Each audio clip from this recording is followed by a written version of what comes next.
Hello, we've actually got viewers waiting. This is unheard of these days. Oh, I've lost one.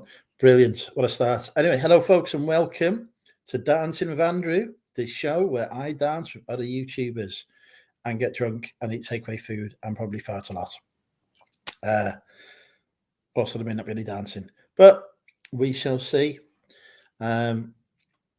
We're here, we're live, it's a Friday night, and I'm on a sofa, which is unheard of again. I've actually not on a bed, so here we go. And so far in the chat, we've got Kevin. So good afternoon, Kevin. I will greet you before the intro. Kevin is still from Lakeland, Florida. You're going to really confuse yourself if you move, Kevin, because you'll still be typing that and you'll be in a different location. So, there you go. Chris is in. Welcome, Chris. Hello. I know we've got some other viewers watching, so please do say hello in the chat. Beautiful Ellen's in. She did once tell me that I was the sexiest man live. True story. Anyway, let's get the intro rolling.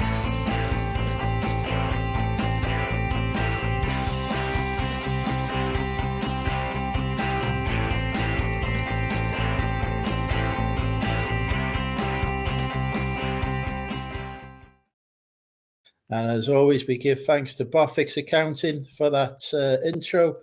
Use Bofix for all of your accountancy needs. There we go. That's this month's discount earned. Welcome, Phil. Would you like to borrow my... No, I would not. No polls are required. We do have the Money Mental UK dog at my feet. Barty is here.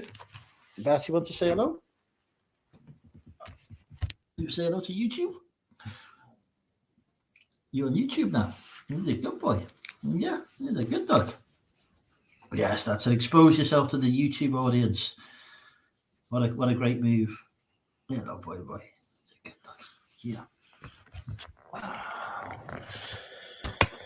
Wow. Today I am also sponsored by the Los Angeles Lakers, and I'm drinking 8.2% cider. So God knows what could happen here. Anything. Tango's in.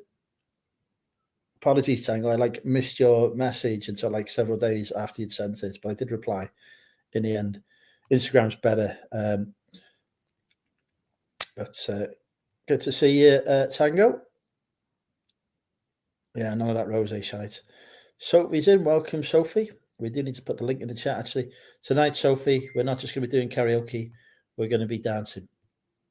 Possibly not romancing, though, because I believe you've got a partner, so that could be quite awkward. But we're going to do some dancing.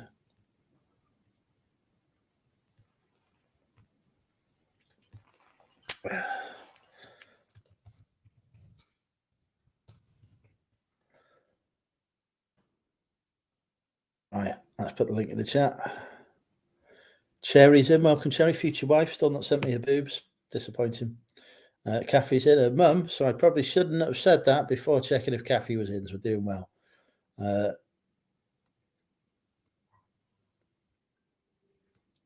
There is indeed carpet. Carpet is good.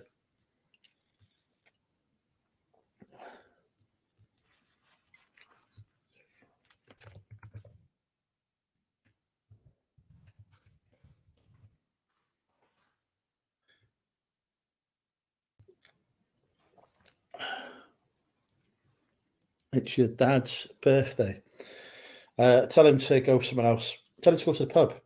Give him a £5 and send him to the pub and tell him his challenge is to turn that £5 into 10 pints. That's his challenge for me. If he can do that, he'll win my respect and admiration. What better could you ask for in life?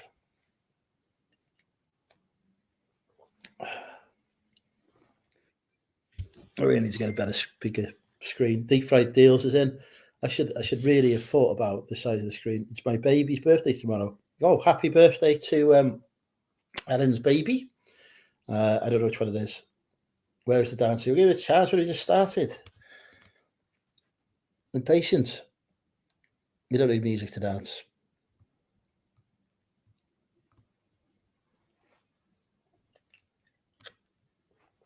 Hello, Sean. Have I missed anyone else?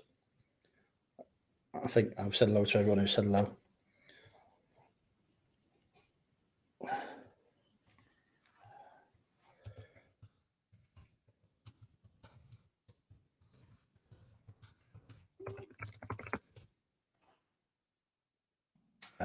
Looks like our first guest is popping in. And my dancing partner has arrived. Welcome. Woo! You're here. How's it going? Good. I am waiting for my burger and chips to arrive. Oh, right, nice. I just got the Arsenal women v Man U women game on. They're just starting the second half. Yeah, so I know an Arsenal women under 16 player. So what? I know an Arsenal ladies under 16 player. Oh, do you? Yeah. Nice. I've had a few coconut coves. You've had a few what? Coconut coves. What the hell are they? Rip off Malibu from Lidl. Right. I understand. It's like their Castle Valley, whatever it is, fake Bailey shit. Yeah. I want Henry Weston's. I know, 8.2. That'd blow me head off. No, I'll blow mine off. They'll try to burn in tomorrow as well. Victoria's in. Welcome, Victoria. Gashead Steve's in. It's been a while, Gashead.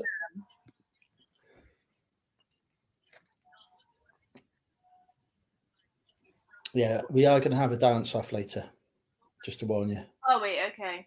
But that can't be my takeaway. That can't be my takeaways back for that, because that's still at order confirmed stage.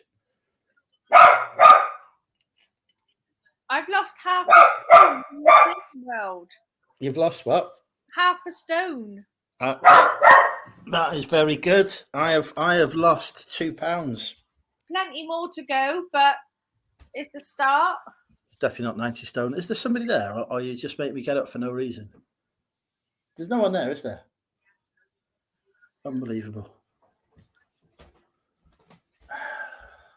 I thought he was telling me my takeaway come early, but no. He's just raising fake hope.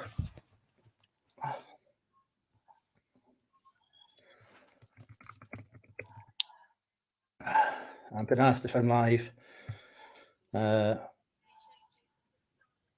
don't even know how to share a link to.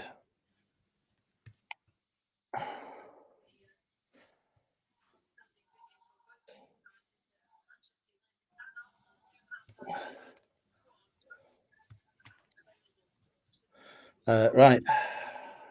Ian's in. Welcome, Ian. Tango's on the Goose Island Spa tonight, just a 5.9%. Mr. Bandry's in. Welcome, Mr. Bandry. Mr. Bandry is on 0%. So how did your Poshmark experiences go this week? Well, I had like no one in on the first night, and then it went up to 7, then it went up to 9, but then it dropped back down again last night. So it's all still, early days. Has anyone bought anything? Not yet, no. Right. But I'd sent a Dickies t-shirt to someone on Poshmark. They won it like in an auction, not one of my new silent ones. And I didn't notice there was like some tiny little stains on it, like they were so tiny. And oh my gosh, she went mental. She was like, I would never sell anything in this condition, blah blah blah. And I was like, well, on the listing you can't actually see any stains, so and she was like, oh, well, if you zoom in on the pictures you can. And she's like, how did you not see it? And I was like, well, I didn't notice it. I said, well, it looks like it would come out in the wash anyway. And she's like, that's not the point I want to resolve. So I said, well, that's fine, just send it back, you'll get a refund and everything. And then I got an email from Poshmark saying they've settled the case favourably for both of us, so I haven't had to refund her, and she's got her money back like through them basically. Well, this is encouraging me to sell on Poshmark now, because if that was eBay, like if that was eBay, you'd have lost your money straight away. Hmm. we've got young Mr. Payne in, Mr. Payne Jr. The better reseller, the one who sells the trainers and does well. Right, I need to reply to this text message before I forget.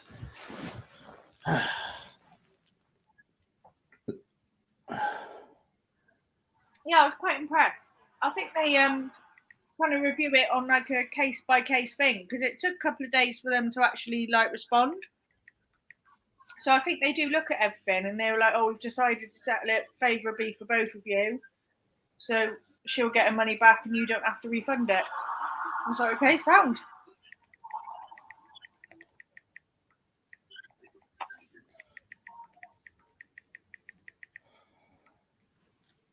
She's probably aware of this. She's probably spotted or created an issue just to get a free T-shirt. Yeah. If I was cynical, which of course I entirely am. I think they must read the messages though, because she kept going on and on at me, and I said, "Look, all I can do is apologise. Like I never saw it." And then she went on and on again. And I said, "Look, I've already said I didn't see it, and I've apologised." And she was like, "But how did you not see it?" And I was like, "Look, I've already said that." So I left the conversation. So I think they must have read through the whole conversation and saw actually how quite inappropriate that she was. I think that's why they settled it just for both of us. I hope to God they don't read my messages because the levels of inappropriateness in those not good. But she was kind of bordering on abusive, so I think they must have seen the messages and seen how many times I'd apologised and just settled it for both of us.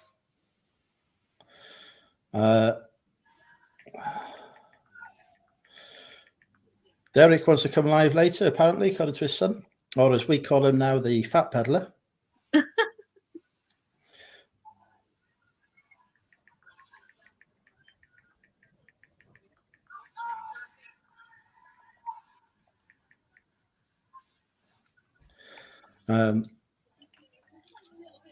One day I will send an appropriate message to somebody that doesn't involve something inappropriate. But one day, actually, I will go through an entire day without sending an inappropriate message.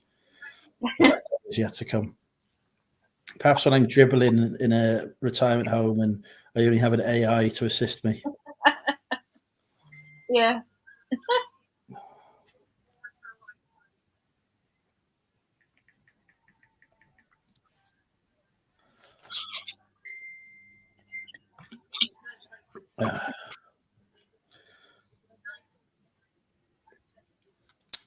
So one thing I wanted to mention today that I've just been reminded of, which I will drop a link to in the chat, is that in January, on Saturday the 27th, I've even looked up the date, that's how good I am, enough to do with some of the links. On Saturday the 27th of January, it is the reseller Q4 after party in Manchester, or also somewhere, that area. And tickets are now on sale for it, and I am going, and I've paid for my own tickets before anyone starts rumors. There's food, DJ, and we're going to get pissed. Oh, very nice. I believe there are non-alcoholic drinks available for people who don't drink.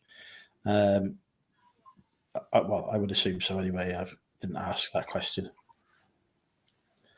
Yeah, it will be. Sean, it says he was tempted to crowdfund a light bulb above 15 watts and maybe a lamp for Sophie. With all of us working together, I think she has a good chance of being able to see her own hand.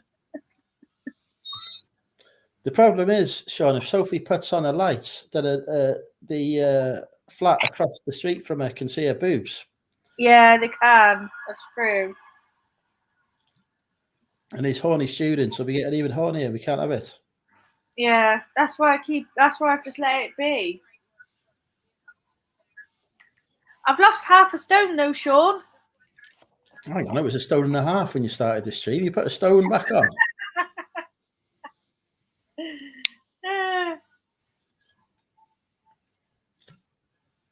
I don't know where the dog's gone. He's obviously he's eating your burger and chips, probably. I don't think that's here yet.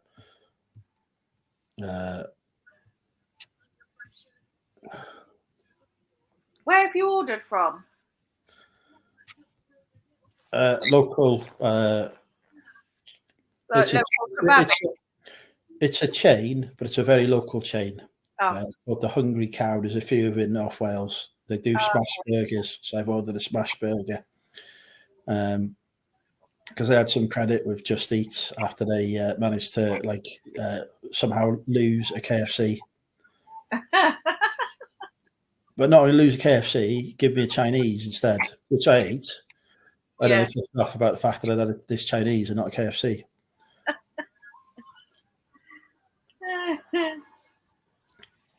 So somebody somewhere had my KFC and probably not happy. The Chinese was quite good actually as well. It came a lot quicker than the last bloody Chinese I ordered. Chinese always takes forever. Yeah, well, the last time it took 3 hours to turn up. I was ready to eat my own face. Fucking hell.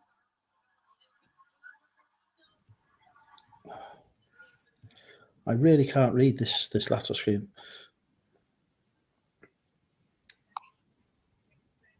Stu's made the same joke as me. You're behind the times, Mr. Manji. I've already made that joke, I'm afraid. He's losing his touch now that he's 60.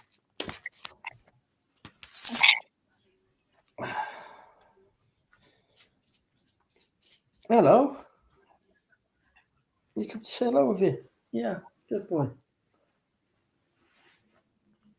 I do like Sean's comment of I was going to come to the meetup, but HS2 has been cancelled. Madness. I saw it was Tuesday this week. Downing Street was briefing saying, "Oh, it's going ahead. It's going ahead." And then Thursday or whatever it was, well, it's not going ahead anymore. And I'm like, well, hang on. I know. All that money and all that work over like years, and it's almost just like fucking derelict rail now, isn't it? The worst rail news though was that Avanti West Coast have had their contract extended. They're like the worst train company. Yeah, they're always cancelling their trains. I've never been on one that's run on time. And then, we're extending that one. Like, thanks for that. Bring back Virgin. Olivia in the chat. Welcome, Olivia. Is Avanti part of Cross Country, or are they two different companies? No, different company. Cross Country is about the same, I think. We get that here, and that's ridiculous. But I think it's because the trains always start in Plymouth, and they go all the way up to like Edinburgh and Newcastle or whatever. So they go such a distance and through so many stops that they're just always delayed. It's never been the same since the pandemic hit. No.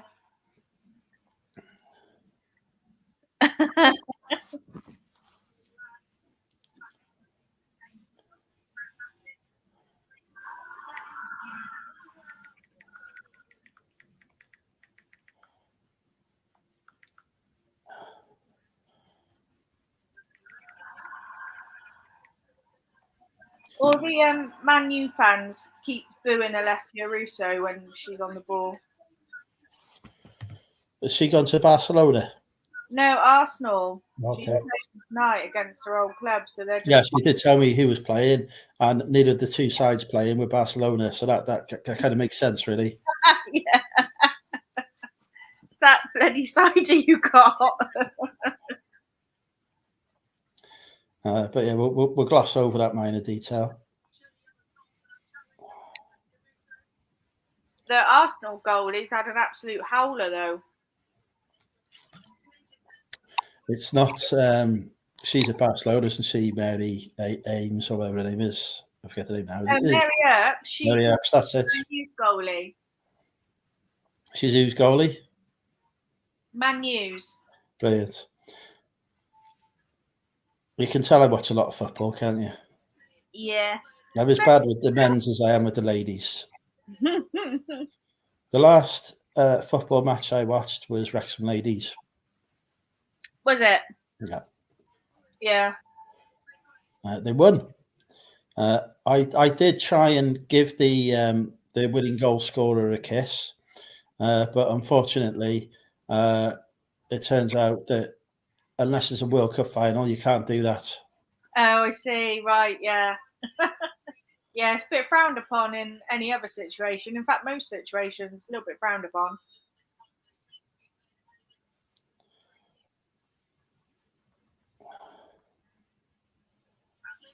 Oh, it's fucking wasted.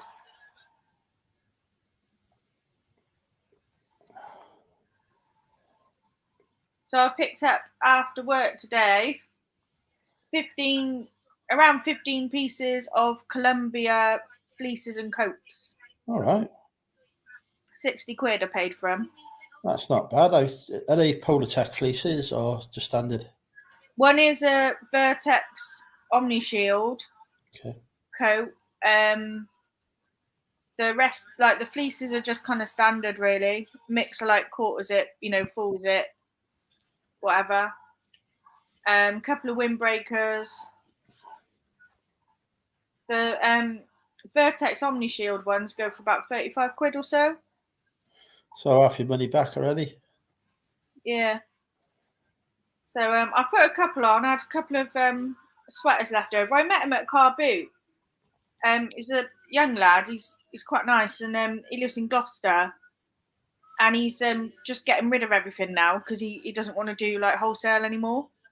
So I've just been like meeting up with him, just doing like a hand pick, and he gave me the Columbia fleeces for like £4 each, and the coats for £6 each. It's all right. Just rid of it all, so I've been picking it all up. I've been looking at that Fleek wholesale today. They got some nice stuff on them, so I might give them a try soon. I fancy getting back into doing some wholesale unboxing on YouTube. I'd love to buy something like that. I mean, I haven't really got the money at the moment, but I would like to. But at the same time, I just feel like it's so hit and miss. Rather than at least like with Alex, like he hasn't got loads of stuff now, but because he's kind of clearing it out. But I'm getting it cheap, and I can just hand pick it all, and it's only down the road. If you're ever doing wholesale, hand pick is the way forward. Yeah, without a doubt. If you're ordering stuff online, if you don't sell as well, that's your fault, isn't it? Because you picked it. Yeah, exactly. If you're ordering wholesale online, it is a bit more of a lottery, and you're relying on somebody else to pick the stuff for you. So you've got to trust their ability as well as yours. So sometimes you'll order something, you'll get some really good stuff, and then from the same supplier, you'll order the same thing again. The next time it'll be terrible. Yeah. And then the week after, it'll be really good again. The standard of quality can go up and down, but overall, you'll look over, crash it over return with them over a year rather than order. That's the way I used to do it. But if I was, doubling up, because with wholesale, really, if you're doubling up, that's the margin to go for. Because if you're thinking you're going to a wholesaler and ordering stuff online for them, and you're going to make 5 times your money, you're deluded, quite frankly. You're going to double your money. So if you're doubling up across the year, then it's all right, they're a good wholesaler. If you're not doing that, sack them off. Yeah, definitely. Yeah, they do coke in Colombia, Sean, you're right.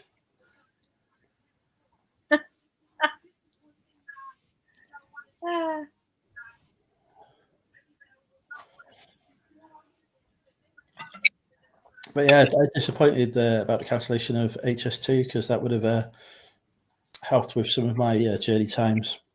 Yeah. But I don't know whether it would have done anything for me, like saying going to Manchester, because there's already a direct train from Cheltenham that goes there, and it's like 2.5 hours maybe. So I'd have to go to Birmingham, which takes about 40 minutes, and then get on like the HS2. So I think really it probably wouldn't have made much difference for me. Depends whether that train would have diverted onto the HS2 track as it got further north. Yeah. It would have been handy for you with work though, wouldn't it? Yeah. Oh well. I mean, for example, was it last week or the week before I went to London, and I went down and got the because of the way it was, the timetable was, I got my train to London from Birmingham. Oh. So if that'd been HS2, it'd been a lot quicker getting in. But What? So you drove to Birmingham, then got the train? no, I did. No, I got the train to Birmingham and then changed to Birmingham. Oh, then changed there. Yeah, no, I can't drive my Land Rover to Birmingham because they have issues with people driving gas guzzling diesels. Bristol's got a congestion charge Yeah. thing now. Yeah, they won't let me Land Rover in. Fascists. Yeah. They're like, oh, go and buy a new car. That when I'm like, well, why should I? It's to me, I'm the equivalent of buying sustainable fashion with my car and buying this. I've bought a car used to save the planet, so I don't have to make a new car. Yeah.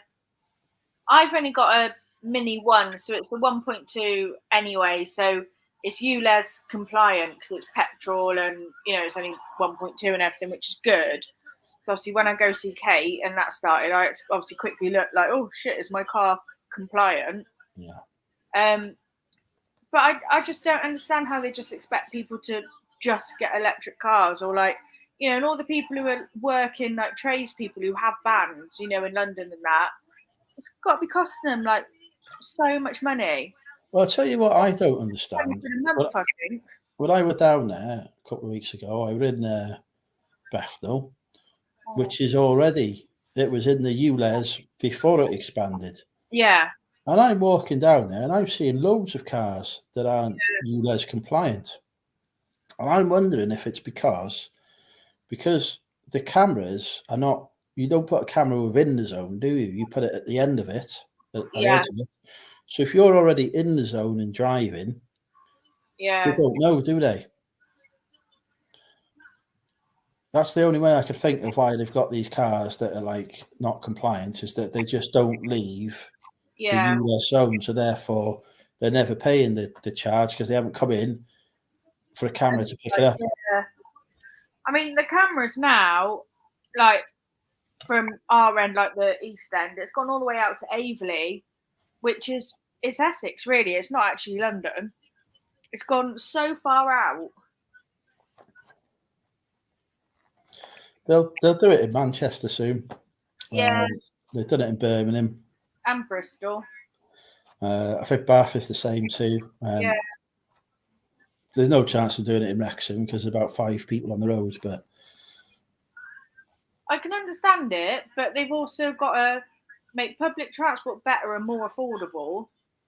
And they should have come up with a better long-term plan if they want everyone to have electric cars, of being able to achieve that.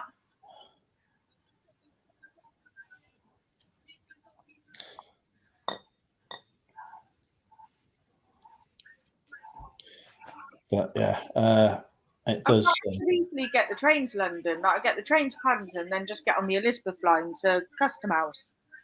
But it's so expensive to do it. It's cheaper for me to drive. It's not cheaper for me to drive, I can tell you that. No, not with your Land Rover. No. I can get. I'll tell you the cheapest way for me to get to London, right? Mm. And this is a way that doesn't cost me a penny, right? Yeah. I get work to pay for it. Yeah. Yeah. It's a really cheap way of getting to and from London. Works well for me. I can get to East London and back from here, which is about 2 hours, 40-minute drive, something like that, on about 30 quid, 15 quid there, 15 quid back. But then if I wanted to get the train, it's about 70 to 80 quid, like, for a return. So there's no incentive. And that's only going to go up. Oh, let me tell you about this app, which I found out. Well, Kate found out and told me. And it's called Seatfrog. So if you're getting the train, anywhere, you go on this app, and like the first class carriages are pretty much always empty. Yeah. So you bid for a seat in first class. All right. So I did it from Cheltenham, and it lets you know about half hour before your train leaves, the bid ends, so it lets you know if you've got the seat. And I got the seat for £12. Nice. So I travelled up to London in first class for an extra £12 and had my own little seat. It's obviously a lot bigger, got bigger leg room, your own little table. You get like unlimited snacks, Diet Cokes, teas, coffees, like everything, like the whole way. My pay grade in work used to be allowed to travel. Well, we were able to travel first class. And then do you remember when the MPs were like claiming expenses for moats and stuff like that? Yeah. Well, they got it all banned, didn't they? Yeah. So they're not allowed to travel, even if it's cheaper now to go first class. We're not allowed to do it anymore because it's seen as an unnecessary perk. Yeah. So I was gutted. I just achieved my pay grade. I was like, brilliant. I can go first class everywhere now. I'm loving this. I thinking, I'll be pissed for free. Yeah. Because you go in the first class lounge and all of that. Brilliant. But and then some freaking MP decided to claim money for upkeep of his moats on expenses, the prick. Yeah. Ruined it. Yeah. No, it's a good app. It's called Seat Frog app. It's really good. So if you do get trains, you should download it because, I mean, I didn't manage to get a seat coming back from London because I think there's more people using it there, so it's busier. I think it's probably a bit more less known in Cheltenham, so I got the seat really easily. But you can also just pay £30 up front on it and just skip the whole auction thing and just buy a seat if you want to. But yeah, I look like a right bloody commoner in my Pokemon t-shirt and jeans. And I used to turn up in all sorts of first class. But yeah, it was nice. Yeah, you get into the first class lounge. It's the best bits. The drinks aren't free actually in the first class. The soft drinks are free in the first class lounge. The alcoholic drinks aren't. But you grab yourself some pretzels and a Sprite. Yeah, I don't like drinking and travelling. Oh, I love a bit of train cider. No, I can't do drinking and travelling. Doesn't go very well with me. If I'm travelling to London in the morning and I'm working there later that day, I'm not doing the train cider. No. But if I'm going there the night before, because the price of the train ticket, it's cheaper usually for me to go the night before, book a hotel, claim for a meal out, than it is to buy a ticket on a 7 o'clock train. Yeah. In the morning. So I tend to go the night before and save the taxpayer money. You can all thank me for this. Usually about £20 or so a trip, saving for them.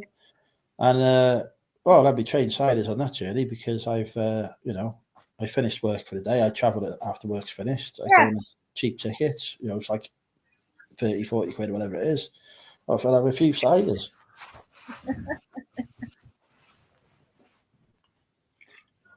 I turn up in London pissed. I go to the Wetherspoons. I get more pissed, and then I wake up in the morning regretting my life choices.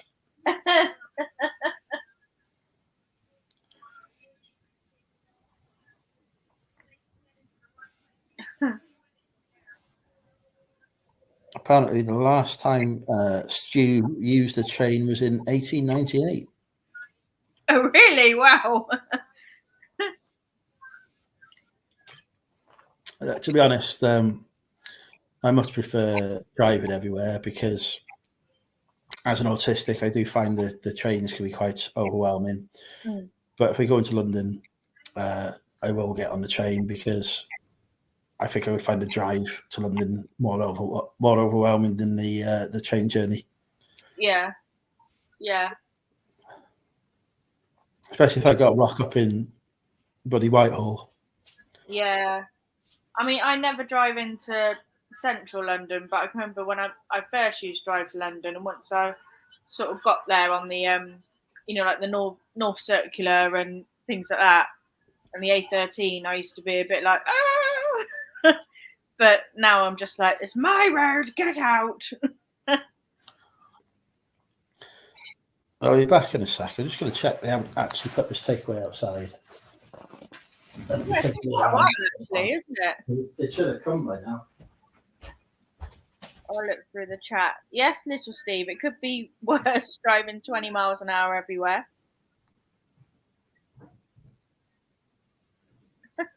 Sean, although I love you too, the second season of Our Flag Means Death has released the first 3 of SO2 is calling.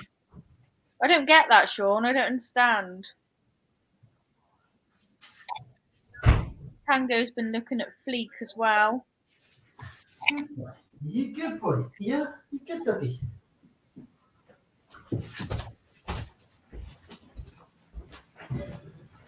Right, okay. There's no takeaway outside, so it's still on its way. It did say between 9 and 9:20, so. Oh, did it? God, yeah, I've heard. Because you ordered that like. Oh, well, that was an hour ago. Oh my God, I wouldn't be dealing with that. But there's only a few. They don't have Uber Eats here. I don't think we've got Deliveroo, so it's just Eat, and there's only a few takeaways on there. So oh really? Obviously everyone's ordering from the same places, aren't they? So there's not even a Chinese on it. Because I was thinking, I might go for a Chinese. There's an Indian in Mill, so I was half tempted by Indian, but you don't know what they put onions into and what they haven't. They're sneaky buggers with onions, the Indians. Can't be having an onion. I've had it before where I've ordered something that in one takeaway is onion free, and then another one is into just randomly putting onions into stuff. I can't cope with it. Oh, beautiful Emma's in. Been a while since we've seen Emma. I hope you're enjoying your week off. Hi, Emma. Emma once confessed to being madly in love with me. True story. Oh, really? What changed? Was we were changed. She probably still is. I'm sure she'll confirm in the chat that she still is.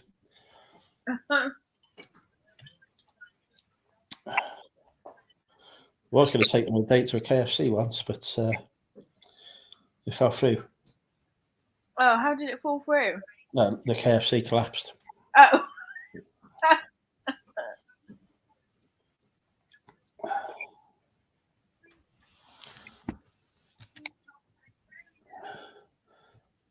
And there you go. Look, you see, of course. And she's complaining because she never got a KFC. Oh, sorry about that, Emma. One day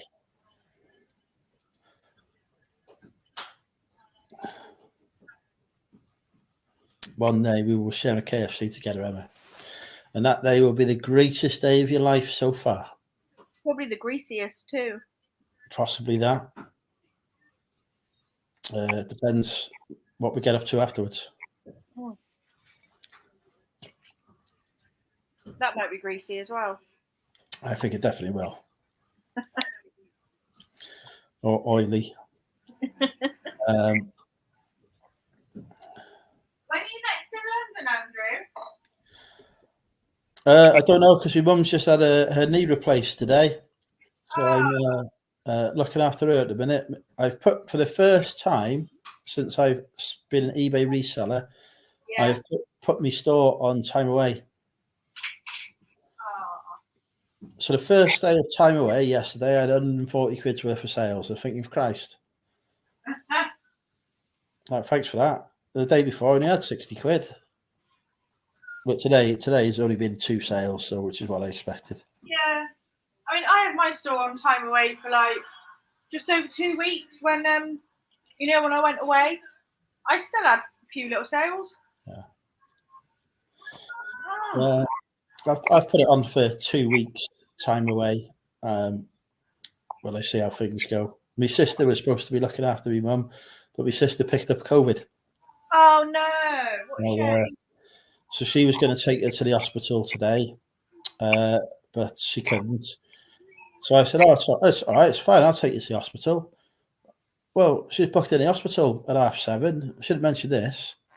So I was woken up at 6 o'clock this morning to take her. I was like, fuck, I don't go to bed at 1 o'clock in the morning.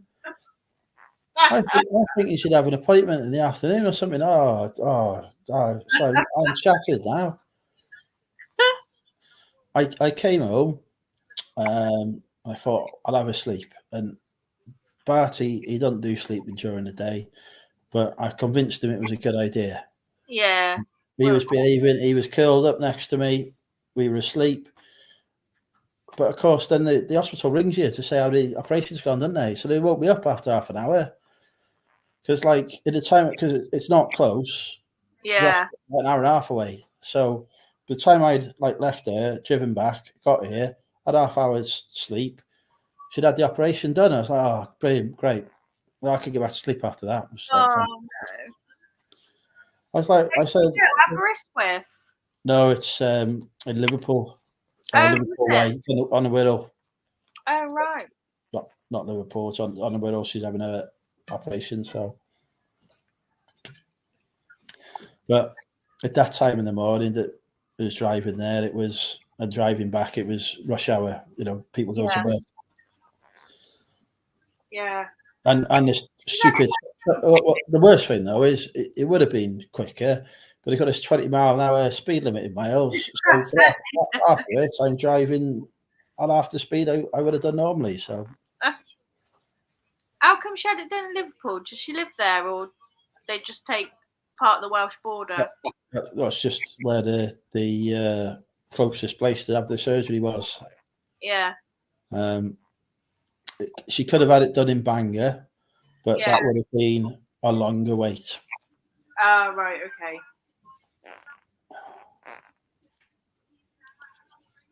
Any more? So on that front, Stu, they did what I thought they would and lowered their offer, but I've got somebody else interested at 175. So we'll see how it goes. Hopefully, in a month or so it'll be gone. I'm trying to flog my dad's house. I got to go down there tomorrow and sort some stuff out.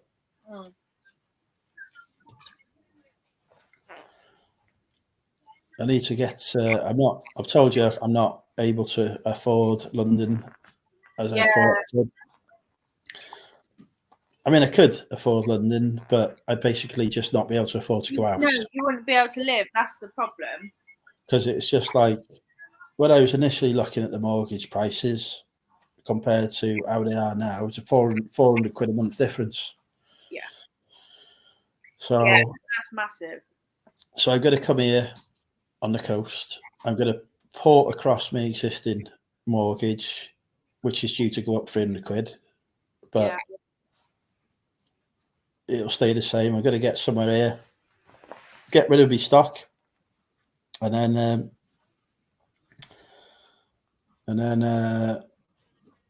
see how we go after a couple of years. Emma doesn't want me to move to London because she wants to come to Prestatyn to see me and have kinky sex with me, I think.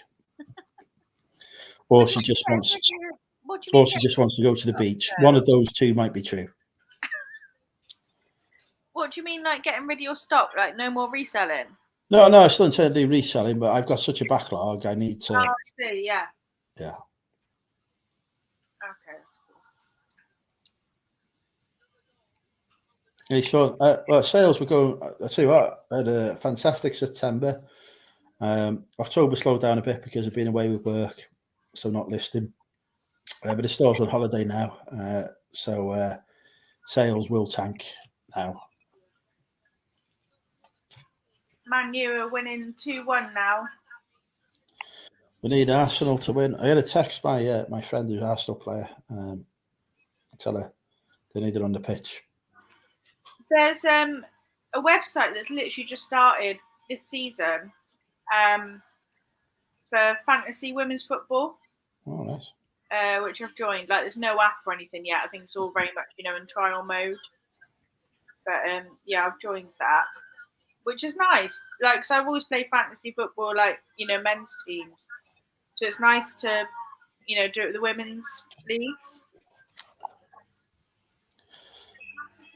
I've got Earps as my goalie, but I bet Wrexham aren't in it though. I bet it's the Women's Soccer League and it's not the Aaron Premier. Hey? So in Wales, we have the obviously different leagues, don't we? Oh, yeah. So I bet the Welsh leagues aren't in it. No. Where I source it from? I've been going Chris's car boots recently, Sean. I still see me contacts and get some stuff, but I've wanted to be up in my average sale price a bit, and they tend to give me stuff that's like, costs £1 is worth a tenner kind of thing, which is fair enough. We make money on it, but we go to Chris's car boots and picking up a few bits there, doing well. Hello, Jeff. Let's believe there'll be dancing here. There will be after I've had my burger and chips. I'm hungry, Jeff. I'm hungry. Yeah, he hasn't got any energy.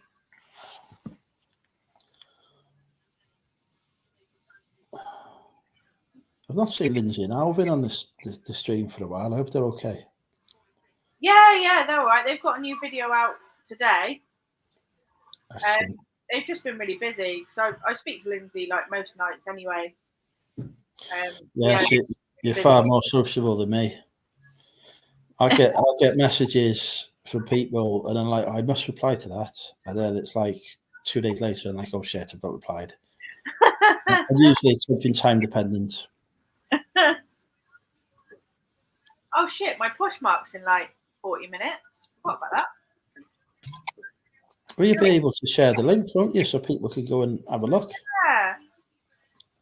I don't think we could live stream your Poshmark live. Yeah, we could actually, yeah.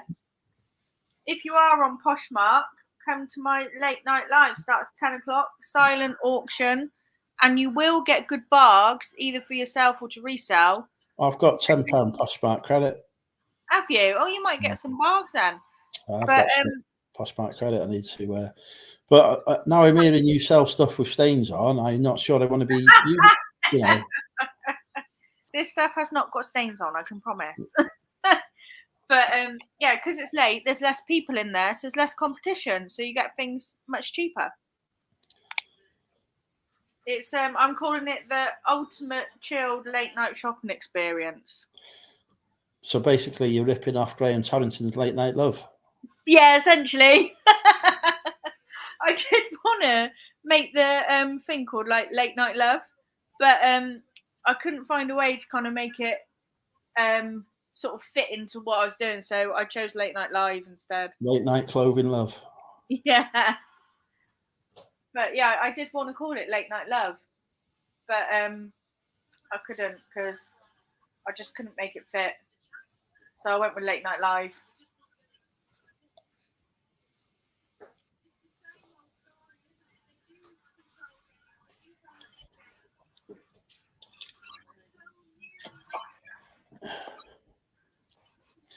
Hello, Jeff. I didn't think I said hello to Jeff. What's really fun tonight? We are on the Henry Weston's vintage cider, which is 8.2%. I've got another one. They're on special in the co-op. I got Coconut Cove. I'll tell you what, right? Yeah. I was in England earlier, obviously, visited my mother in hospital post the surgery, right? And before I went there, I thought, I'll go a few charity shops in the Wirral. Yeah. So I parked in the Sainsbury's, free parking. Go charity shops. And my head was so focused on charity shops, didn't even think about the fact that I'm in England and I can buy cheap alcohol, i.e. alcohol that doesn't have the bloody Welsh taxes on. And I got there and I come back and I was like, oh shit, I need to get some cider. And I'm thinking, well, where the fuck did I get any when I was in the Sainsbury's car park? This is across from it. I ended up stopping at the co-op to get some, but the co-op prices were nearly the Welsh. It's very expensive there. They're nearly the same as in Wales. They're really expensive. I'm like, how are these people still going when they charge this much? But then I'm thinking, I've just actually paid this much in there, so this is exactly how they're still going. Yeah, that's exactly why. It's preying on people like you. Mate, I go like, shit, this is the last stop before I cross the border into Wales. They're coming here. Yeah. They fought it through. Probably the co-op down the road was probably about £5 cheaper, but yeah. I've got to have a wee. Bear with. Right. Have you tried? I don't drink beer, Sean, to be honest. I've not tried it, no. Cider Man. In fact, if I was a superhero, my superhero name would be Cider Man. And I would just like spit bolts of cider at people and they would blow up. Where's my takeaway? Oh, it's on its way.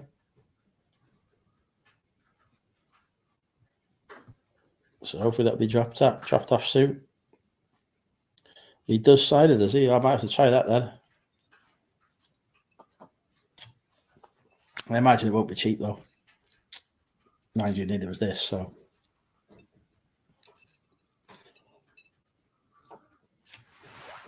I'm going to grab a bit of cider.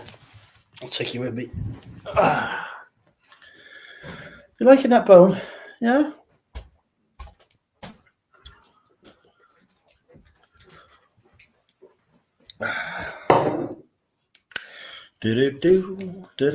Also, the theme for my show tonight is denim.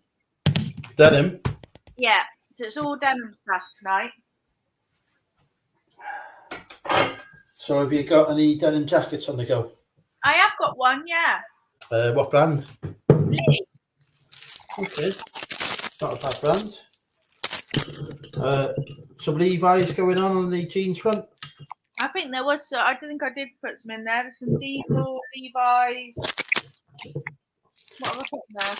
Diesel's a weird brand for me. Calvin Klein, Wrangler, Levi's, Ted Baker, Bugatti, Lee, Joe Brown, Superdry, Crew Clothing, Gant, Nautica, Hera. Some vintage Liz Claiborne, Monkey Jeans. Yeah. Have you got any in a 36, 34 that would fit me? Let me go on my eBay store and see. If I put in waist 36 for. Oh no, not 34. Oh. 34. 36, 32. Oh, I got no, you won't want them. I've got Ralph Lauren chinos that are 36, 32. Well, I don't want them to be too fully short, do I? I'll go around looking like I can't afford a proper pair of trousers. I've had a growth spurt at the age of 21. No, drink with Andrew's now back on. At the minute, 34, I think, the highest I've got.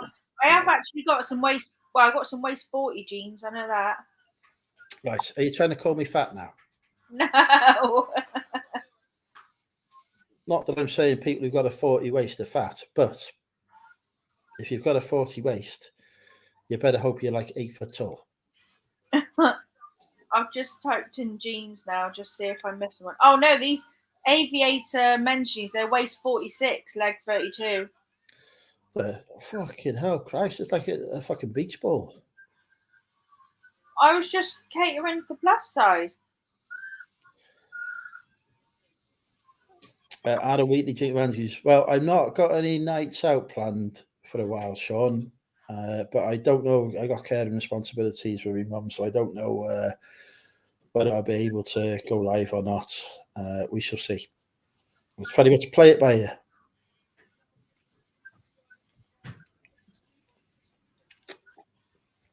Better put the link in the chat and actually see if anyone else wants to pop on. And that's a link to. Are you bored of me now? No, not at all. Have you ever known me to be bored of you? Well, no, not that I know of. No, I was just thinking I've been rude and not invited people on. Whoa! Oh my god, that was a screamer! Fucking hell! Sophie's just seen my chopper picture, folks. Oh my god! 2-2 in the 93rd minute now, and that was an absolute screamer. Jesus.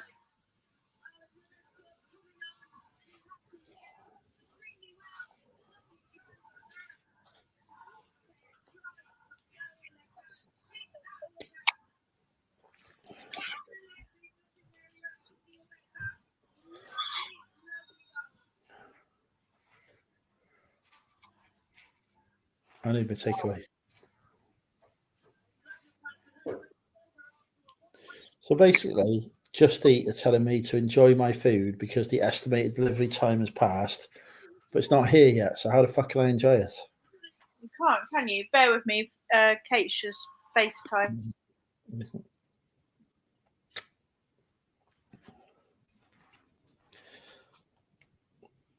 This is going to be like the bloody Chinese all over again, where it turns up 3 hours after it's supposed to.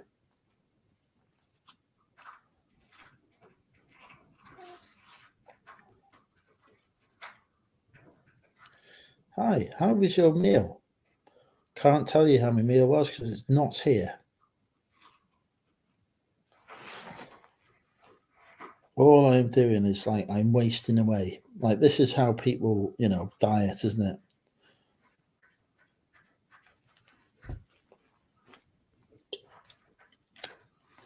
The takeaway set up 3 hours late, so they burn calories in the meantime. That's basically what happens. That's life.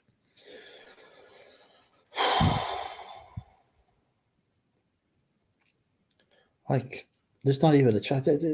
Starting backwards, there's not even a tracker, so I can see where the takeaway driver is. The takeaway alarm, Barty, is not gone off to say that the food has been delivered. We didn't only kicked off about half an hour ago, but we don't think there was any food then. It is officially late, and I am officially unhappy.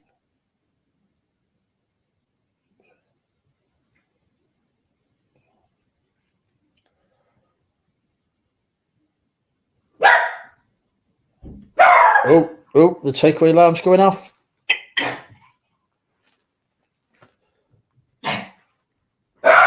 He's going off.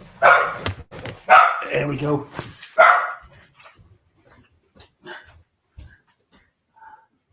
Sit. Wait. There you go, Betty. The food has arrived. Woo! Like 2 hours later. I couldn't be dealing with that. I literally couldn't be doing with it. Oh, I'll tell you what, I'm so hungry now. I could literally eat my own arm. I bet it's cold though, isn't it? No, it's not. I think they've just left late. Oh. It's not had to come far. Oh, let's comment. Spider-Man. So, a drunk man can drinks his ale while he eats. In his face, out in the street. Look out! Here comes the cider man.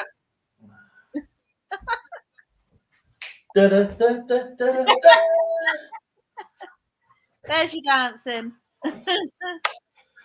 Right. Oh, Sean's going for Japanese at the pub tomorrow. That's very nice. My brother's actually in Tokyo on his honeymoon at the moment.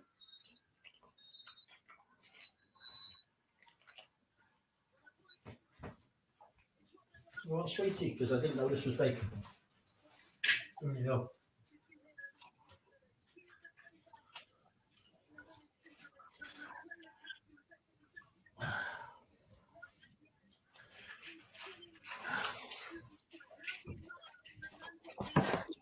Well, I guess for salt vinegar.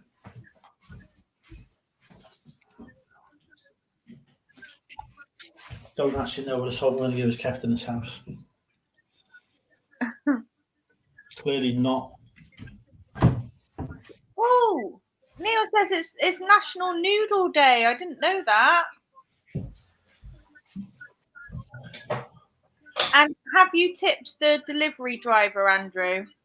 Obviously not. He turned up late.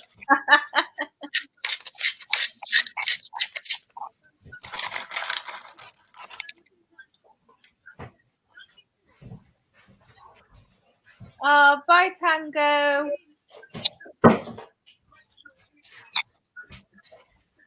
Very disciplined of you.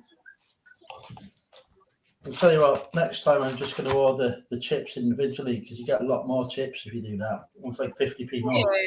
Back now.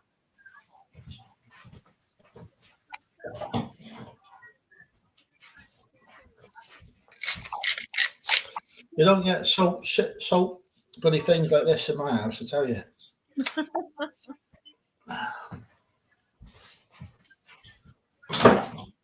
Need to have words about what she's spending her pension on again. Come on, boy. And you're going to eat foodie now? Yeah.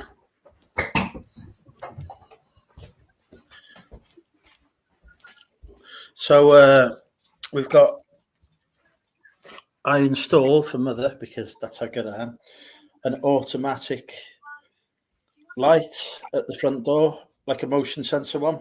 Oh, yeah. So guess what the dog loves setting off now? He thinks it's a great game to set it off. Come in. Yeah. So he keeps running up to it and setting it off.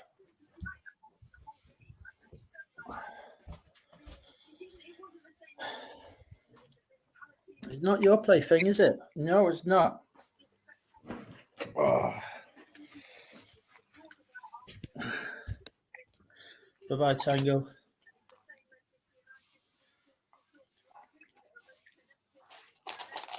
All right.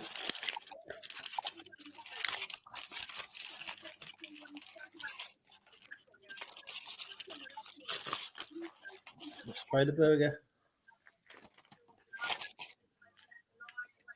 No, I haven't watched your videos. I will do, though. I will do. It's less than a minute long. You should watch it now. No, I've got to watch all the post-match stuff now, and then I'll watch it. You see that, Neil? I'm not a proper fan. I, of course, have watched it 15 separate occasions.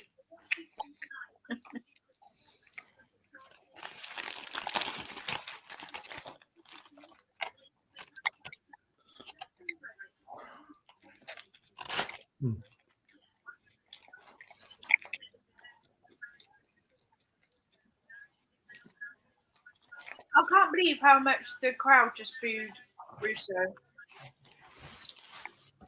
It's really bad. And yet, the thing is, the same fans were cheering for her in the World Cup. Yeah, that's it. If she was in an England shirt, they'd all be cheering her. But just because she's gone from Man U to Arsenal and she's playing Man U tonight, they're all booing her. It's ridiculous.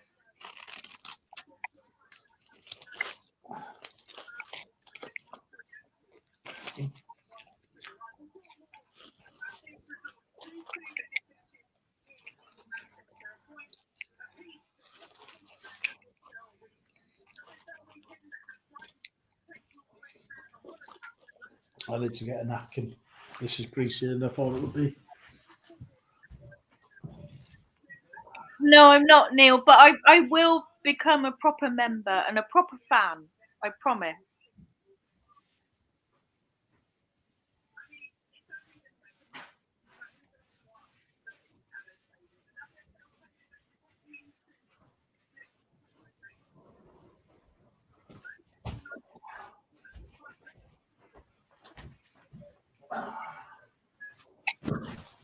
Right, there we go.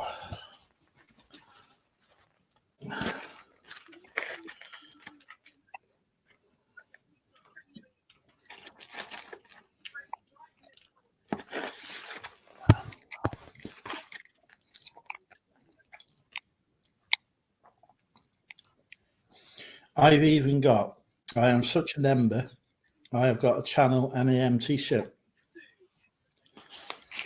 Have you? Yep.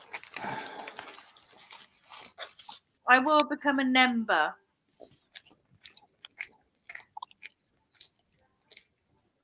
I've even been known to wear the t-shirt out in public when I've had nothing else clean to wear. That's what's it's taken you to wear the t-shirt in public, just when you've had nothing else to wear. Well, at least I've worn it. I don't think that's a real member. I think it is, especially as I'm the only one who's got one. It's not Neil.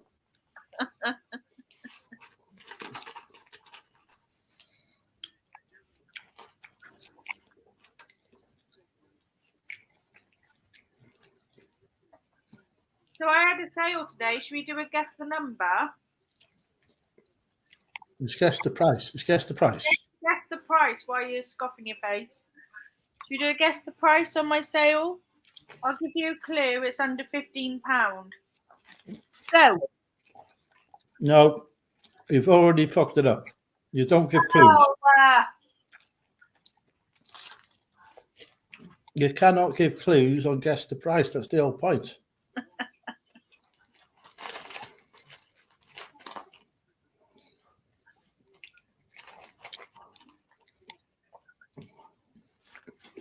no one's playing. Oh no, Sean's playing. Oh, Sean, that's incredibly close.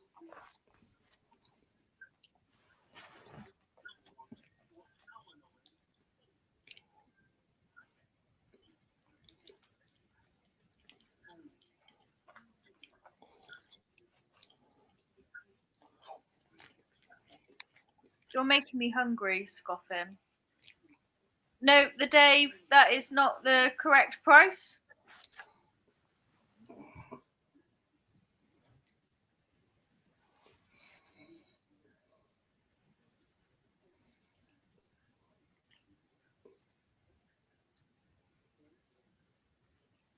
What is a smash burger when you're at home? You mix together, I think, some different ingredients and literally like smash them together into a burger patty.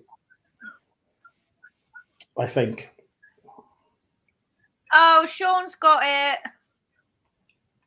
$12.99. That is correct, Amondo. And it was a Jules dress I had on for $14.99, I think, and I made an offer of $12.99. They took it. It's such a floozy. You'll take anyone's offer.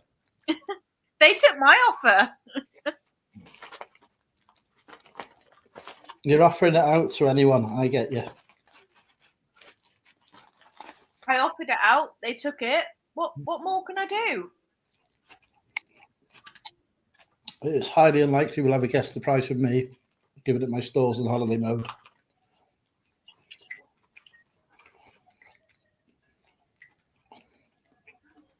We could do guess how many inappropriate comments I've made today. Yeah. But I think we're probably in the high hundreds. Yeah. Yeah, we don't have all night to do those kind of things.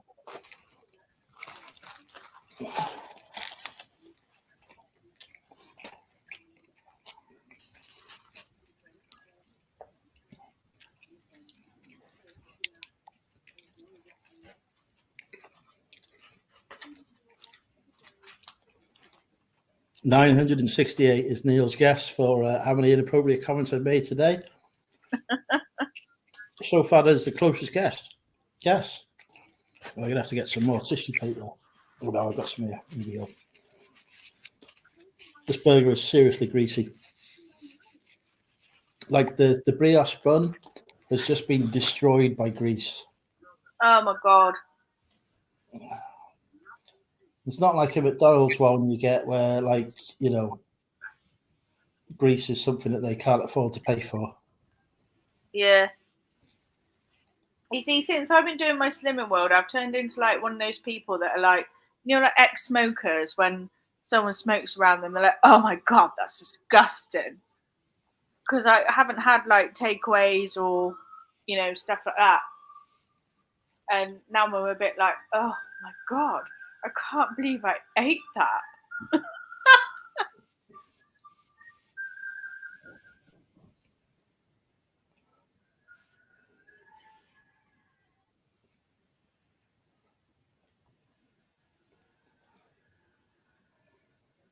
Whoop.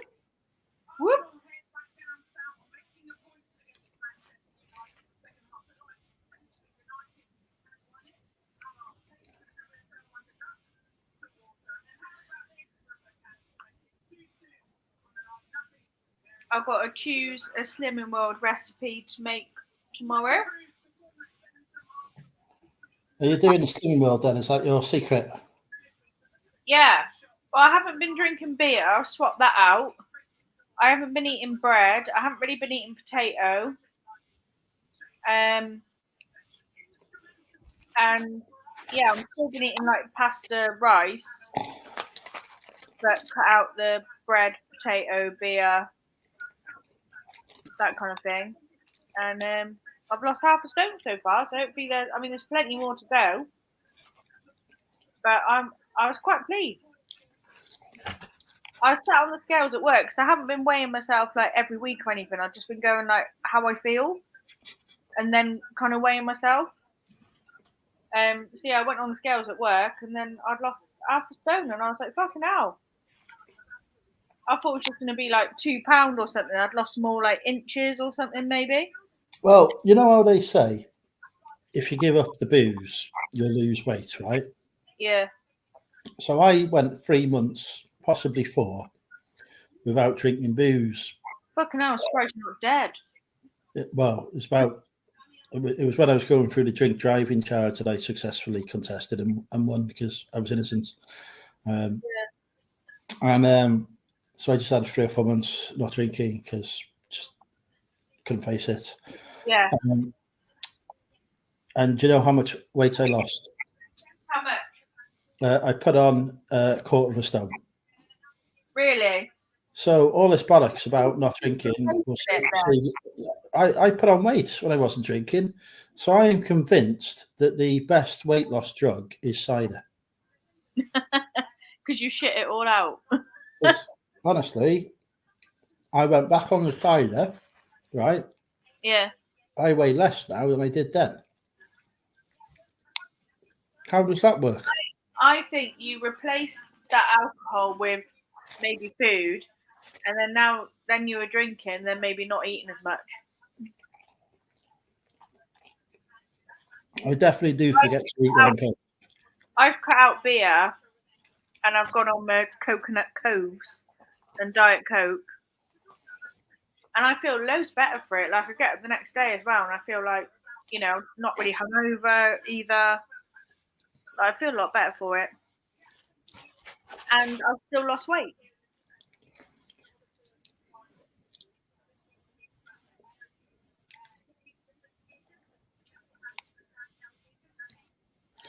Fucking hell. Stupid low ballers. They've had an offer of £2.99 on an item that's listed for a tenner. Go away.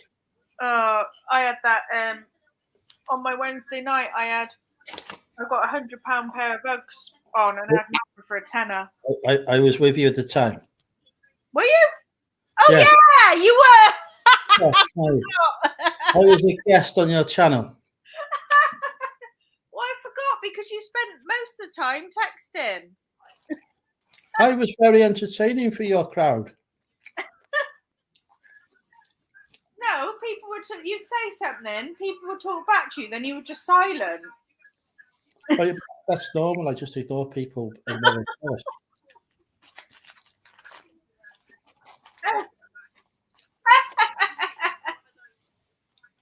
So I forgot you were there. You forget the most charismatic man you've ever had on your channel. I know. Your lady subscribers probably increased tenfold. Rich is coming on next week. The one who's going up mountains. Yep. Ask him about his trip to Kilimanjaro. I am going to. He doesn't know he's going yet, but he will do after that. Yeah. I'll put it as a special question from you.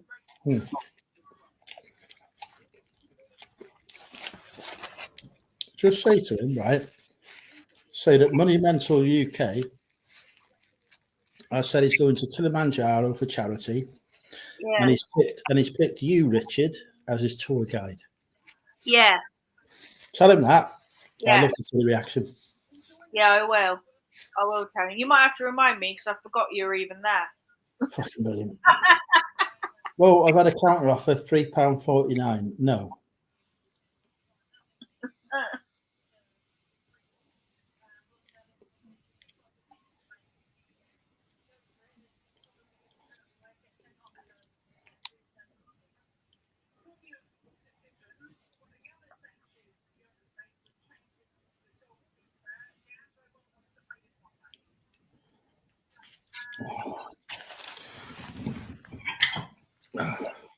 If anyone else does want to come on my channel next week, do DM me on Instagram and I'll send you the link. Just to be clear, when you say come on your channel, Not that kind of way, no. okay. Because I could do a comeback appearance, literally. Please don't. I wonder. No, I'm not going to finish that sentence. I'm going to be well behaved.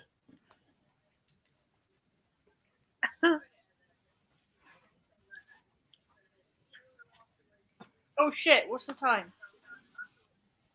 15 minutes. I can still stay on because it's silent. So if anyone does want a bargain on Poshmark, my show starts in 13 minutes to be exact. So they've sent me a counter offer of Sean, is this you? I'm just declining that. Where's Phil Higginson these days? I haven't seen him. You're in the chat. Is he? He even said hello to you. No, he didn't. He did, and he's He going hasn't to be seen the chat. he's going to be very distressed that you've not even acknowledged his presence. This is even worse than forgetting me. That's because his presence isn't even here. He is. Oh, bollocks. Hi, Phil. Have you ever known me lie? Really?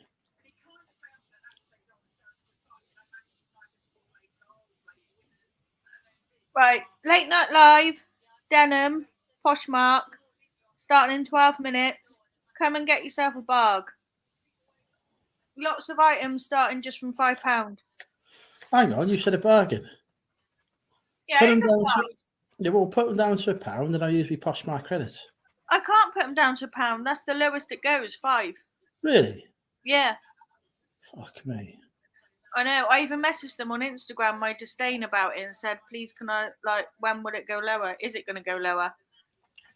They just ignored me. Understandable. Yeah, thanks. 11 minutes, 15 seconds. Come to Poshmark, join the Late Night Live. Can even show you what's in here. There's Calvin Klein's, Wranglers, Levi's, Ted Baker. We'll put it on the screen. We'll put it on the screen share and we'll see. And I will commentate on the auction and I'll see if I can get you some sales. Because so far it's been like the fucking Titanic, hasn't it? So hopefully I can, get it to be more like the QE2. I know. Sean, Poshmark has only had a lot of the late since I bloody started this. I've been doing daily show Monday to Friday, 10 p.m. Just a silent show. So you can easily watch it in bed or, whatever. It's just silent. I'm not on the camera. It's just the listings. And now every fucker's jumping on it. But it's mine. It's the late night chilled show. Late night love. I coined it.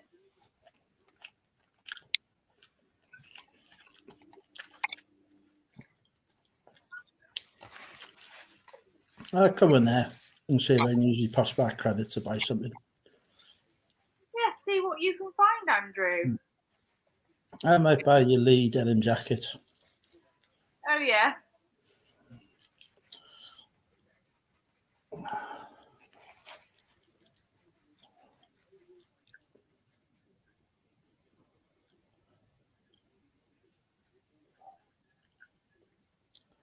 So, well, no, you won't know.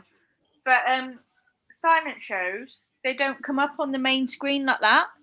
Right. So what I've been doing is putting mine to a live show to kind of advertise it and then flipping it back to silent. And then you access it through the notifications.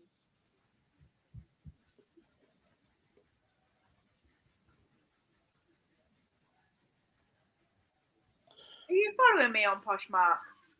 I very much doubt it. I don't think I'm following anyone.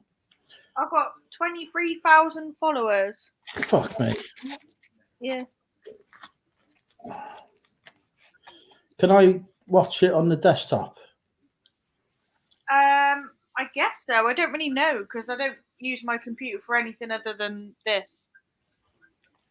So, Come on, tell the truth now.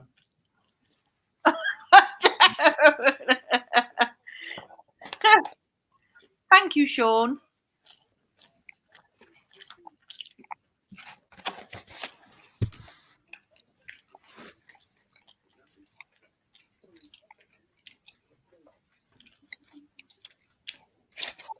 Yeah, we need to work out if I can screen share your show, because if I can, we can build a bit of hype around it. We get an auction going.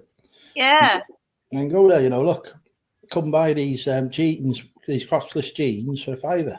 Yeah. Especially like on a Friday, because I do different themes, like, each day. It might be shoes, it might be sportswear, it might be jeans, it might be just a bit of everything. And tune in tomorrow, folks, for Anne Summers night. I'm not on at the weekends. The weekends are mine.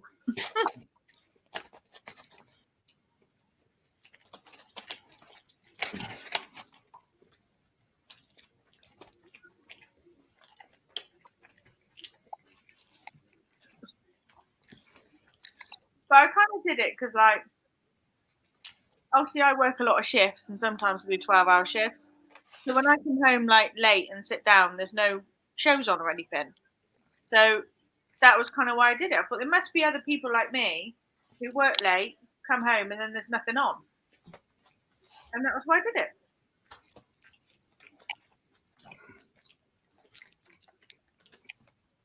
it. Sean has raised an important point about commission rates. Now, normally I charge 120%. Oh, really? Really? As I like you, I am prepared to come down to 100.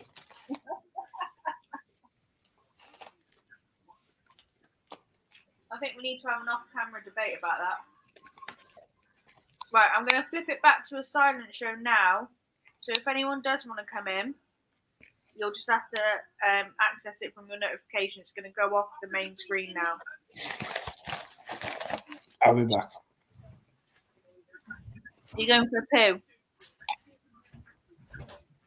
Yeah, he's going for a poo.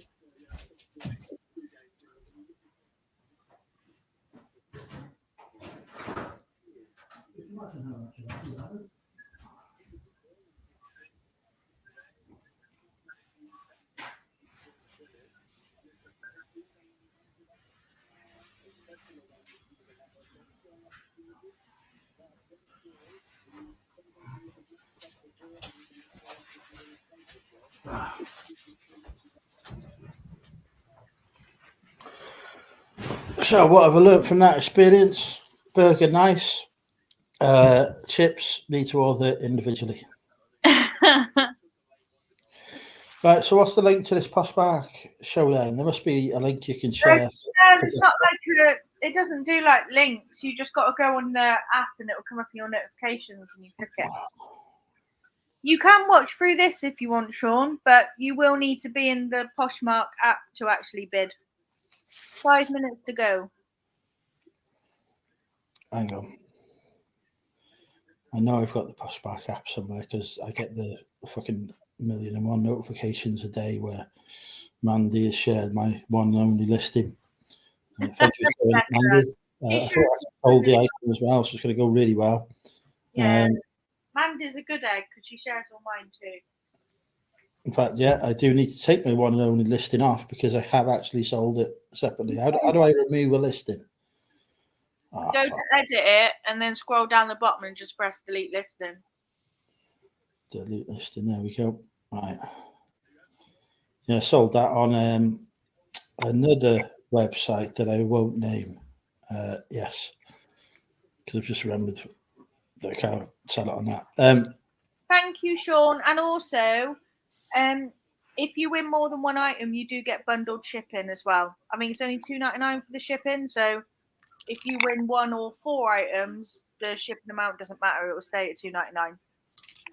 Right. So I've gone to the search. So my show is not going to show up live, and it won't come up in the notifications. So it's actually live. How do I find you? Don't do anything. because in 3 minutes 51 seconds, you'll get a notification saying Sophie Benson is now live. Blah blah blah, and then you just click that, and it'll take you straight into my show. I don't know if I don't think I'm following you on Poshmark though. I don't think I'm following anyone. Oh, well, find me then, Sophie Benson 778. How do I find? Bloody hell, Christ! Right. Go to the home page. At the bottom, you'll see a magnifier glass. Yes. Click that. I click that, and it says men. Yeah, but now scroll right to the bottom of that. It's not and going. then swipe over till you see search people. Yeah, none of this is happening. Show me your screen. Right, scroll all the way to the bottom of that page. Right. Discover people. Now swipe over to the right till you get search people. Right. Click that. Got it. Now type in Sophie Benson 778. The fuck? I can spell Sophie. Right. I've spelled Sophie. Right. Well done. Right. Yeah. Now spell Benson. Oh, well, like Benson and Hedges. Yeah. Right. Or Benson for beds. Right. Benson. Right. And now put a 778 on the end. Surely there's not fucking 778 other Sophie Bensons on here. Well, there might be, because it's an American app too. Fuck me. Right, so I'm following you now. Okay, good. Well done. But you can feel the sarcasm here, can't you, folks? That's pure encouragement. Fuck me. Right. Now I've got this coming up. Yes. Perfect. And Right, then I need that to come. At my end. Right, I need that to come on my desktop. That is the first time I've ever said come on my desktop, and it actually not be in a different context. Oh, fucking hell. There is a send here, right? So I can send this on Instagram. So I'm going to send this to you on Instagram. All right. But so I can click on the link here. Oh, you've come up as one of my most frequent contacts. Yay! Right, That 1 is minute 13 seconds. Sean, you'll have to join the show to see what there is for men, but there's loads of stuff for men. Right. Let me have a look in my Instagram. Starting the show in 58 seconds. Sent items and see if I can fetch this link up that I've just sent you on the screen. God, this is complex. Right, messages. What are you doing? I'm trying to bring up your auction on my thing, but so far,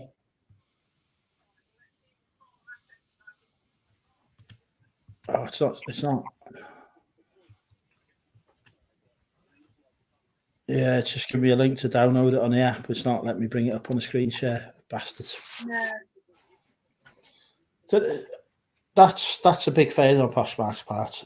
I should be able to watch that auction live on my computer. Yeah. Right, 10 seconds.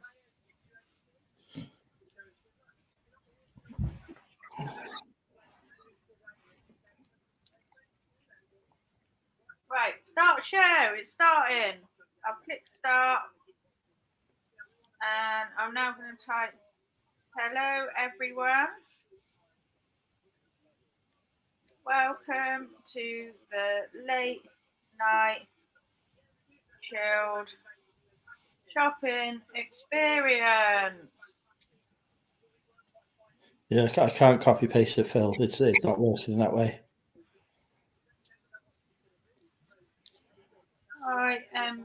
UK vintage. Right, let's start then. So we're going to start with a pair of Calvin Kleins. I'm going to auction these now. £5, 30 second start, off we pop. Okay, ladies and gentlemen, we have got a pair of Calvin Klein women's sticky black jeans, UK 8 by Calvin Klein. These are very sticky, skinny. Skinny jeans, currently at £5 plus postage. We've got 10 seconds left to bid. These are in good condition, although the zip doesn't look like it does it properly, but that's probably just the pictures. There's a hell of an ass on this one as well, folks. You'd look good there in this. Nobody's bought it. No, right. Next one, we got Wrangler Lucy jeans. So if you two want to add Lucy, they're Y2K vintage. So we have got some nearly vintage jeans. We've got they're blue. No, they're not. They're black. So we're doing well. They're size 14. So if you know a chubster, Chubster, 14's not a chubster. If you know somebody who's not quite a chubster, but getting towards that stage.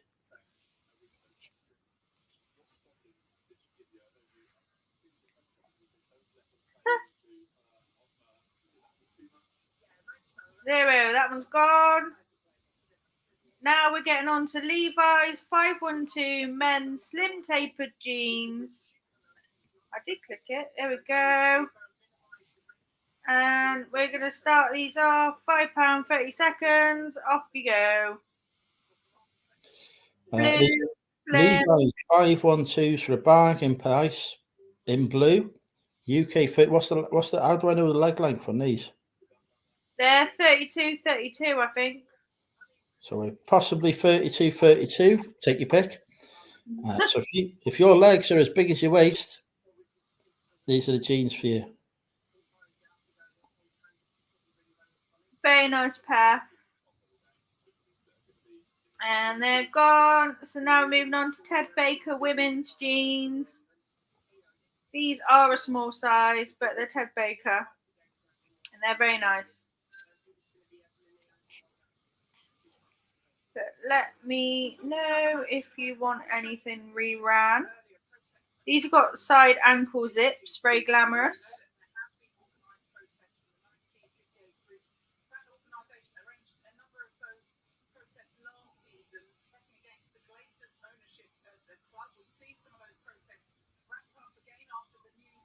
Very nice women's designer jeans.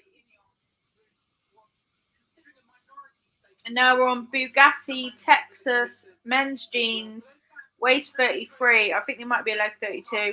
Now these are vintage. I checked them out. These are Defos vintage. Very nice. Very good bargain. Bugatti goes for quite a lot actually. Check your notifications on the app and it will come on there. It will say that I've started my show, and then just let me know if you want me to rerun anything for you, and I can.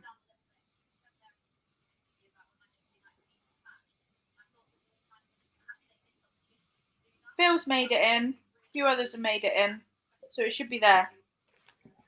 So we've now got the Lee Ryder denim jacket. This is women's. It's a size large. It's very nice. See all the photos flipping about there? Very nice. So I'm going to switch it to auction now. £5, 30 seconds, real barg. Very Y2K.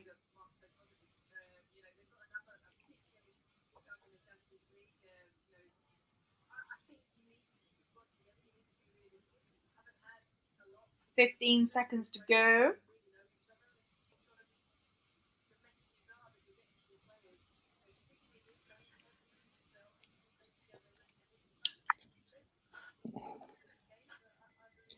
Oh, hang on. Oh, I wanted to bid on that. Bollocks. I'll rerun it for you. No, it's fine. It's a women's one. It's okay. I don't understand women's clothing. Joe Brown's men's cargo jeans, waist 34, resale price of about £30. We're going to start this bid at £5 for 30 seconds. Joe Brown's very popular. Hi, Cohen's Corner. Oh, I can't bid on it because I haven't got a bloody payment method on. Oh, you silly Billy. Oh, shit. I'm so sorry. That's all right.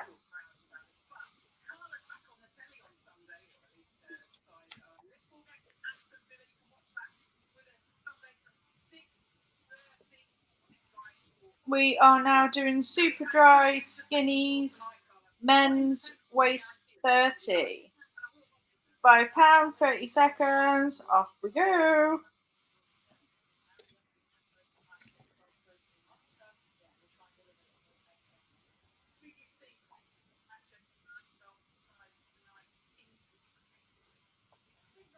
Let me know if you want anything reran. Hi, Nick.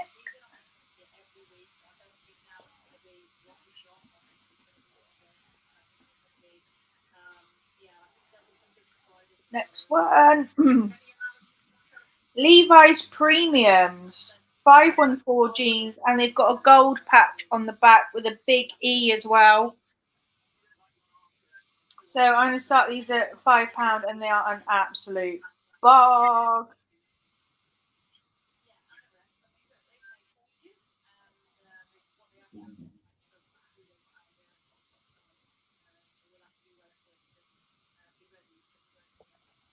These are really nice, these ones. We'll try and flip it around in a moment.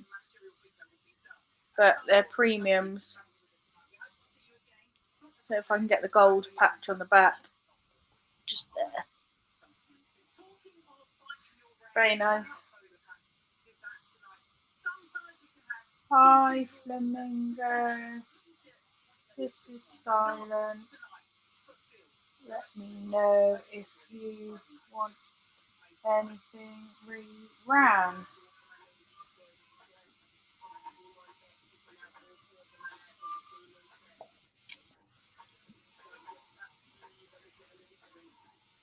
Got another pair of premiums with the gold patch. £5, 30 seconds. Big E.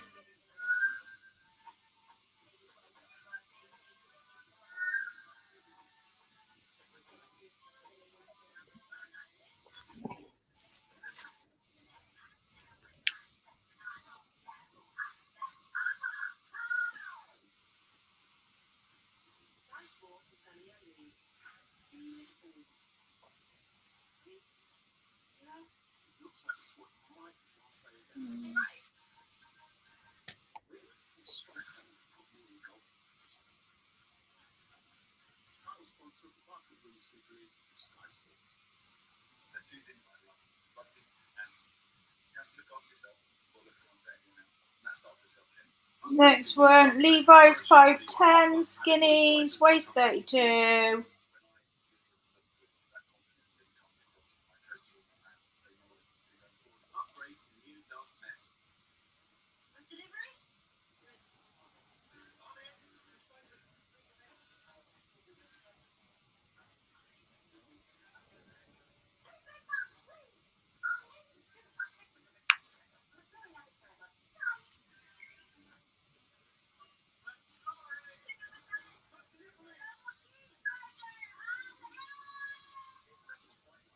I can always rerun items, so if you're in this chat and you're in my thing, let me know.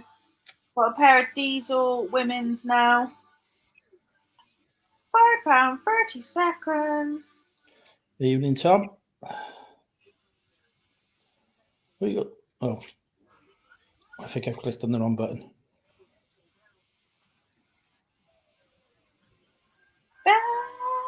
Have you had a sale yet? Not yet. Okay. Come on, folks. Diesel jeans for £5 plus postage in good condition is a bargain. You can resell those for at least 30, 40 quid. Get on there. I mean, they do look like they've got massive holes in them, I've got to be honest, Sophie. They're meant to. Crew clothing.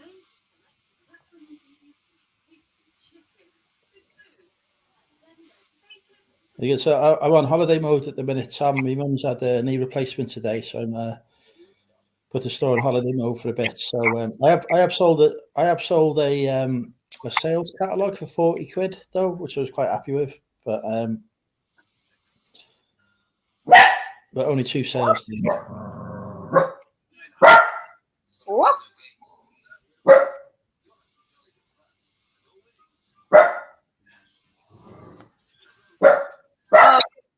now. 2 pairs of Gant are coming at £5 30 seconds.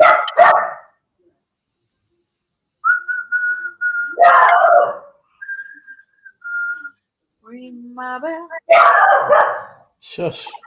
I get really obsessed if I'm on the camera rather than like silence. You kind of do things, you know, while you do it.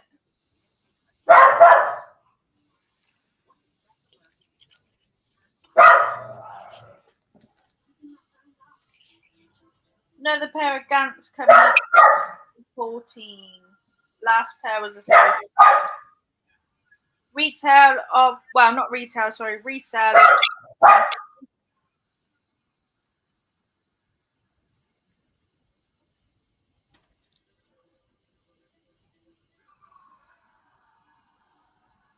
I really need a wee. I can't really go for one.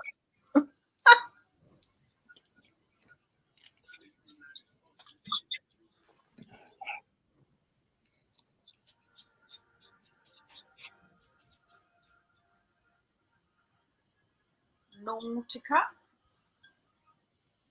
30 seconds. That was going.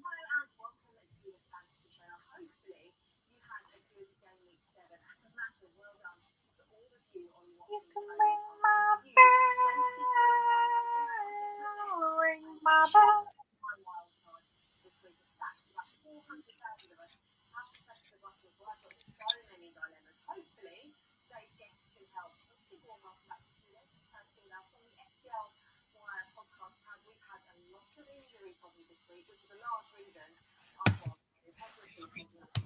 Right, come on, what we got coming up next? Hera jeans.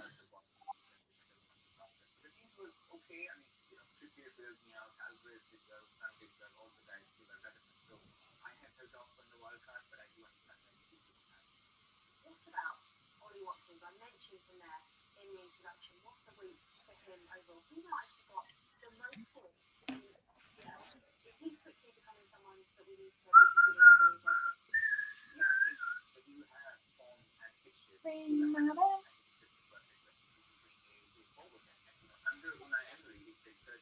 Monkey jeans. I am going to start these at 10 because these are brand new with tags and they're very retro.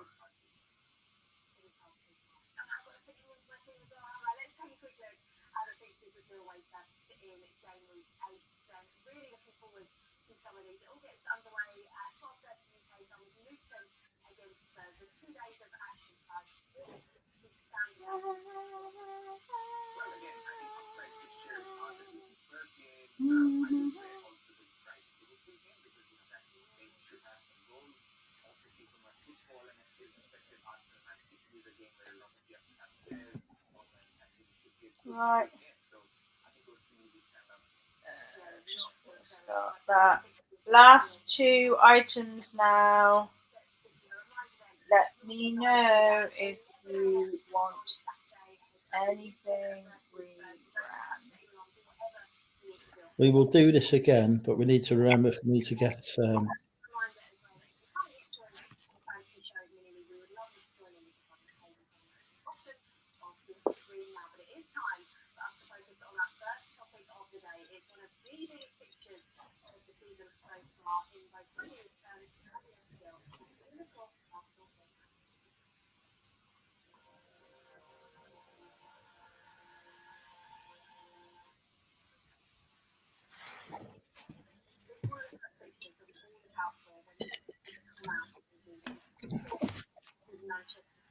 Last one now, Calvin Klein jeans.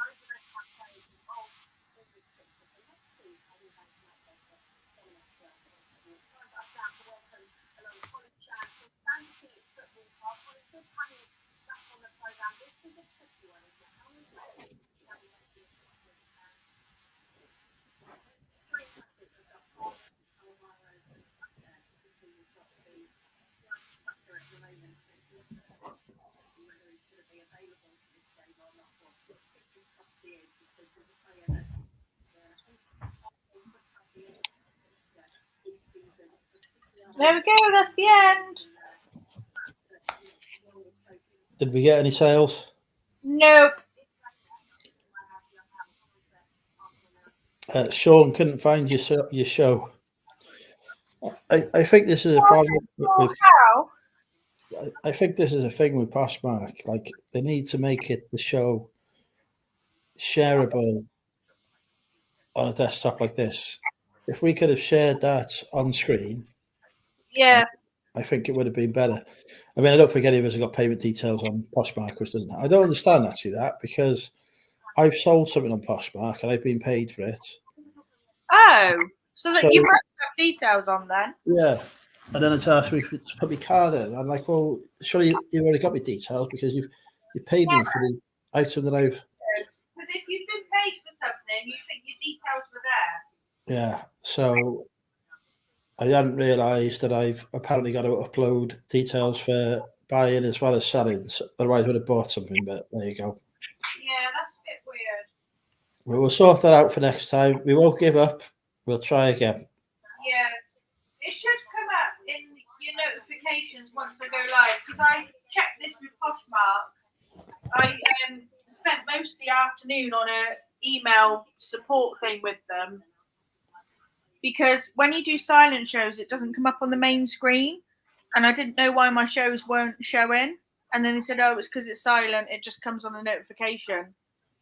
So yeah, you can access it through the notifications.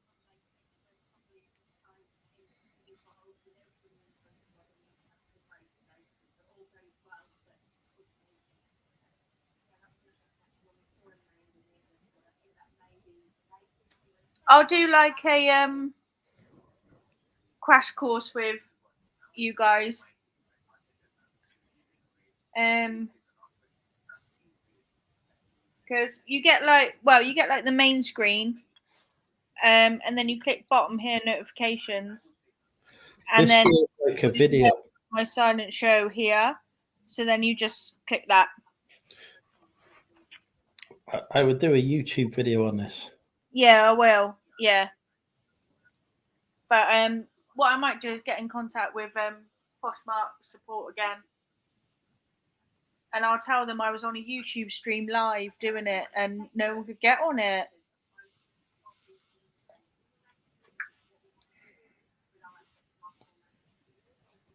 And then we'll see if that changes their answers.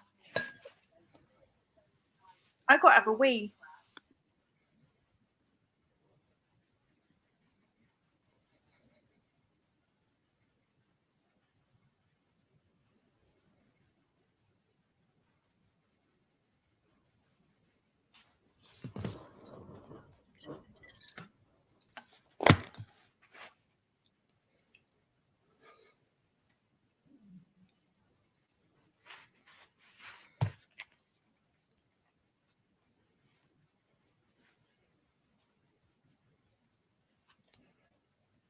She's not taking us to the toilet with her, is she?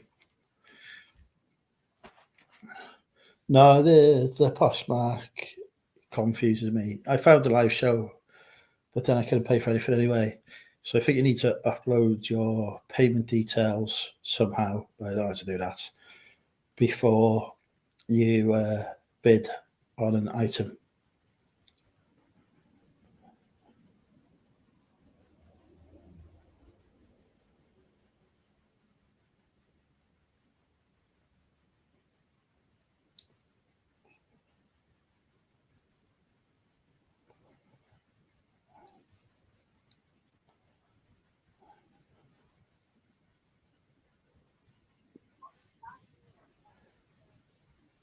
I'm going to email Posh tomorrow and complain.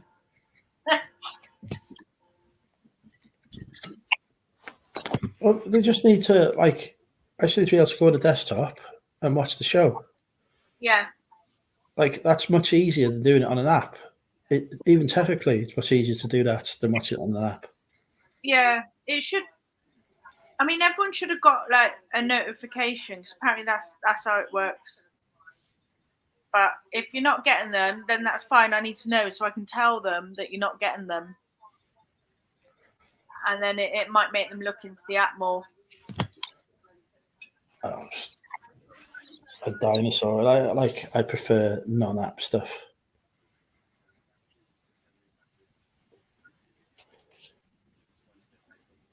Even better, if you never got a notification come up, screenshot your notifications proving that I wasn't there, screenshot it and send it to me on Instagram, and then I can forward it in an email and prove to them that people can't see my show.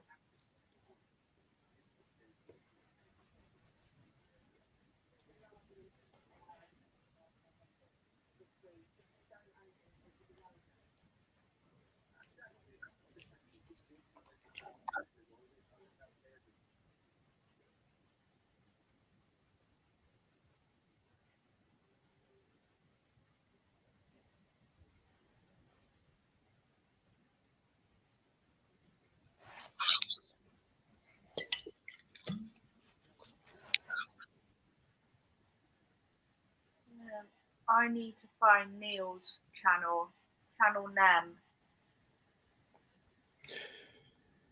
Are you going to become a member? Yeah.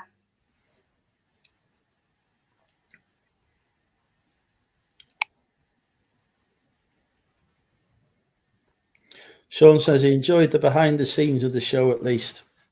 Ah, thank you, Sean. Still needs to stop putting lowball offers in the shop.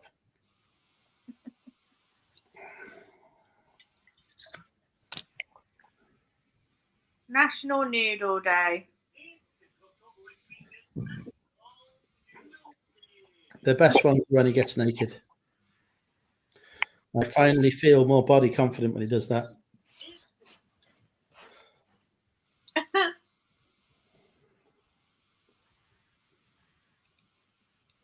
hilarious.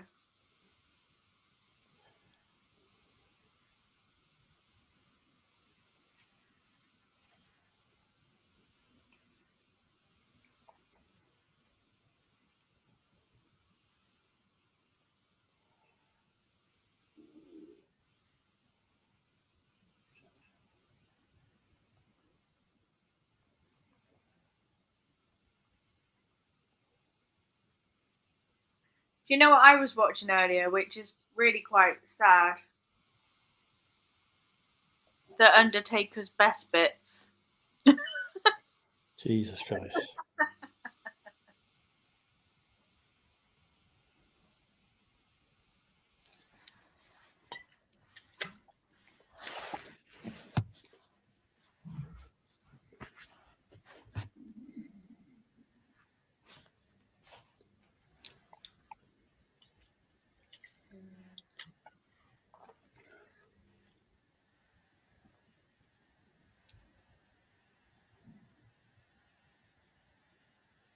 Top 30.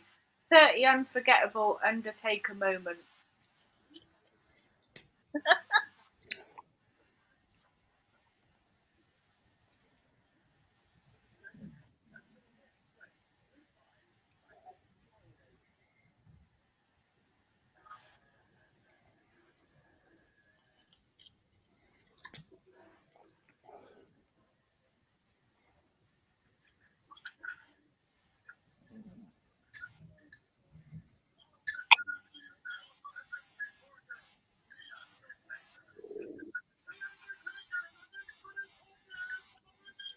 That's your smash burger. The burger was good. The chips were disappointment.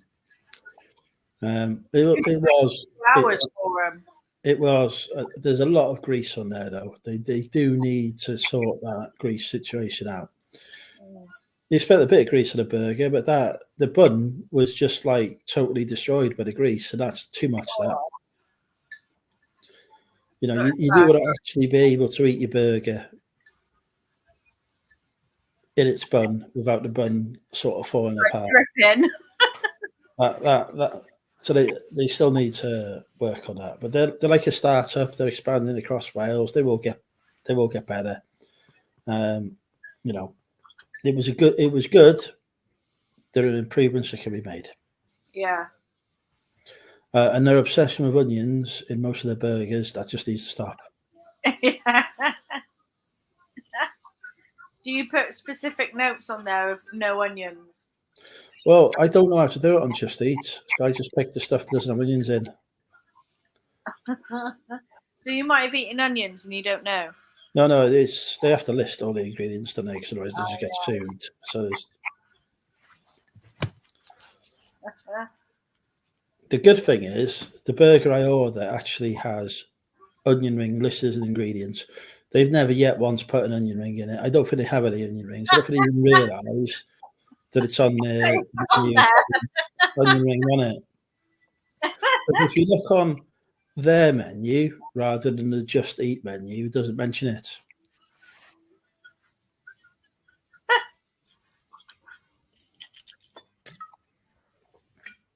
So there's probably people complaining about not getting an onion ring, and I'm like absolutely delighted.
That's hilarious.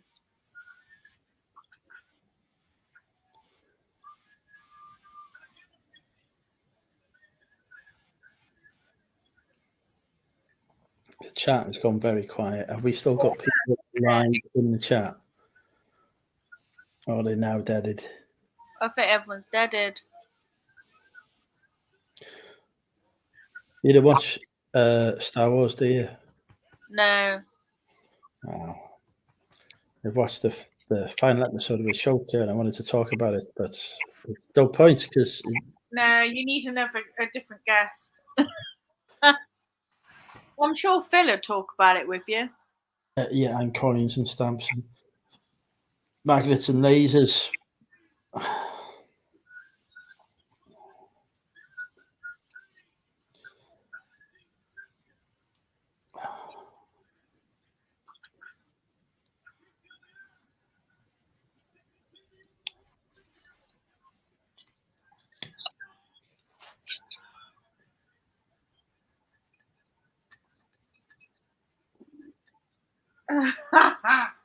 I do love watching old school wrestling. It cracks me up. Because when I was a kid, I loved this. It just cracks me up now. Do you think I could make it as a wrestler? No. What do you mean no? Have you not seen this physique? I'm like Hulk Hogan in his prime. Before he went racist. I don't think you would. You could give it a go, though. Hey, you know me, Sophie, I'll give anything a go. Well, what would you be called? The stick man? I'd be the cider man. Yeah, you would be the cider man, yeah. The cider man. You could, like, make your entrance, like Stone Cold used to do with his beer, like, you know, slap them together and then down them. You could do that with cider.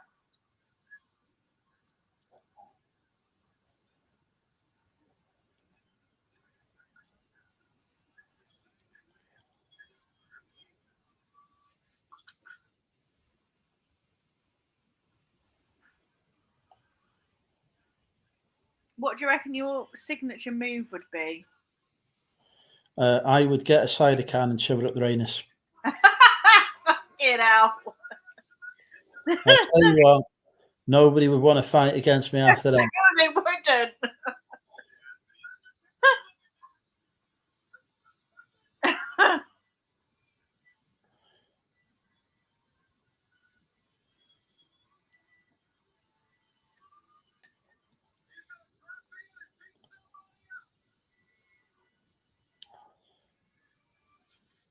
Should we go to the green room? No one's talking to us.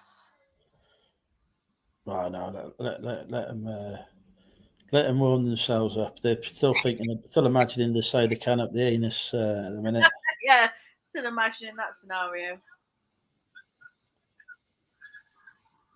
Probably why no one's talking to us.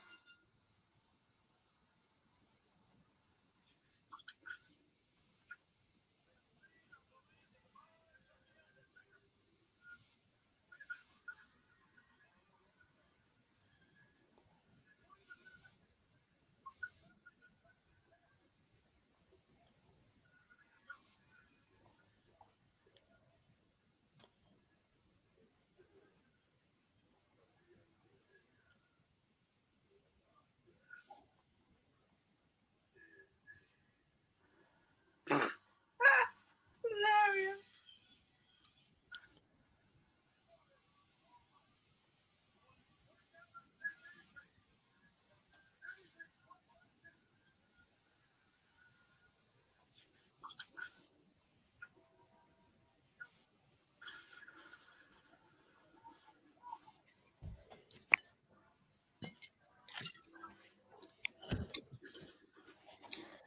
Oh, Oliver Ian 07. Oh, little Steve's still here. He says, or she says, we've never confirmed gender. They say, give me 5 minutes and they may pop on. Yeah, be politically correct, Andrew. My first experience of being with a them in person was at a board gaming club once, and I did get the pronouns horrendously wrong. It was not good. I had to apologize. I bet you shamed yourself. Well, I was ashamed. I had to apologize several times for getting it wrong. Were they a cat? They were not a cat. They were a them. And I was just like, and I was going, oh, it's his turn. No, it's not a his. It's her turn. No, it's not a her. It's their turn. So it wasn't good. It was not good at all. I was ashamed of myself. So you should be. What happens to days when Andrew's lives were known for controversy? I've had plenty of controversy already on this stream. I've discussed many controversial subjects. Not my fault you decided to go and have a shit, but I was able to take away.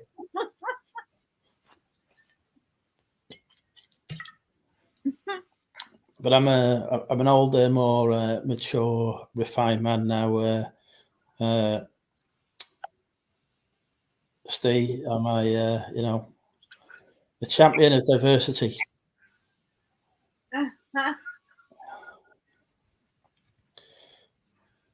Yeah, plus, I've upset so many people. My viewing numbers are spiraling, so I need to do something to get them back up.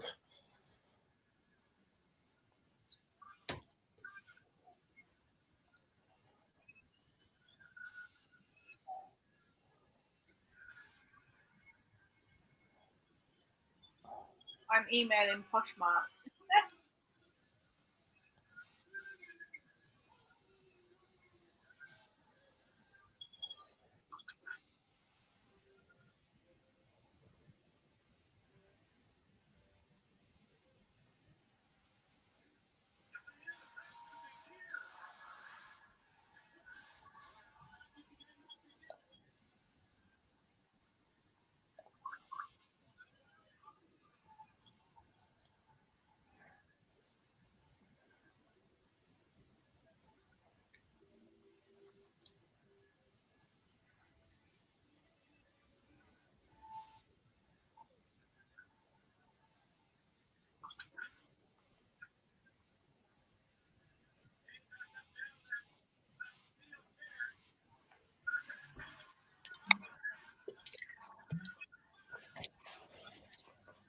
We need to get some controversial guests on.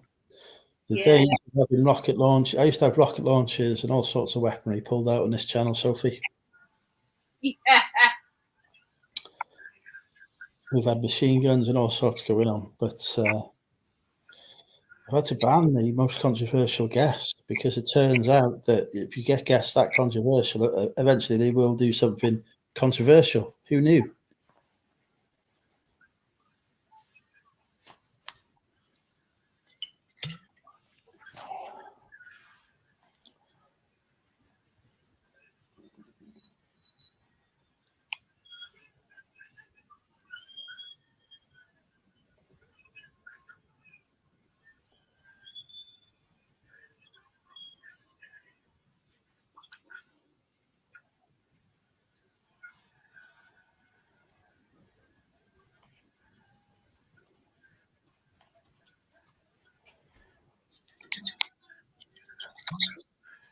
Andrew and PG. It's got hold. Yeah, I'd go with the got hold. It's got hold. I haven't got the energy for the drama anymore.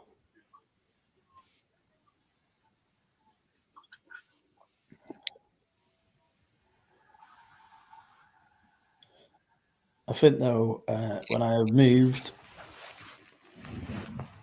there probably will be more drama and controversy. I'm on holiday mode at the minute, Dr. Trader. I'm looking after my mum. It's a knee replacement, so obviously sales are affected by that. Disney is now more controversial. I don't think that's true. Just because I haven't put a banner up saying sex to be 24/7 does not mean that I'm not still controversial.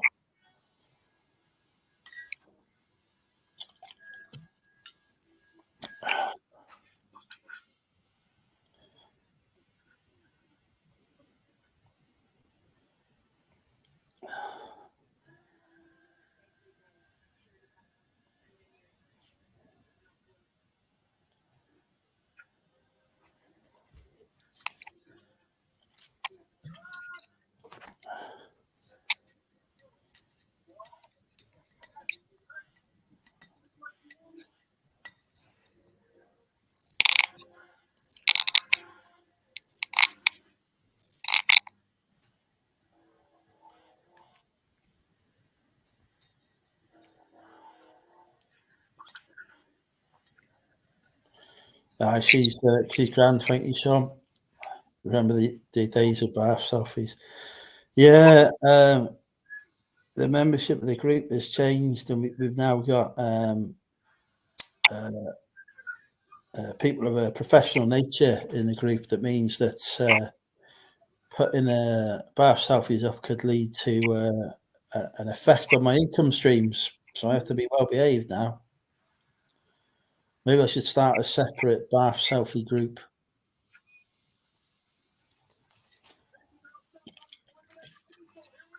I miss having a bath. I've only got a shower.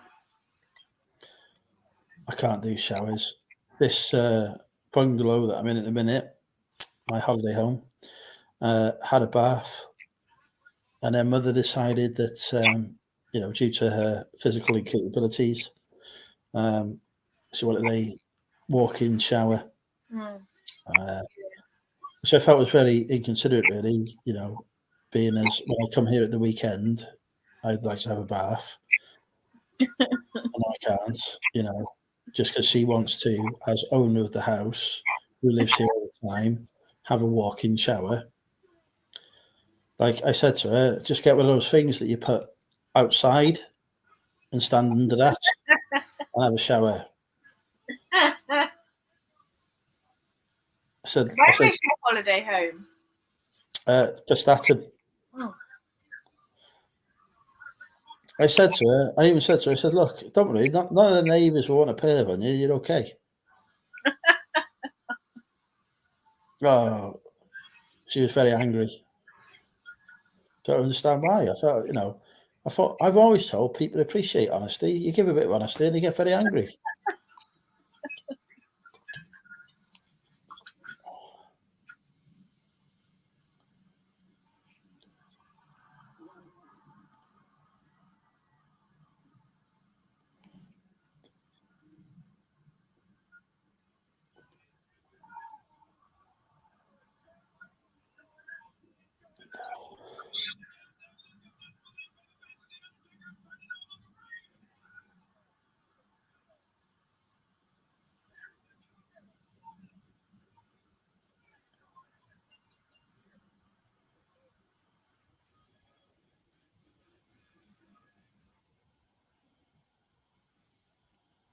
I thought little Steve was coming on.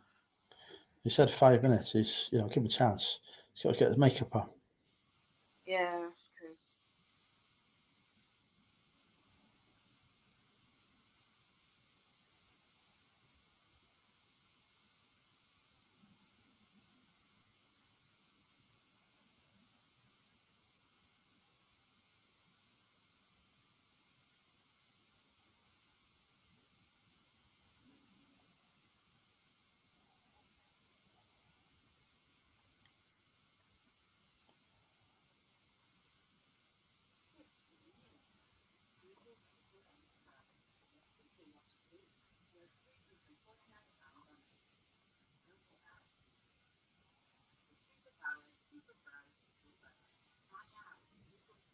What's the new iPhone out now? 15, is it? Something like that, isn't it?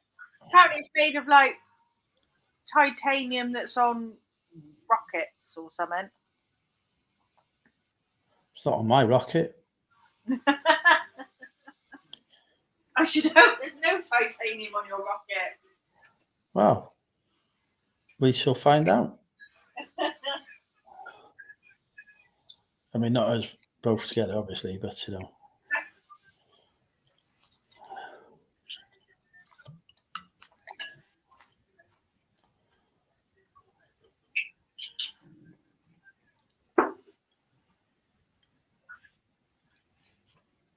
Oh, that's been the water. I've run out of Coke now, so what are you getting? Lemonade? Heroin. On bottles tonight. Yeah, drinking the 8.2% cider. It should taste nice, basically, and it was on special offer. But any neighbours whose bath you could use, I've no idea, to be honest. Right, we've got another girl joining the chat. Cheeky sod. Hello, little Stephanie. Hello, Trouble. How you doing? You're right. Yeah, I failed miserably on that Poshmark earlier. I couldn't find you for any. I didn't even know how to use the bloody app. Well, I've emailed them now saying that I was live on a YouTube and that no one could find me. No one could find you. Yeah. See what they say tomorrow or Monday, maybe. Fair enough. Oops, that's not what I want to do. I want to sort that out. How do I sort it out? I don't know. What a day. So how's your day been, guys and gals? Not bad. I've been at work and then I went to this guy that I met at the car boot's house and picked up. Oh yeah, I heard that earlier on. That sounded good. And then I listed a few bits when I got home. Went to go do parcels because obviously I haven't got a printer at home. So I rely on the every, print in the shop thing. And for about 2 weeks now, the every servers have been down. So I've now got a print. I've actually messaged people on eBay and say, please expect a delay because of X, Y, Z. And that I'll have to print the labels on Monday when I'm at work. Yeah. But I've sold something on Vinted and I stupidly clicked digital label just out of habit. And there's no option to be able to click like print label. It's just a QR code that you get. So I'm not really sure how I'm going to do with that. Okay. I don't know whether to drive to Gloucester and see if there's a shop there that's working. Whether it's just like a Cheltenham area thing. You know what you need to do. Buy a printer. Exactly. Yeah, I know. They, honest to God, they're not expensive nowadays. Well, I want to get a little, thermal label printer, and I've seen ones at about 90 to 130 quid. So I think when I get, that much in sales one week, which I have been doing lately, I'm just going to use it all on a printer. Yeah. You get one of the zebras. No, they're too expensive. Really? I thought you're probably looking about 120, aren't you? I don't know, actually. Let me have a look. I thought they were more like 300. No.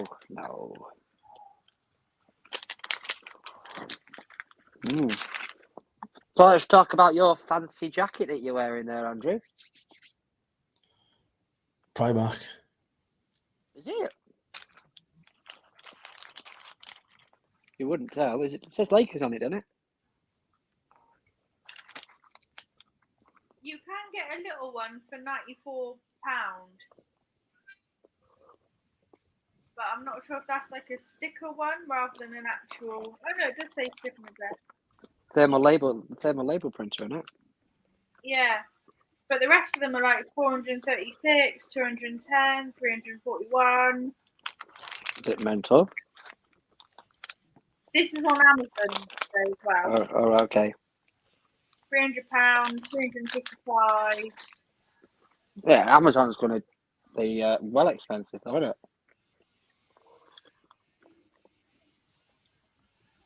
Yeah.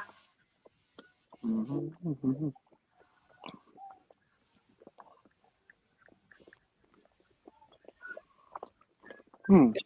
Yeah, so Zebra GK420D you want? There is a bit of variation. Let's look. I've got an LP2844, which is a Zebra. They've got one on here on the T-Bay. That's 129.45. Got one on bids at 77 at the minute. Oh, hello, Lindsay and or Alvin. Zebra GK420D on Amazon is £341. See my point? Yeah. No, it's got to be cheaper on eBay for one of those than. I rarely look on Amazon for stuff now because I always find eBay's cheaper. Have a look on Vinted. Yeah. That's the same ones that we use at work. Same with us. We've got hundreds of them at our place. Yeah.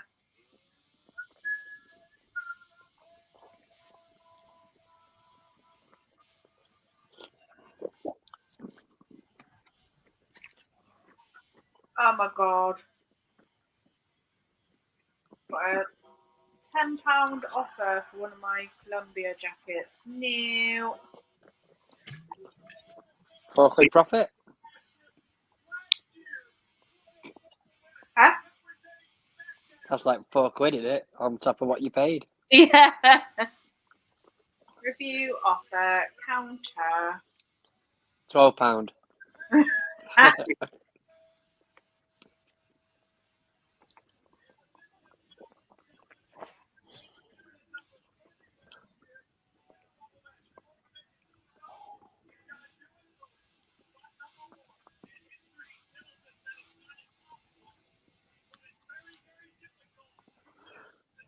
No, I try and search marketplace nowadays, and it's just absolutely messed up.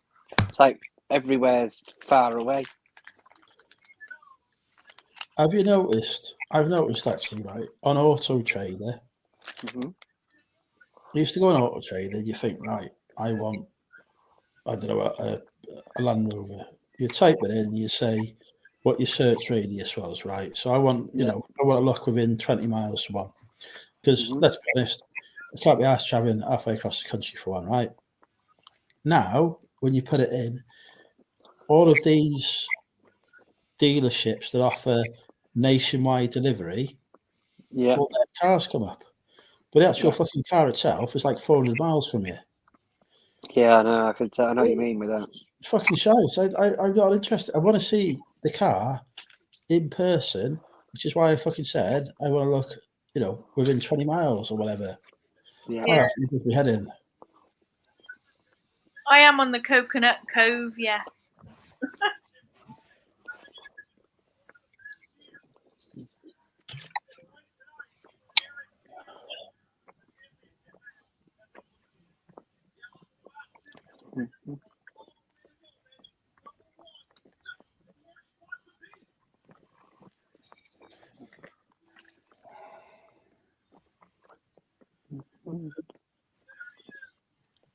What have you been doing, Steve? Just sorting out stuff in my moving room. Really, to be honest. Last couple of days, I've been putting some new shelving units up and everything. So, the house has been an absolute riot. What are you eating? It's a cornflake.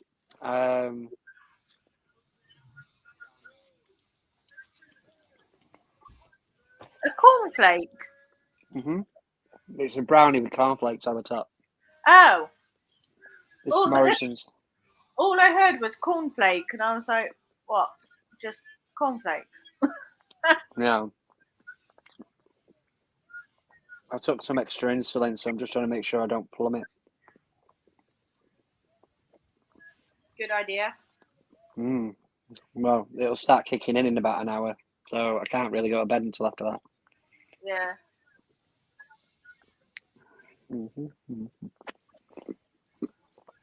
I had a chest infection the last week or so, so I've had some antibiotics and some steroids, but the steroids have...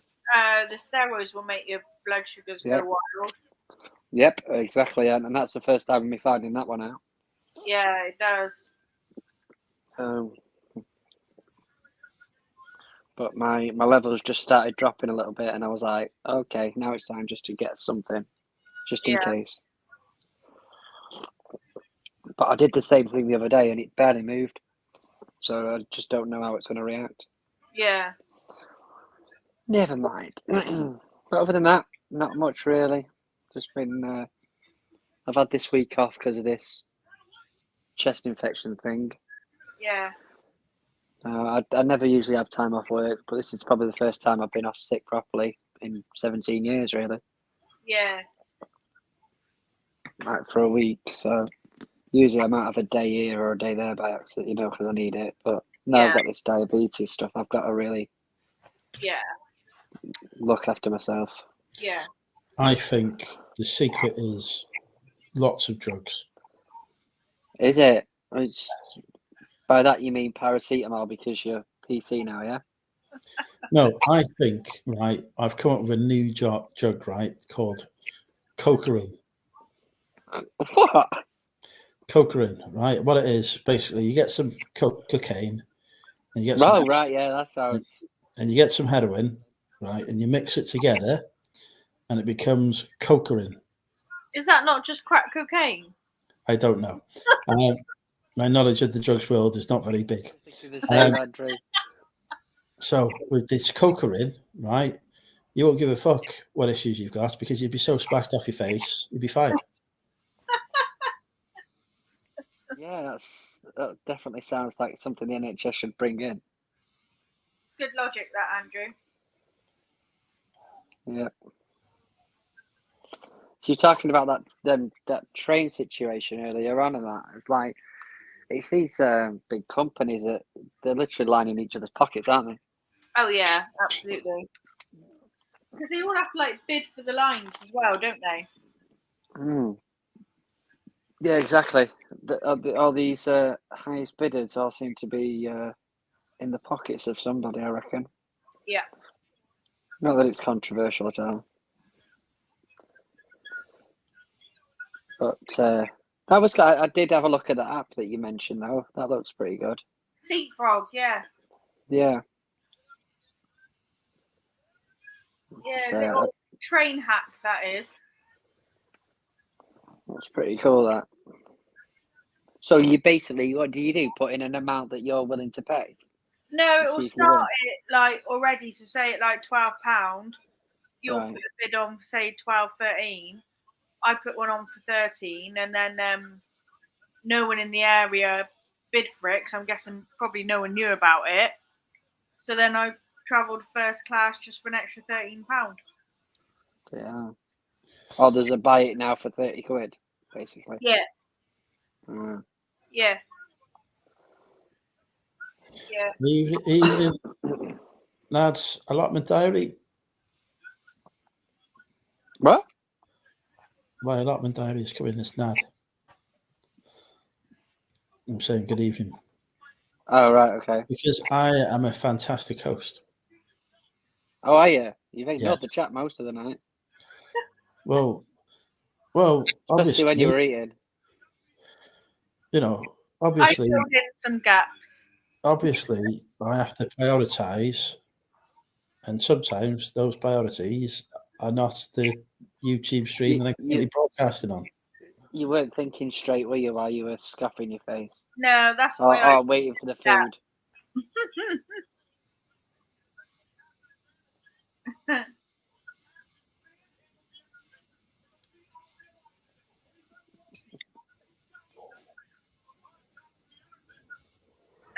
I don't know. Oh, gosh. What are you doing tomorrow then, Steve? I don't know, because we're both off tomorrow with little man, so I can envision house work. I can envision.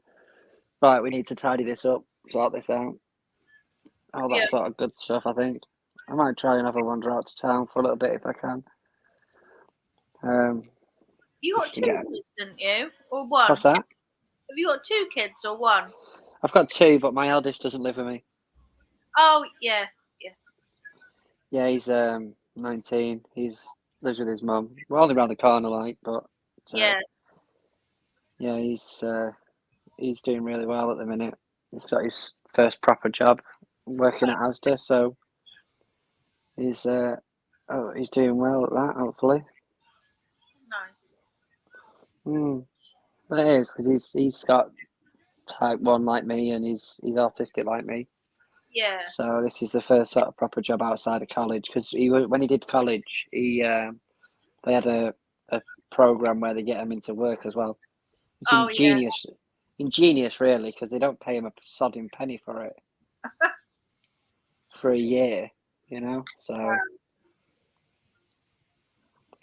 but yeah, he's in the big wide world now of work.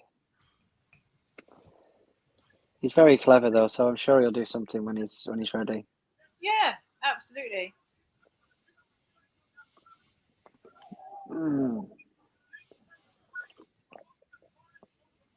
We signed up he wanted to be a chef at one point. So he went to college to learn how to do chefing. Yeah. And because of the COVID situation, they weren't allowed to cook anything. No way. Yeah, the whole first year he couldn't do anything. That is mad. They weren't allowed to cook. That is absolutely mad. They just put them on extra maths and English instead. That is crazy. He wasn't chuffed. No, I bet he wasn't. I think that put the kibosh on that one, to be honest, at the end of it. Yeah, that's such a shame. Even signing up for college though nowadays, it's not like a 5-day job, is it? It's not 5 days at college anymore. It's like a few hours here, a few hours there. Yeah.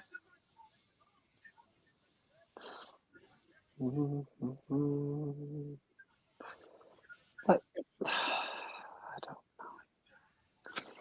know. Like, fucking electronics in your area. All right, I'll click on it. It's fucking Boston. It's like over an hour away. Honestly, it's messed up. This. The more you use it, the more this bloody marketplace is messed up. If anyone is in the chat actually, and you use every digital labels in the shop, like at Tesco's, you print in the shop, let me know in your area if it's working, because I want to know if this is just a Cheltenham thing or what, whether it's worth driving elsewhere to get this stuff sent. Like before I can print the labels on Monday, so obviously I want to get it sent.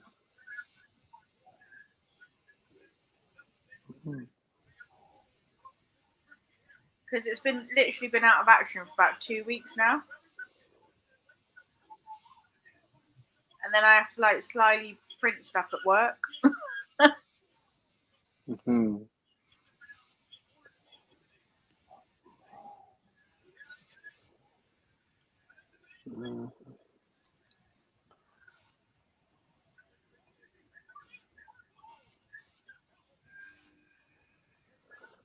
Come on, Andrew, you're quiet. What's going on? I brought out cider. I need to get some more cider. Oh, God, I see. It'll take about 3 hours to deliver. Why quiet? What he means is I haven't insulted anyone for at least 2 minutes. No, because like I said, you're on PG. Secret location is. Told you, Prestatyn. Oh yeah, it's not that secret, is it? Really? This is like, do you know, little Steve? I was on a live with Sophie just this week. She's already forgotten about it. Yeah, so. Yeah, but you can see why though. You can see why. I was the one who Very spoke most memorable. on that live. I even opened up with a rant about every. That'll get the audiences in. Just because they've lost. I was trying to deal with a national crisis at the time, but I've still given the time to Sophie. I just can't even fucking remember. Because they've lost a couple of parcels. I feel very privileged. Thank you. Yeah, fuck me. A couple of parcels, Andrew. I've got You know what I mean? So it's like my last appearance on Movie Chats when I came on it last week. They don't remember. No, never do. I just, like I say, you know, you lost a couple of parcels. I'm sure you'll survive. How are you getting on with that anyway? With what? See, that's my point. That's why I couldn't remember him being there.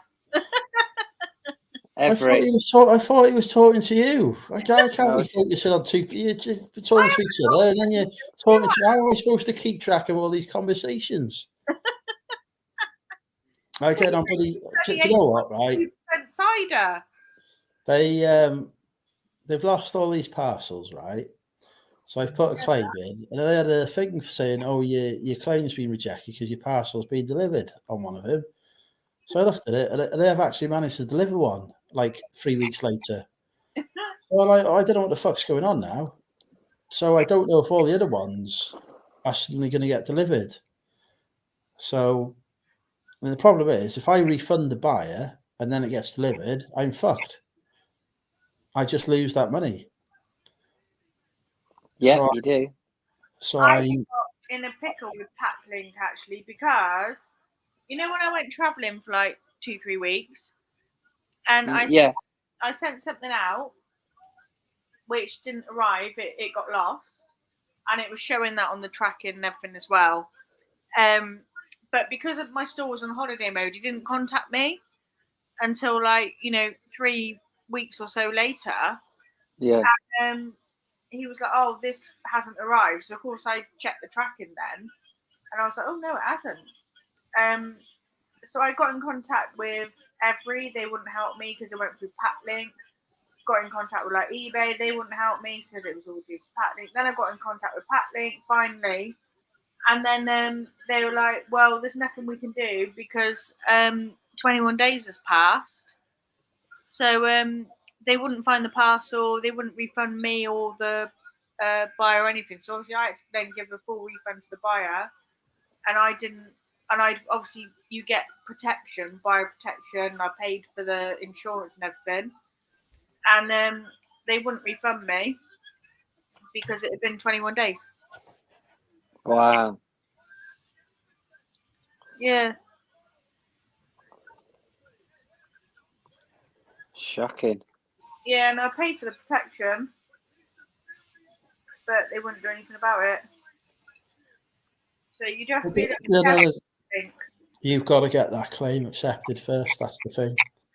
If you don't get that claim accepted and you've refunded before it, because Every are just bastards. They just fucking deliver shits like a month later. Yeah, because I got in contact with Every. They were like, "It's not us, it's Patlink." Blah blah blah.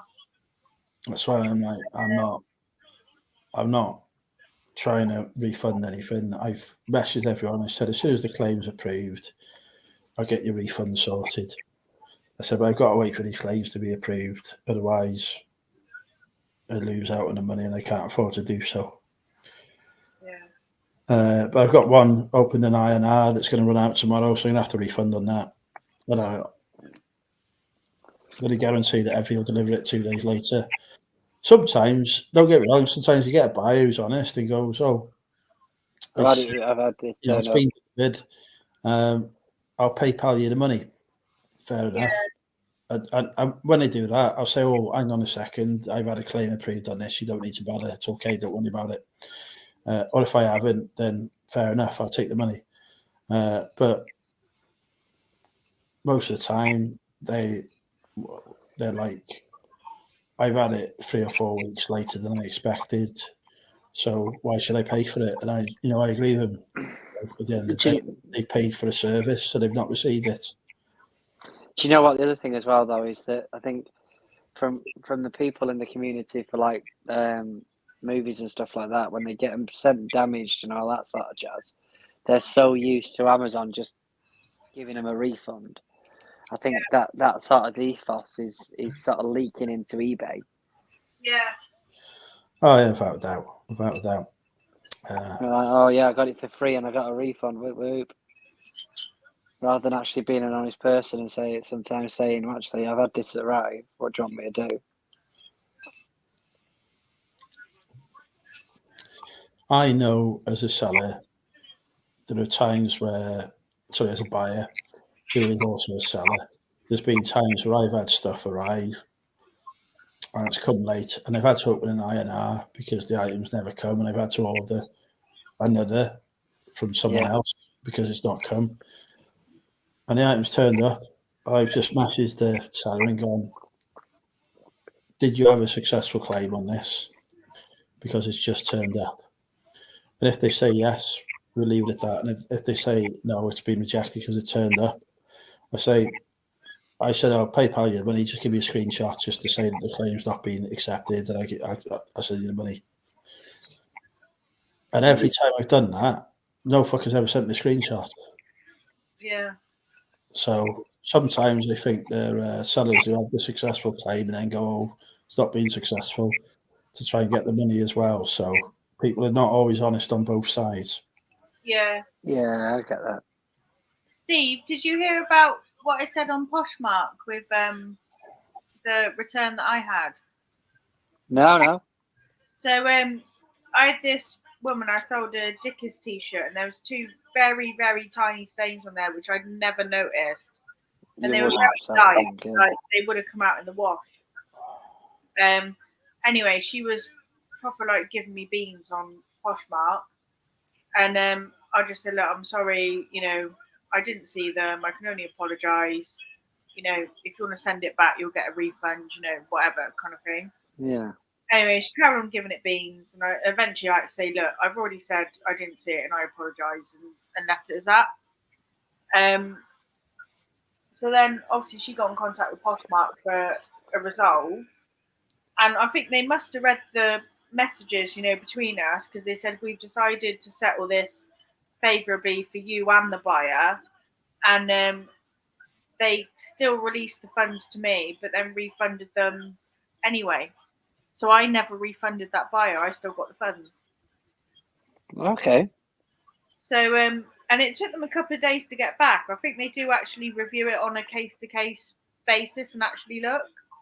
So I think they must have seen the messages. They probably saw her like giving me like shit basically. Yeah.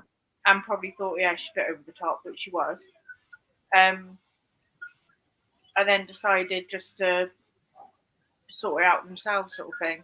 Keep her happy as well. Yeah. Obviously, which is a good thing. If that was eBay, like without a doubt, within 30 seconds, I'd have been made to refund that. Yeah. Yeah, I bet you would. Yeah. It's nice that they've obviously like looked at everything and not just been like, oh yeah, you just got refunded it and that's it. I mean, she hasn't got to send the shirt back. There's no mention of that. But at the same time, I'm not really that bothered because I've still received the funds for it, so it doesn't really make any difference to me. Yeah. Oh, that's all right then. So how long have you been doing the Poshmark thing then? Before it launched. She's ambassador. Yeah.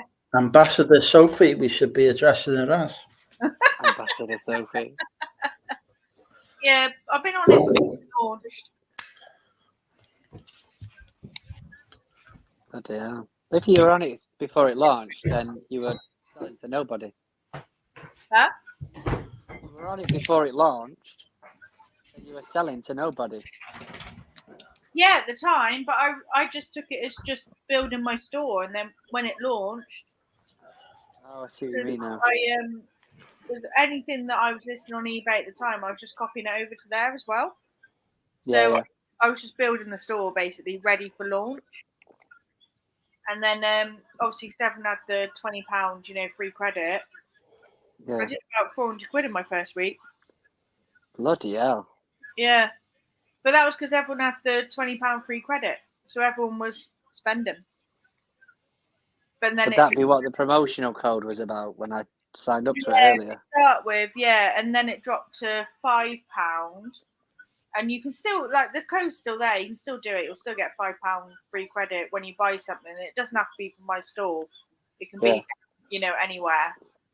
And then you get £5 free credit when you sign up. Then I get £5 when people buy something. Yeah. But they do give out free credit quite a lot. Like, I went on a Sell Together Poshmark show with like people that work for Poshmark. And because I went on the camera and sold £5 free credit for doing that. Yeah. So they do give out people like quite a lot. But That sounds pretty good. to start, when it first like launched, I was like mega busy. Like, I've never packed so much stuff in my life. It was crazy. And then obviously it dwindled off because people then spent their credit, they then reduced the amount, and they still haven't launched it like properly. Like, members of the public, they're on there now. It's only because they got referred in by people like me or whatever. Yeah. But I do really like it. I really like the app. I like the experience. I like selling on it. So keep going with it. Yeah, definitely. I hate the app. I have to be honest. But that is because maybe that's because I come to it after like a week after I just started using Vinted to sell my own stuff. Yeah. And Vinted is just like a breath of fresh air when it comes to so easy, isn't it? So, and because I'd had that successful experience on Vinted, well, I don't come to Poshmark, and I think in my head my expectations were that it would be on a similar level, and obviously it's not, is it? So, I was not comparing like for like. If I had come to it straight from eBay, my view might have been a bit different. But that wasn't the journey I went on. I think Poshmark is quite similar to Depop in a lot of respects, and it's got a very social vibe to it. One thing I like about it is I kind of feel like you can manipulate how many people see your items by sharing your items and other people sharing it as well, which you can't really do on eBay. Like, there are lots of positives to it, and I think over time, whether it takes 5 years or whatever, it will get a lot bigger. Because it's huge in America and everything. But they've just still got a lot of work to do here. But I also don't really know why it's so much work to do here when it's so established in America. Like, surely it should have just been like a copy and paste, like, over.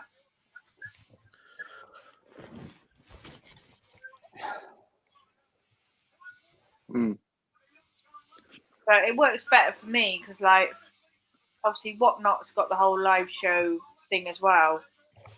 And it works better for me because Poshmark's very clothing orientated, and that's mainly what I sell. So there's no point me being on Whatnot trying to do that.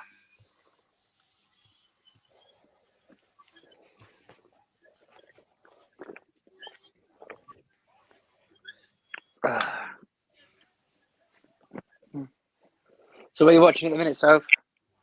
I am watching on YouTube The Undertaker's Best Bits. Really? Yeah. So far.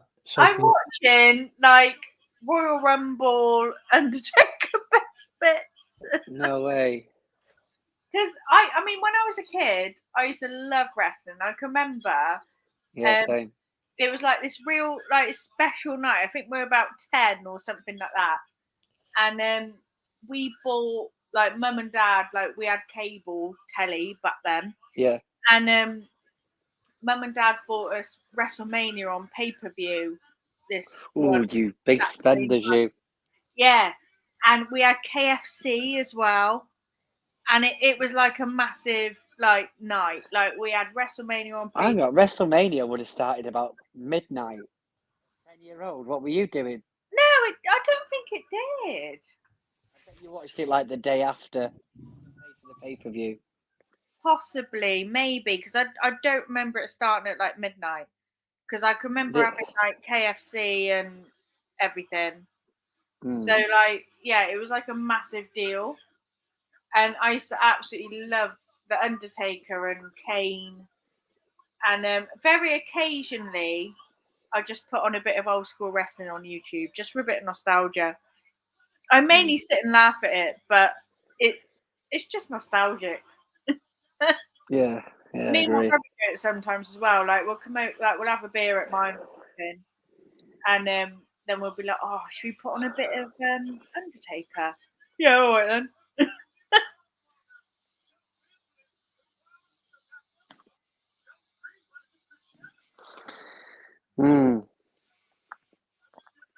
Oh, he's gone. Yeah, I think he froze. Yeah, he did, didn't he? He's probably had too much 8.2% cider. 8.2%. Yeah. Wow. I'd blow my bloody head off. I wouldn't even get through the bottle, and I'd be like, "Hey." Damn.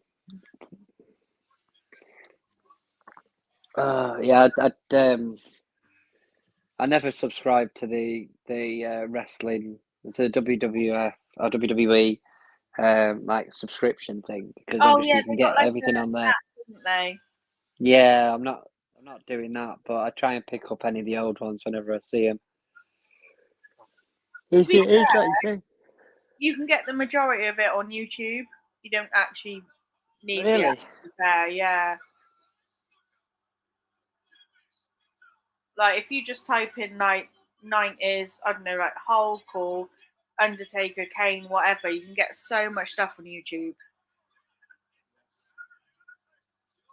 And you can get loads of like full matches, WrestleMania matches, like all sorts. Stupid StreamYard. What am I on at the moment? I don't know. I've just let it play. Stream. I'm on full match 2008 Royal Rumble at the moment. Have you seen a lot of the Undertaker's bits? Yes, I have. So there you go. Far too much. We could do it. Yeah.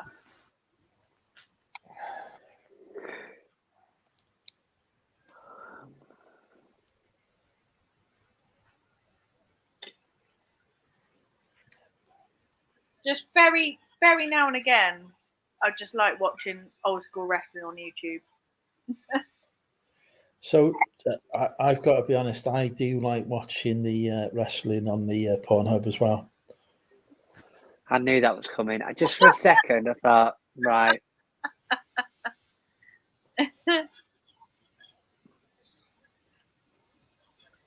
Did you order that, Patches?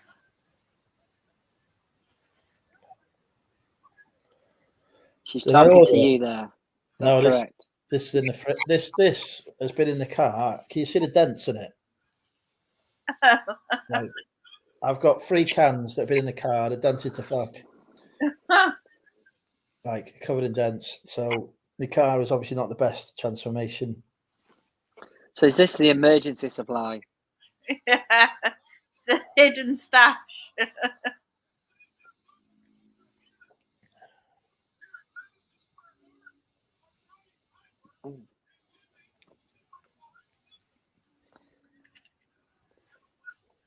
Lindsay and Alvin are on tomorrow night. Oh, what time? I think it's going to be a 9 o'clock one. I can't watch that. I will be here in my top secret location. Top secret. Brilliant. Because I think it's only at the end of the month they do an 8 o'clock one. I think otherwise it's 9.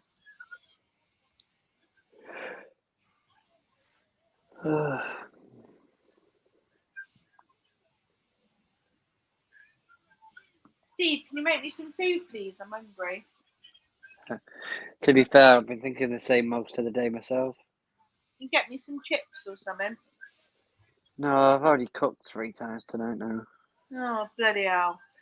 Everybody wanted different.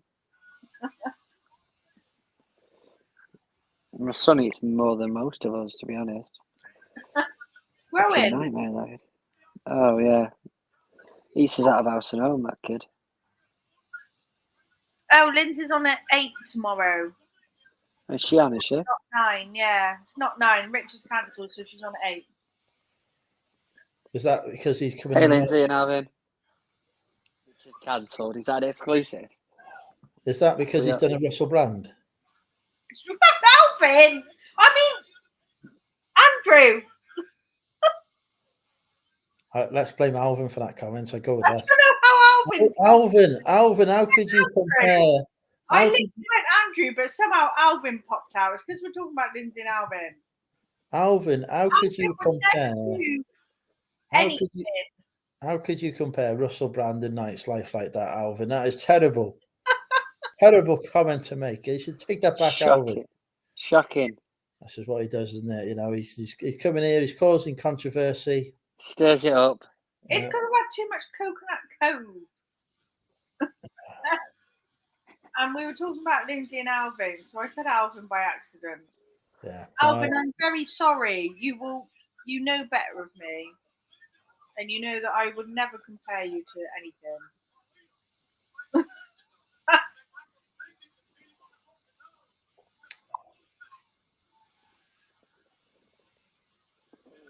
I don't know. Poor Alvin. Alvin's like, he's done absolutely nothing. Alvin is, yeah, Alvin's probably just very innocently, you know, on his balcony or sat in a chair, probably in the kitchen, maybe even sat on the toilet. He's just very innocently just living his life, and I just dragged him into this stream. So I'm very sorry. I know it's nearly time for food for Alvin. Yeah. This is his tea time. He's there for the food coma.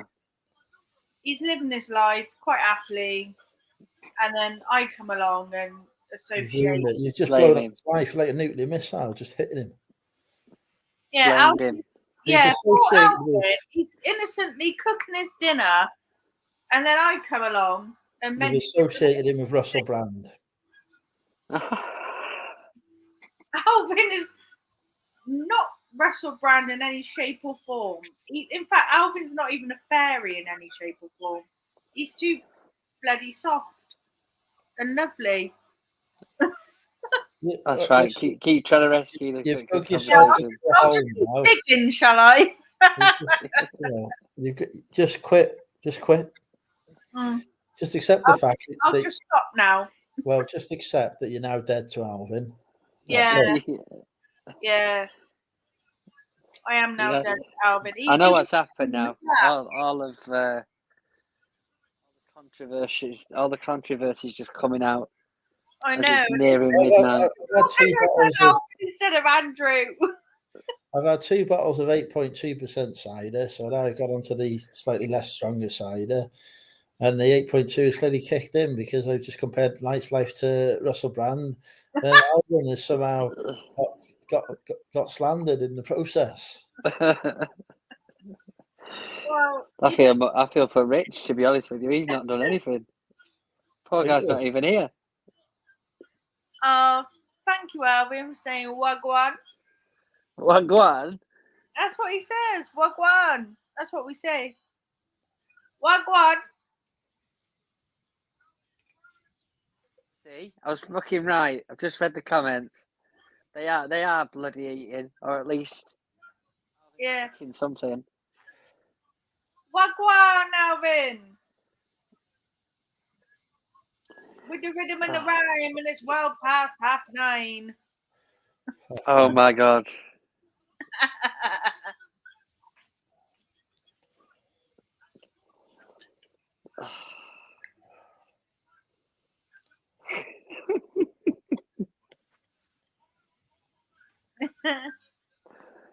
I probably will.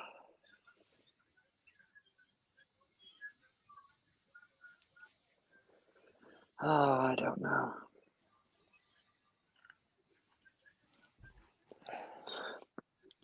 What was I going to say? It's gone now. There was something I was going to say, and it's definitely gone. You were gonna say gas all the Jews, Was I really? and I can't believe that you even had that thought. I'm so shocked. I feel so disappointed in myself. I think you need to have a word. I've already had a word with myself. I talk to myself all the Andrew, time. that's such a bad thing to say. No, tell me about it. She's going to blame the drink though. Be like, oh, I was drunk. I think you encouraged it, Steve, by saying he's not controversial enough. I may have poked the bear slightly earlier on, but I think you didn't did. expect. I didn't expect the return of the That metal one, career. though.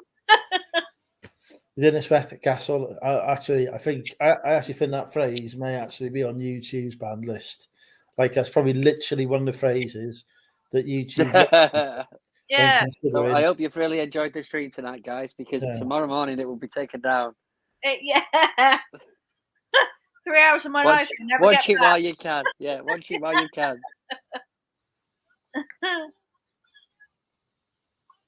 I need a wee, actually. Bear with.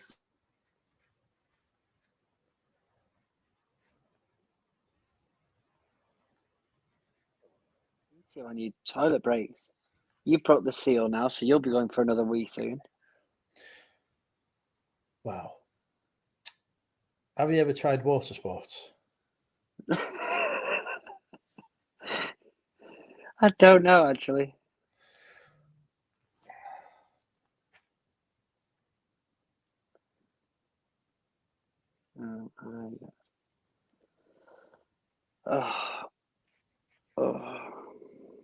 My head's booming tonight. I need tablets. Take some tablets.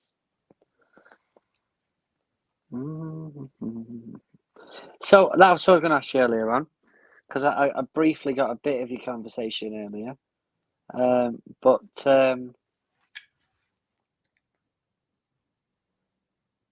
about London. What was the? Because last thing I heard, you were looking at potentially relocating. Purely and simple mortgage interest rates.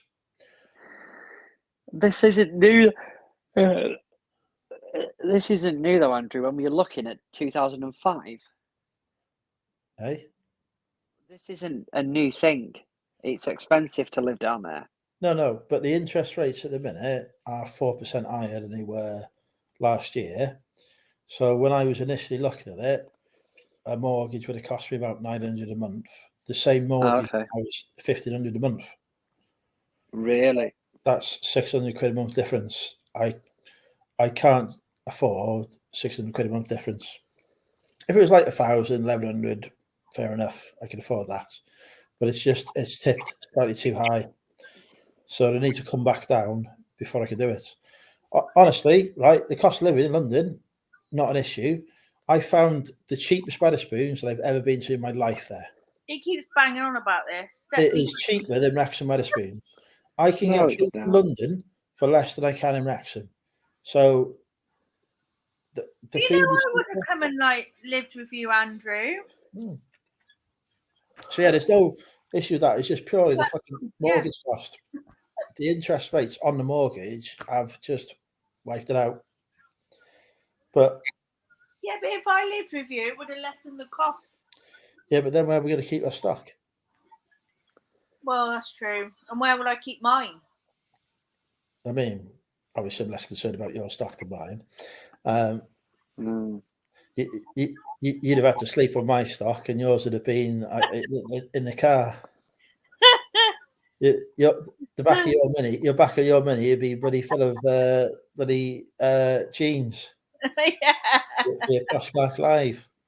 You'd be doing your silent auction, and it would just be the picture of the back seats. Yeah. But no, it's just I was just looking at I speak to the mortgage company because they have to remortgage on my current house because the fix runs out in November.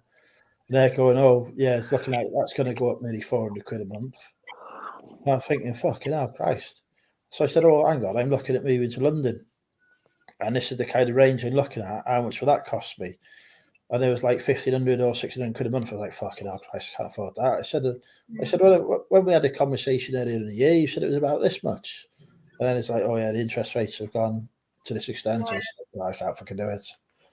It's everything though. Like, me and Kate have been looking for places, of to rent in London and that. And literally our only option is to live with their parents because the amount like rent has gone up that high. We just literally can't afford anywhere, even on 2 full-time wages. We literally can't afford anywhere. Where's that? Where? East Ham, East London. Oh, It's near okay. like Stratford, Canary Wharf. It's the same sort of area I'm looking at. Yeah. Oh, okay. But the rents are just so high now. Oh, you can't rent anywhere for it's madness. The rental. So Like, what's the plan then now, Andrew? I'm going to move to the coast for a couple of years, and then reevaluate when hopefully the market is calmed down. Yeah, because nothing's going to drop for a long time, even in the rental market. Like, nothing's going to drop for such a long time. I mean, even if I wanted to move from here in Cheltenham, like I've got a 1-bed flat. My rent's just gone up as well, which I've been quite lucky with actually. But I can't find the same as what I've got. Like, I was paying 525 a month. It's now gone up to 575, which I think is pretty fair considering the circumstances. And it's also taken them this long to do it. So I can't moan too much because loads of people's rents have gone up by hundreds. So I can't moan. But for the same as what I've got in Cheltenham, you're looking at about £800 a month minimum for literally the same. So I'm stuck here anyway because I can't move because it's about 300 quid more for the same as what I've got. Yeah. So what's any reason you want to move to the coast, Andrew? Well, my mum lives here. Fair enough.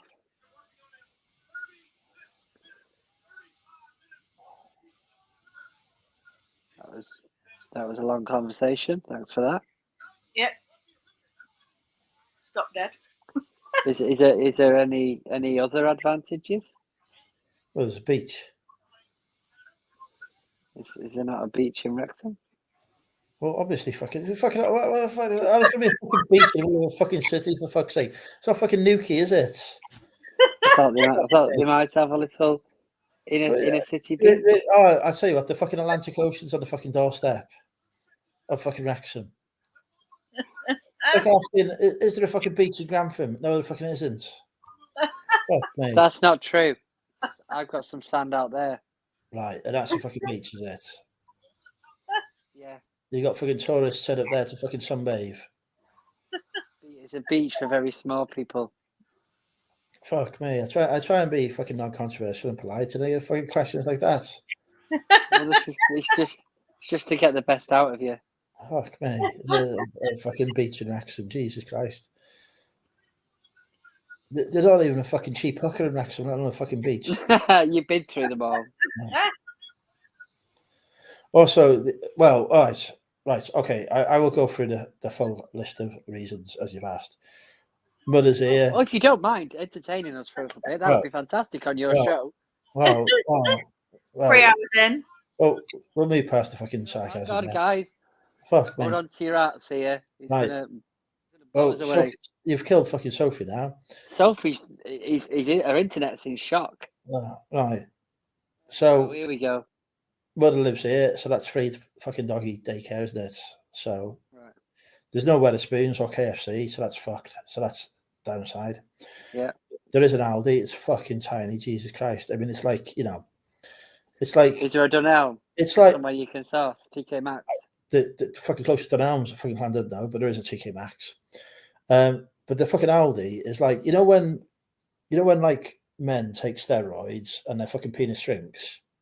That is the Aldi here. It is like, it doesn't even have the full range of Aldi. And I'm thinking, how can you not have all of the stuff that Aldi has in a fucking Aldi, but it doesn't. So Right.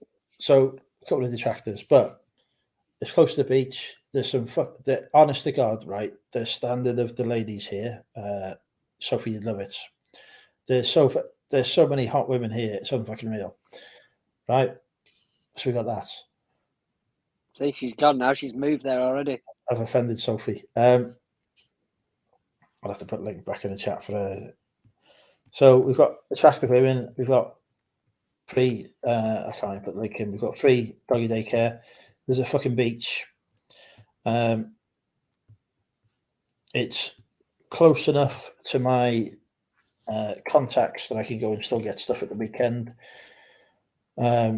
Housing is reasonable, and the property market is very hot. So when I decide I want to move to London, if I want to sell my house, it will go quickly and a lot quicker than it would in Wrexham. Which means the value no, because you are going to go up. Yeah, but it's still going to be. It's like saying I'm going to make a fortune out of selling the house. The prices are reflective of that. Yeah, the prices are going up higher here than they are in London. London, the prices are going down. Oh, really? Yeah. Yeah. Because of the state of the mortgages. So, so for a cash investment basis, here is currently a better place to do so. So there's that as well. And the other consideration is I've got a fuckload of stock. I'm never going to fucking accommodate that in London. So I actually do need to get through some of it, and that's going to take a couple of years anyway. So may as well sell it, make the money from it. Some of your stock. Yeah. Well, if you want to buy some, buy some. I've got dibs on the north. On the north? The North Face stuff. I had dibs on that about 2 years ago. He's still not found it. I'll do clothing stuff, shoes, that kind of thing, you know. I don't care. I want fucking North Face. I wanted the North Face about 2 years ago, Andrew, when you had loads of it. I still have. I just don't know what the fuck it is. Exactly my point. I might have to just come and supervise you emptying out wherever you've stored it all, just so I can accidentally stumble across it.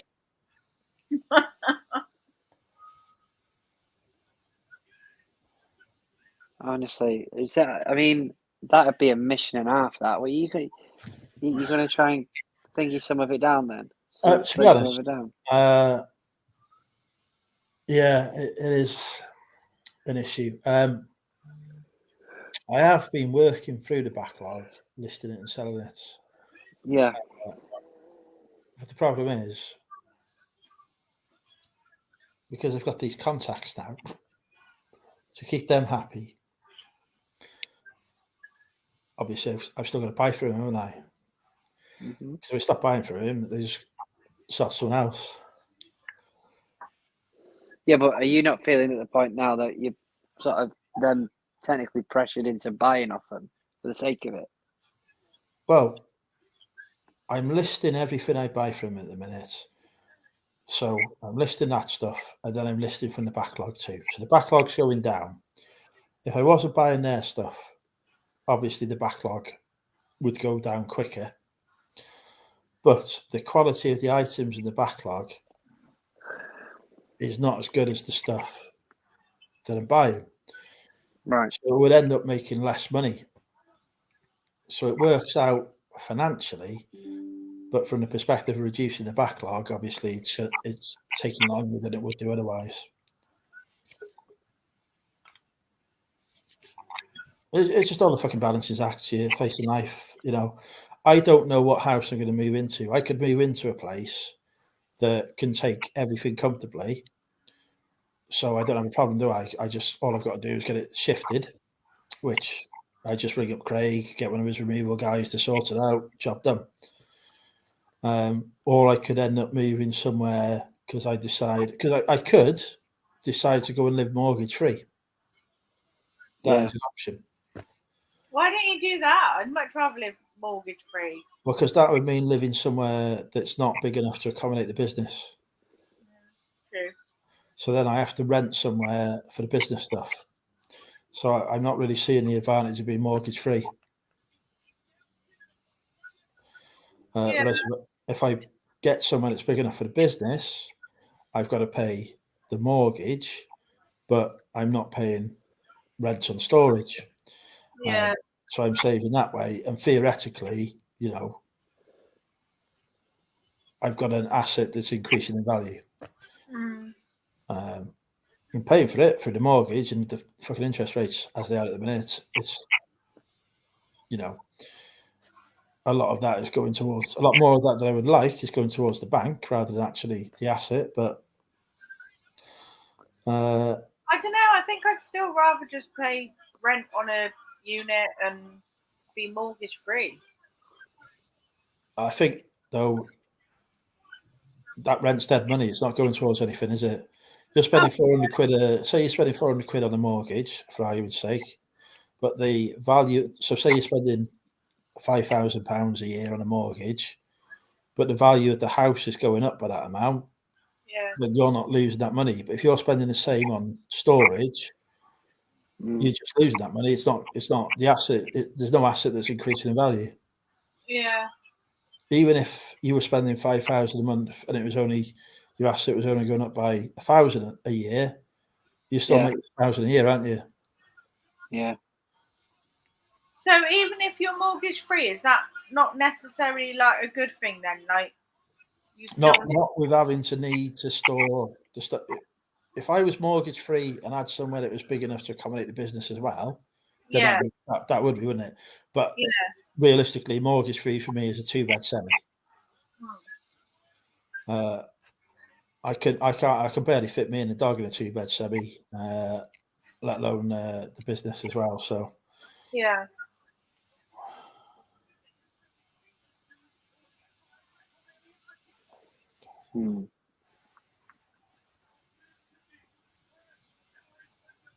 How much stuff have you got? Well, I've got a garage full. Do you know how big a garage is? I've got an 8x4 shed full. I've got a spare bedroom full. That's just the stuff at my house. I've got a 600 square foot unit, 400 square foot of which is listed, 200 square foot unlisted. And then I've got a 400 square foot unit full of unlisted. Fucking hell. So I got a lot of stuff. So if you was to get rid of those 2 units, could you then afford to live in London? I can afford to live in London regardless. I just don't want to put yourself under that amount of financial pressure. Yeah, I basically just don't want to pay a fuckload of interest on something when I'm not convinced that the asset is going to raise. Because as I say, that their prices are going down. Yeah. What's the point? If I could potentially end up in a situation when I move there, say buy a property for 300 grand. Yeah. 2-3 years time, I think actually I don't live here anymore, and I sell it, and it's only worth the 300 grand I paid. Or I come here and I buy a property for 300 grand, and I think in a couple of years' time I want to sell that, and I sell it for 330. I've made 30 grand. Yeah.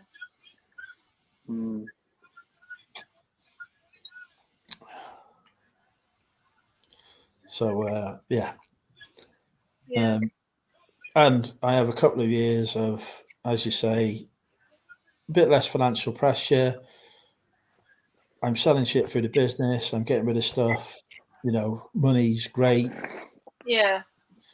I'm using that money to pay off the mortgage. So theoretically, then when I move to London, I can afford a 350 grand property rather than a 300 grand property as well. So yeah, I can't believe you've got like literally like a massive storage unit full of unlisted stuff. Yeah, that's mad. Yeah. When I was first running the business, probably the first 2 or 3 years of it, the intention was to go full time, because I wasn't enjoying work. So Yeah. every pound I was earning through the business, I was reinvested in it. And obviously, the way to reinvest in this business is to buy stock, isn't it? Yeah. So it was accumulating stock. And obviously, that was the stuff that I would then, when I was full time, I'd have that big lot of stock to list. So if I had a bad month, I couldn't afford to source, didn't matter because I've got loads of stuff to list. Yeah. And then COVID hit, my job changed. I started enjoying work, and then I was like, actually, I don't want to go full-time reseller anymore, but I'm still left with all that stock. Yeah. So I got to work through it and get it sold. And I was, I'm all right at reselling. I can make, I had a nearly £6,000 month last month. So, Yeah. I'm making really good money from it part-time. So you think all of that being reinvested into it, that's a lot of stuff. Yeah. Like if you could spend £2,000 a month on stock, you're going to have a lot of shit. So Yeah.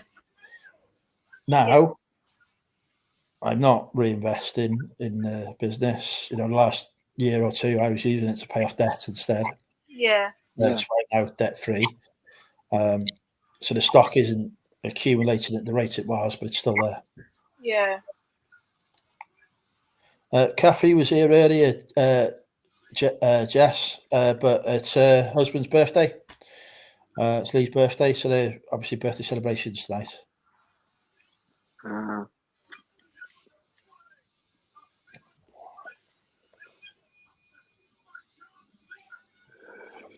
Plus, also, I was moving to London for sex, but I've never had sex this year, so I don't think that. You would definitely get sex in London.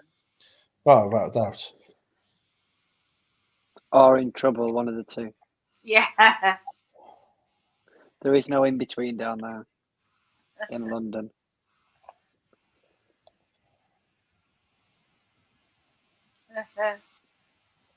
Either be an absolute stud or the next Russell Brand, is it? You were saying? Yeah. I have never assaulted anyone in my life, right? Everything I've done has always been consensual, but and this is not defending Russell Brand because I think there's definitely smoke where there's fire. Oh, absolutely. But he's always been open about stuff, hasn't he? Yeah, he's yeah. He has, and I think he kind of made a living out of hiding in plain sight. Yeah, the Andrew Sachs thing, was a perfect example, wasn't it? But I can see I've said a lot of controversial things in the past that have upset people. And they will, if I was to become world famous, they're just going to come out and just say that stuff. Yeah. Yeah, I get that. I can see that. But at the same time, I do kind of think the chickens are just coming up to roost for him. Oh, yeah, with him, I think that there's definitely, as I say, I think there's definitely smoke where there is fire there. I think he's. And the thing is, like back then, like early 2000s, like people weren't as open about stuff. People didn't really like come forward about things rather than they do now. And I think it's just something that, looking back now, I think it's just been something that's been a very long time coming. Maybe. Yeah, I would not be surprised if some of the allegations come true. I would also not be surprised if some didn't, because sadly, there are sadly always people who jump on the bandwagon. But I would not be surprised if some of them were, Yeah, he's done this. Yeah, I do think that a lot of it is true. And I watched the dispatches on Channel 4. They did that whole documentary about him. And it was coming out, and then obviously he went on YouTube and said, "Look, there's this documentary, blah blah blah." Yeah. And I watched the documentary, and there's a lot of patterns. Like, a lot of the things that the women said on that, it was all very patterned. It all started in a certain way and then went this way or that way, and they all had a very similar story. And I truly believe them, to be honest. Mm.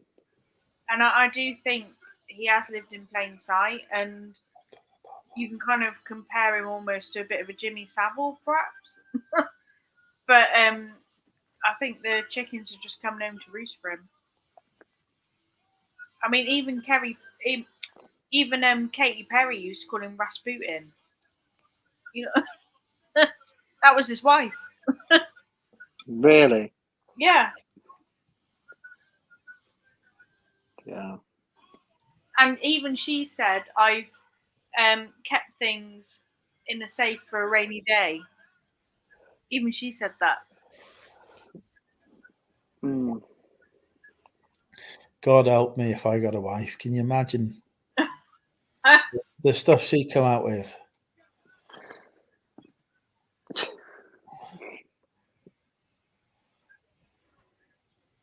Yeah, Terrible, isn't it? Yeah, I just think the chickens are coming home to roost for him. But I kind of don't agree with YouTube stopping his money because he's not actually been proven guilty yet. Although Yeah, it's allegations, isn't it? he is, and he probably is, but he's not actually been proven guilty, and nothing's actually gone to court either. So I kind of don't really agree with that. I think that's wrong. There is a court of public opinion. Which is right. Yeah, that's true.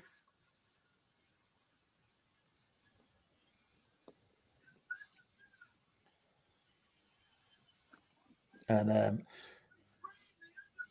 some people get tried for it. Yeah. Some people are just idiots. Michael Barrymore, for example, was just an idiot. Yeah.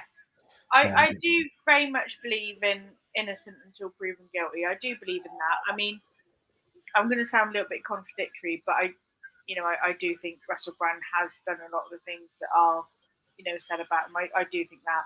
But at the same time, he's not been proven guilty of that, So in this time, regardless of what you think, he's still an innocent man because he's not physically been proven guilty of that. Do you know what I mean? Yeah. It's a difficult one, isn't it?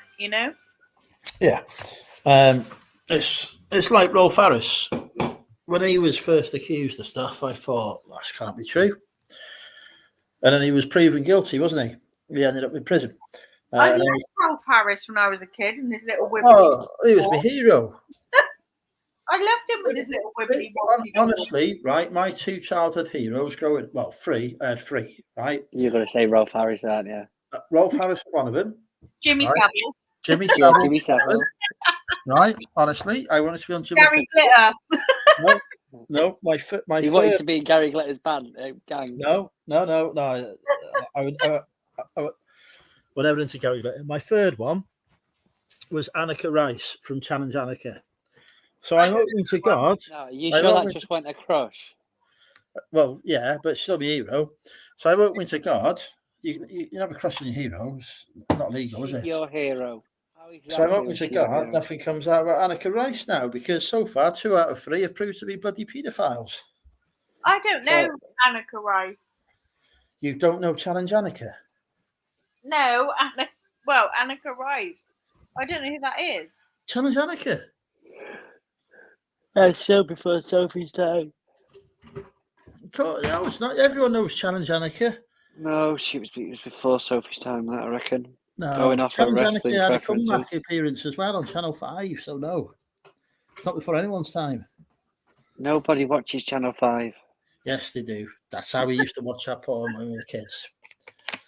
Yeah, at midnight. Right, look up Challenge Annika. It was the greatest TV show after Jim Huff exit, and I can't remember what Rolf Harris was in, but it was one of the greatest TV shows on at the time.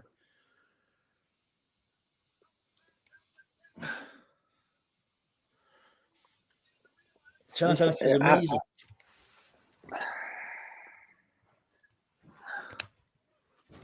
I can't. Sophie, how old are you? I'm 35 this month. So Right, exactly. So you're not much younger than me. So Challenge Annika would have been on when Sophie was alive. But how old would I have been? Well, younger than me. Obviously. This is why we find out she would have been like 3. Yeah, or like 18 months. Right, Yeah. right. I'm gonna fucking Google this shit. Right.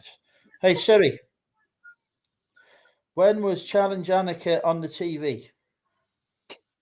I did listen to the Lost Prophets though, Neil. Just so you know.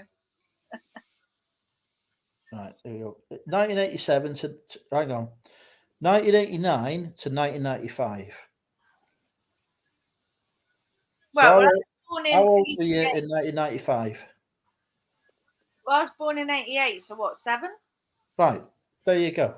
So that's fine. I was watching it when I was that age because I was born watching it from the start. It was also on ITV in 2006 to 2007, and it made a comeback appearance in 2023 on Channel 5. Did it really, though? For 2 episodes. Yeah, exactly. That sounds more like a special. Yeah. Celebrities. Tell you what, I had over 1 million viewers, which is good for Channel 5.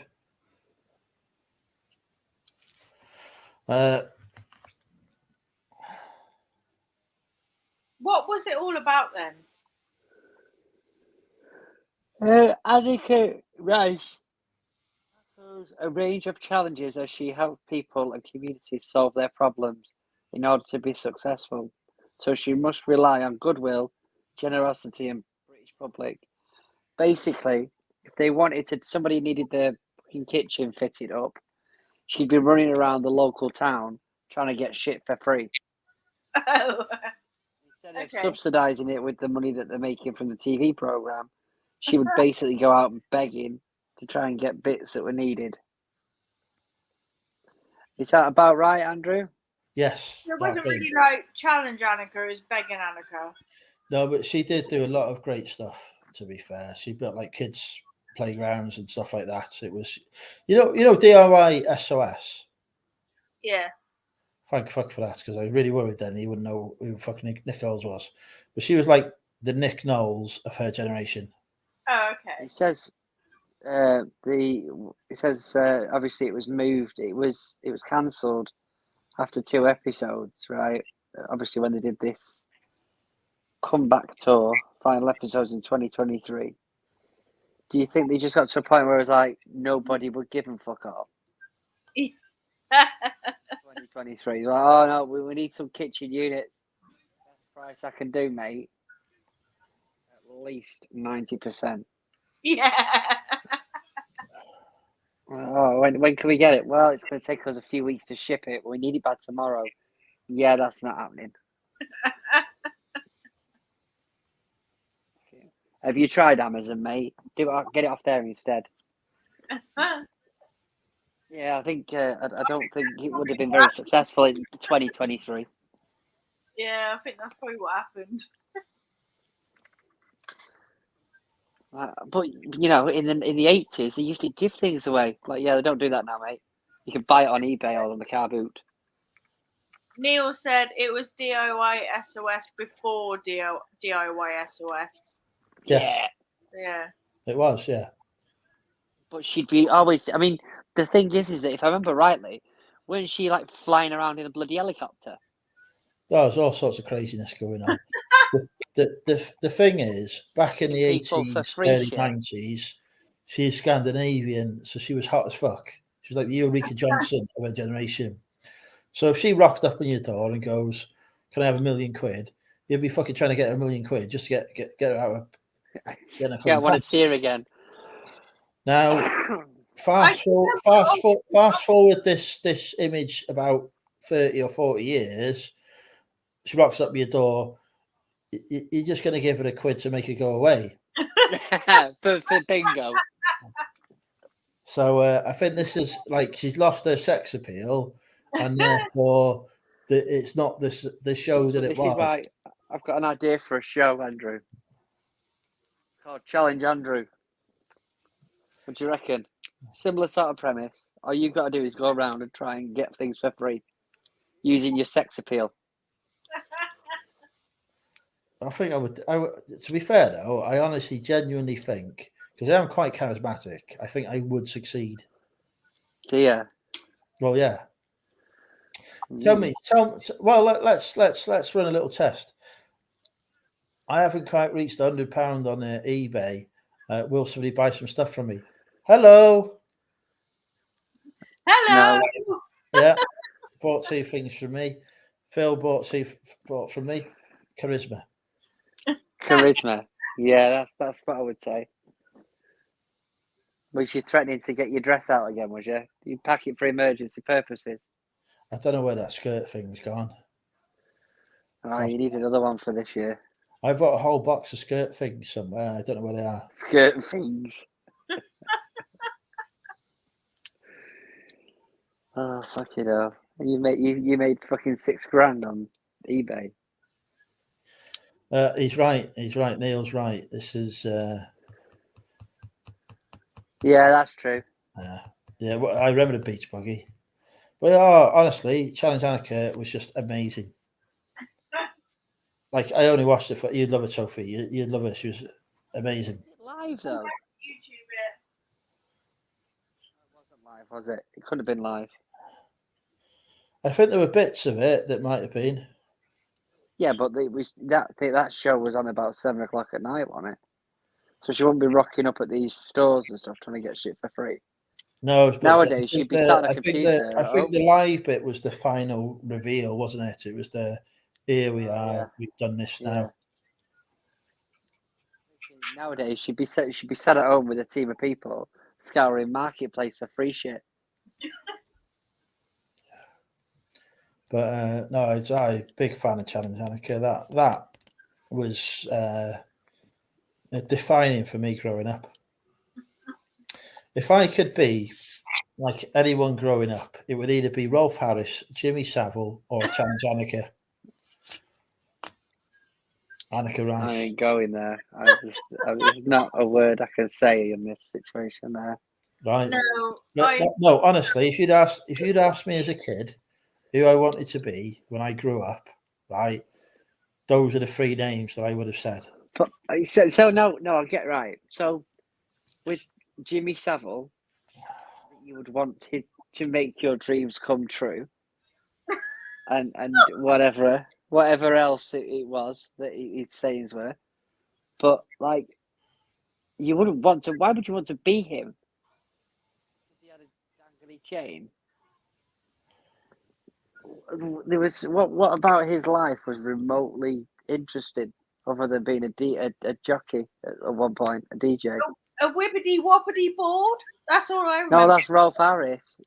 Yeah, that's all I remember. Oh, we're not on about Rolf Harris. We're on about Jimmy I'm talking Savile. about I'm talking about Jimmy Savile. Oh, I thought we were on about Rolf still. Rolf Harris was just like he just go into vets places. This dog's gonna die. This little guinea pig. It's at the end of its life. You're like, no, don't let it die. Somewhere has made like a film about Jimmy Savile now. It's either Netflix or it might be even Louis Theroux. Yes. No, it's not Louis Theroux. No. It's Steve Coogan. Yes. Yeah, it only came out the last couple of weeks. It's released next week, I think. Oh, it's still not searching for it. Yeah, no, because it was made 2 years ago. Oh, really? But is it BBC that's done it? Well, it's BBC that's going to have it on iPlayer, which is I would imagine it's BBC that's done it. But apparently, it's not pulling any punches. Itself, don't you think? Well, they're not pulling any punches with it apparently. They're not pulling any punches with it apparently. So I think there's controversial considering how he worked for the BBC for so many years and it all. Yeah, but having someone like Steve Coogan on it, he's a class actor. He is Steve Coogan. Oh yeah, absolutely. But I just find you'd have It's the called. BBC have made it. I want to say it's called Redemption, or no, something like that. But I've been searching. I was searching for it for days, a couple of days, and then I found out that it wasn't actually released yet. But they're advertising it like it bloody is. I just think it's really weird that the BBC have done that, considering, like, he worked there for so long. And Somebody else is going to do it, Sophie, if they don't. Yeah. well, yeah, I suppose. Yeah. Well, yeah, you're right, Steve. Yeah, it's all about money, I suppose, isn't it? Controlling the narrative to Yeah. a degree, isn't it? Yeah. The reckoning. That's it. It's BBC, so it's not money because the license fee and but they want to make sure that if they're going to be portrayed in a bad light, they are the ones portraying themselves in that bad light. It's released on the 9th. Yeah, that's true. I hadn't really thought of it like that. I was just like, why would the BBC do that? Like, surely you just want to keep quiet about it, that, it happened there, like a lot of it. But yeah, I hadn't really thought about it in that way. It's the PR spin on it, innit? Yeah. They can control it. If ITV was to come out with it, or someone like that, then... Yeah, I hadn't really thought about it in that way. I was just a bit like, God, that's weird. Like, why would you do that? Yeah. But, like I say, as far as I'm aware, it was made a couple of years ago, but they kept holding it back. Yeah. I think at one point it was supposed to be out next year, but they put it forward. I'm kind of tempted to watch it because Steve Coogan's a great actor, isn't he? But yeah, at the same time, like, because I know what it's about, like, I don't really want to watch it.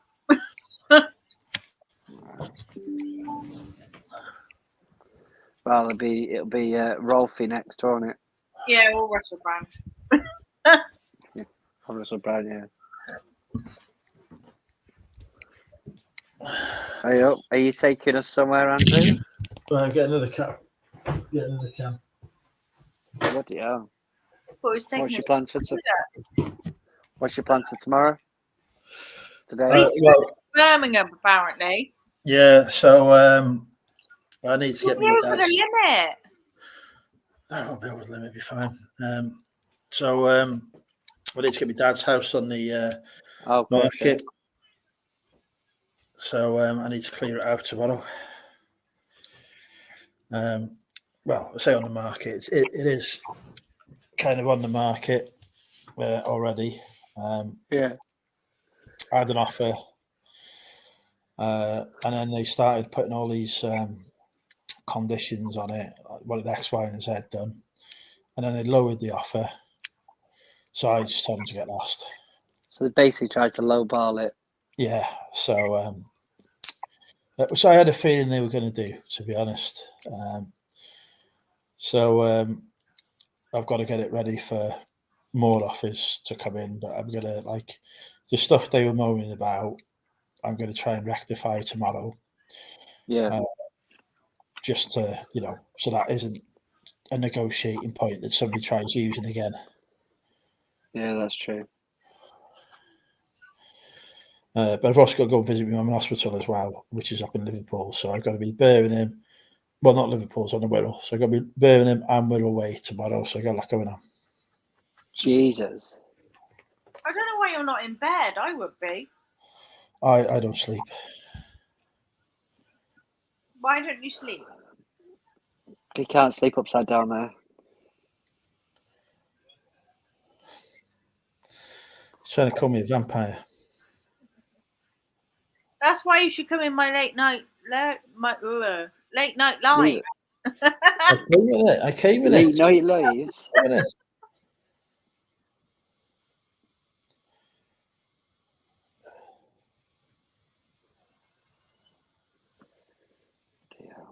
My son.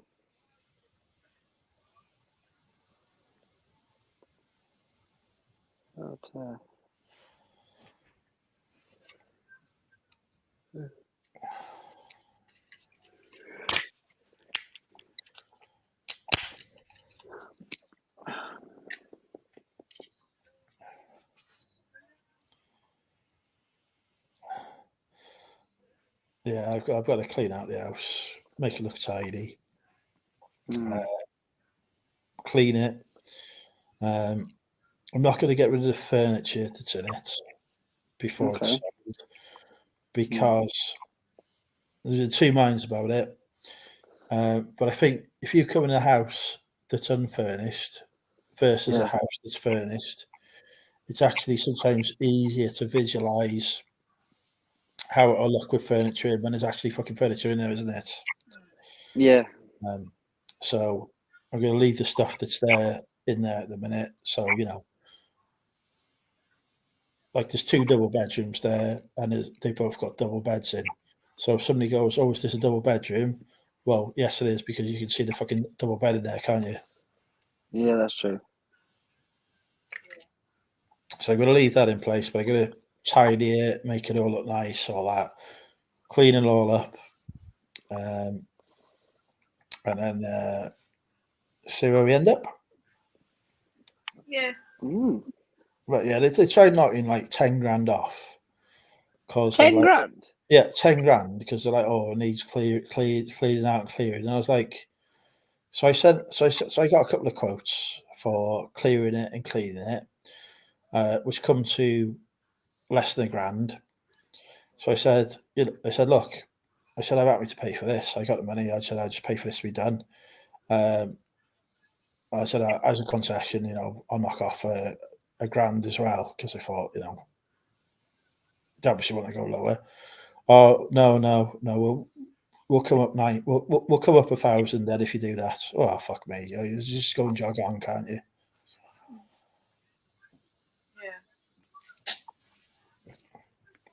See, the thing is that they just want people to go, right, at this point, I can't be asked going through this process again. I'll just fucking knock it off. It's not worth it.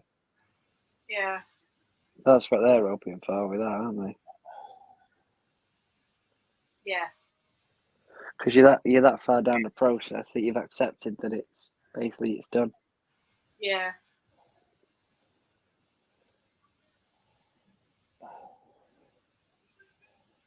Do you agree, Andrew? Do you concur? I don't know what you're concurring with. I'm trying to sext here, and there has to be questions. What am I concurring with? Just concur. Yeah, just concur. No, I was saying these people are just. I think they want people to think, right, well, we're so far through this process now that I can't be asked to go through the situation again. Exactly. So you just sort of go, right, well, I'll tell you what, I'll knock you six grand off and that'll be it. And they've saved 6 grand. And that usually, and to be honest, I can see where they're coming from, because if they were negotiating with somebody who had another house they were going to and was set on that house, there'd be a bit more compromise. For me, I'm like, this is free money to me, effectively. I know it sounds crass, but it is. This is not. I'm not going anywhere. I'm not looking to sell my house or anything. I am next year, but at the minute, I've got no fucking rush. Yeah, it's costing me the council tax each month. Well, what's that? £100. Yeah. Am I going to sacrifice? Am I going to say, "Oh, I haven't paid any fees or anything yet because fees are on completion"? I had. Yeah. So if I was with a solicitor, if I was looking to move somewhere, I would have paid search fees and all that kind of stuff. But because I'm only paying on completion. Tax on my flat. Pardon? I pay over £100 council tax on my flat. Yeah, you live in the south. Which is pretty much what you see. Yeah. You got to remember this is 50%. It's 50% council tax because it's unoccupied. Yes, I've even got single person discount on mine. Yeah, but your flat is occupied, so your council tax will be higher because you're living in it. Yeah. No, I thought they weren't a difference anymore. No, there is. There's a 50% discount for unoccupied. Is it? So Depends on the council, but yeah, there's 50% discount for unoccupied, so hence the council tax is cheaper. What is the point in council tax? Like, what do you actually pay for? Well, who empties your bins? Who do you ring 999 to? The ambulance service? Or the police or the fire service? The only one that's funded centrally out of those three is the ambulance service. But we pay tax on absolutely everything, Andrew. I don't get your point. The money from council tax goes towards the fire service and the police service, I'm saying. Right, okay. What does your tax on your wages go to? Well, that goes to defence. And what about The national defence? insurance? That Where's goes that? to So that goes police. to- no, do you think the fucking army is free? Oh, right, okay. Do you think the nuclear weapons that we've got pointed at Russia at the minute that cost us fucking £1 billion a time are like free? Well, if they're not, More they've not got them on a good deal, have they? more importantly than any of those things, treat my wages are free. So this is why you're getting defensive, because basically we're paying your wages. Exactly. Cheers for that, mate. That's why you've gone all. Oh, hang on a second. You've had this argument about 500 times. This is the most important fact. Right. Yeah. Okay. So where is your job actually based then? London. I mean, where as in what part? I'm talking about like in a geographical London. London. Yeah. But you work from home? I work remotely. Remotely. So yeah. Right, okay. But do you have to be there so many times a week or a month or? Yeah. And as you know, I turn up as often as I can to support my colleagues. Via WhatsApp. This sounds like via WhatsApp. I did provide some support via WhatsApp while on Sophie's Live. That is correct. Okay. But what I'm saying is, you moving from Wrexham to Prestatyn or wherever the fuck it is, near the beach, would make no difference to your job. The difference, if I wanted to make a difference to my job, I'd have to move to London. Andrew, you a catfish? Is this even real? What do you mean? Or you're I'm pretty sure. And everything. Is it even real? I'm pretty sure I'm real. Yes. You're a catfish. I think everyone on my Facebook has seen the awards I've won, so no. Okay. Yeah, but Wrexham's biggest stud after Ryan Reynolds doesn't count. Yes, it does. I'm self-appointed. No, if I wanted to make a difference to my job, I would have to move to London. Right. Well, not my job. Career would be the better word. Yeah, that's probably the right word for it, isn't it? My current role, I can do whatever as long as I can get to London reasonably quickly.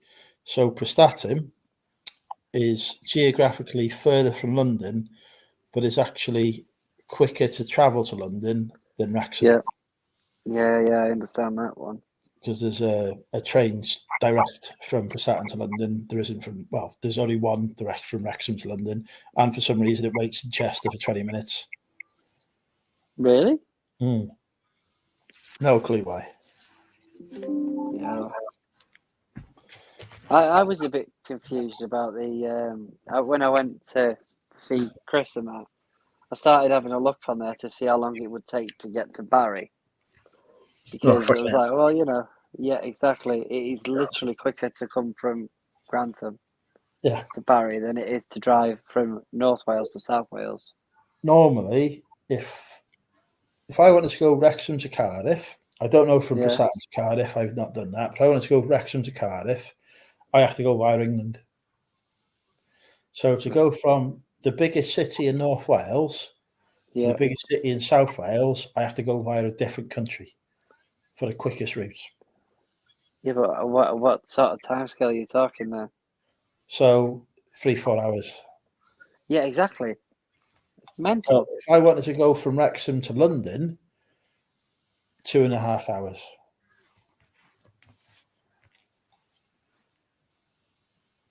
Absolutely mental, isn't it? There's no road that goes. There's no motorway. There are roads, obviously, but there's no motorway that cuts from North to South Wales that you can go on that would get you down there in a decent speed, which is, what you need to get there in speed. There isn't one that exists. You've got to go down these country roads behind tractors and all of that bollocks. Yeah. It's madness. And of course, now the Welsh Assembly have said no more roads being built in Wales. What? Why? Because they're bad for the environment. Oh, Even on the train, if I wanted to go north to south, I've still got to go via England.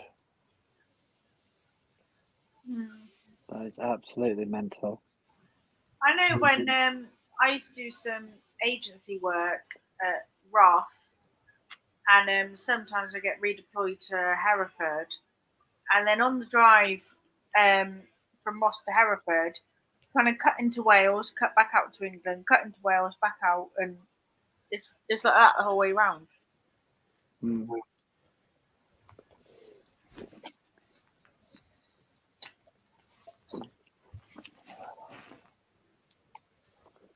It's bloody mental. Cheltenham's not that far from Cardiff. You could get to Cardiff far quicker than me. Yeah, I could be there in like about an hour. Yeah, the south to the south, as it were. England to well, because you got you go via the over the fucking bridge and shit. Is it very easy? It's madness going north to south. Yeah. But Scotland has similar issues. Like if you're in Inverness, God fucking help you going anywhere, unless you're on a plane. Yeah. You see it on eBay, if you get a fucking order from Inverness or North, fucking premium on the postage unless you use Royal Mail. Because don't fucking get there. Yeah.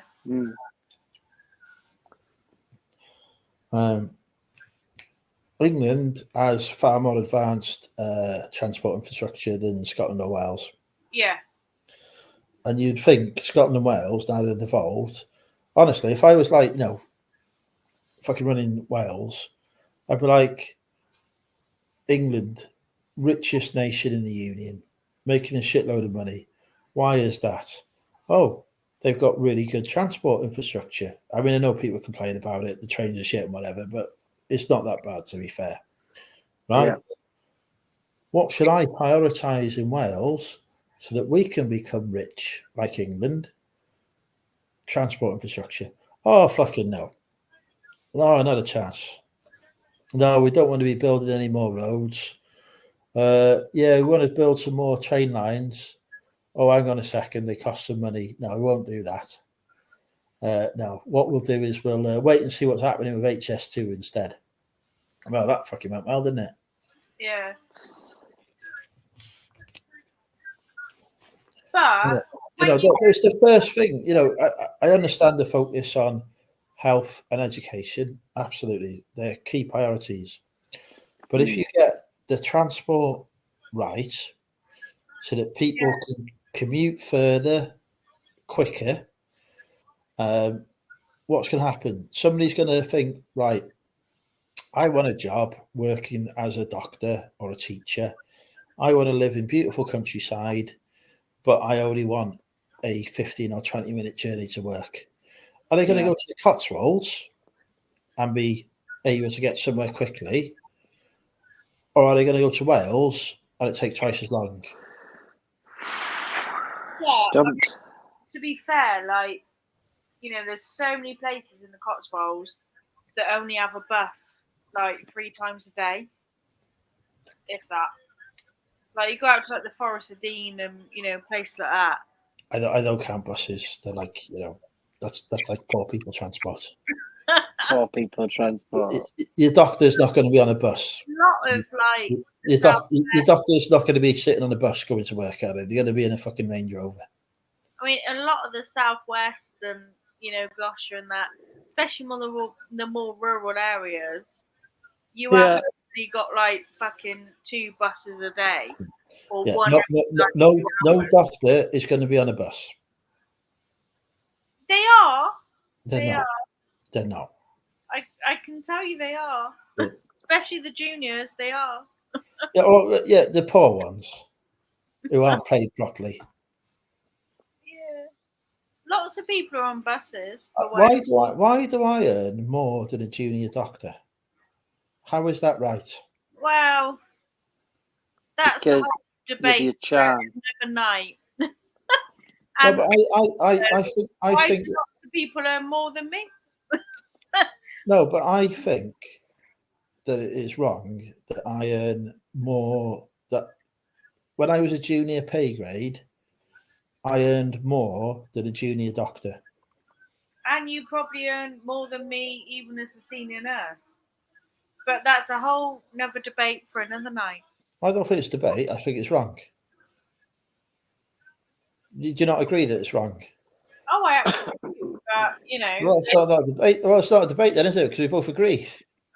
I know, but it is what it is, isn't it? There's a million factors to this, and I've had far too much Coconut Cove to even make a debate about it. But there's lots of factors to it all. I think the point is that it's not a debate. It's just wrong. I think that's it.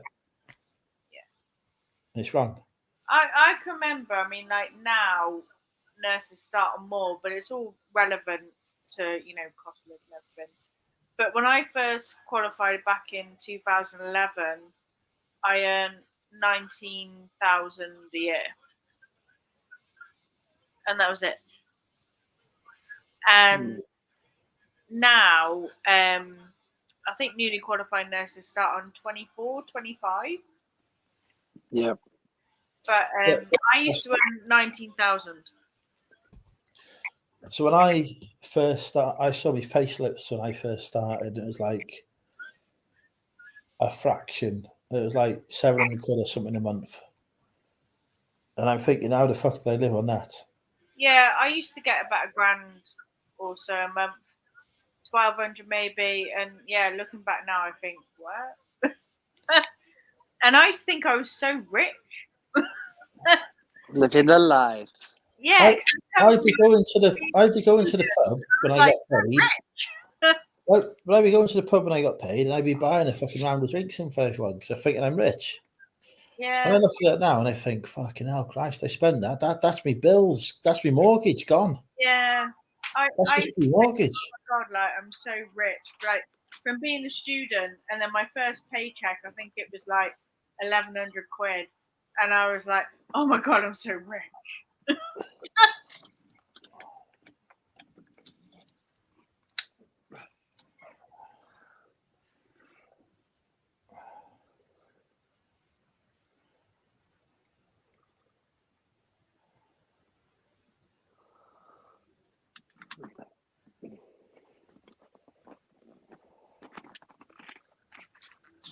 Oh, fuck yeah. Oh, I've still got it. It's all right.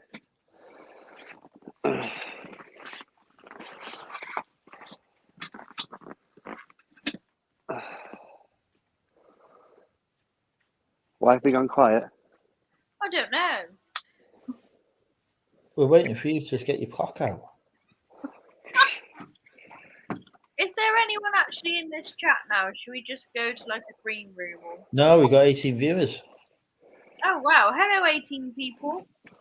I think they've all just fell asleep with the YouTube on. Left the telly on. Yeah. Andrew's obviously entertained them to sleep. Yeah. Good at that.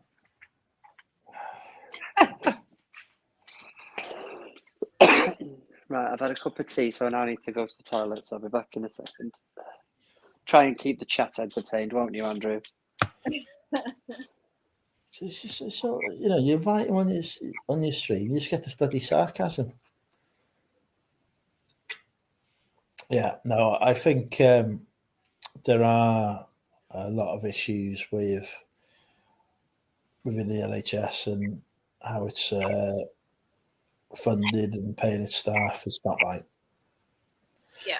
However, as a government official, I cannot express any political opinions live on YouTube, and therefore I'd like to hasten to add that it's my personal opinion and is not a reflection on any government policies that are currently in place.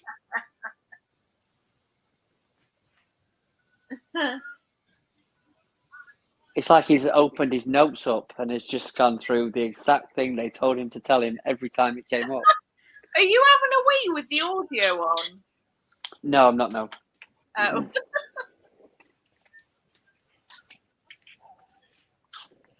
I had to stop. I had to stop mid-flow to comment now. Have you checked your prostate? Yeah.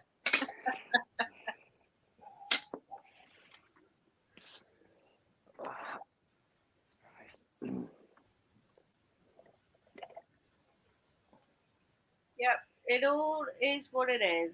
That's all I've got. It is what it is. Yeah. Yeah, but the state of the NHS is on its arse. It's absolutely on its arse. It is, and it has been for a number of years. Yeah, because they want to privatise it all. Well, I see that. That's been happening for years, though, Steve, in like different, sectors of it. It's happened for years. Like this is definitely an area that we are not allowed to discuss, because this is one where we will get in trouble. I could talk about pay. All right, fair enough. No, none of that. That is. It's happened. Well, it is of my public opinion and my opinion. I can't. Oh, he's gone. That wasn't me. I've not kicked him out. He's done that to himself. Andrew? Was that you? No. Andrew! No, he's done that to himself. I've not touched the button. You've not touched the button. I don't know what he's done. He's done that to himself. Andrew! I will not be accused of cancelling people. Did you do that when he was doing up his flies? He must have. He's probably pissed on the screen.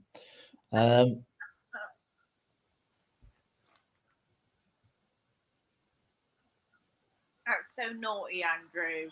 That was not me. I have not removed him. Here he is. This is what happens when you get controversial, Sophie. You just get cancelled on it. Well, I was not involved in that. I lifted my phone up and I think I pressed leave. Well, I did tell him off, and then I said, "Did he do it when he was doing up his flies?" Ha ha. Like I say, in my opinion, it's just the way that it is at the minute. I've got many members of the family that work in the NHS, the different sectors, and mind you, I've never really had to have that much dealings with them, apart from with kids. But obviously now, dealing with them a lot more. Family, then you're talking no, fucking hell, Christ. No, but like I say, dealing with the situations that I've been dealing with the last few years, I've just noticed how bad it actually is. When it's kids, it's slightly different though, because with kids, it's like there's nothing they won't do.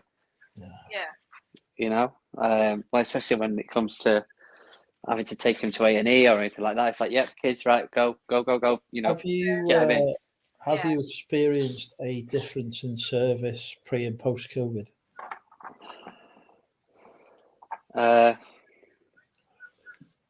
Well, apart from the fact that it was a complete mess at the time, I don't think you can get much worse than it was then, can you?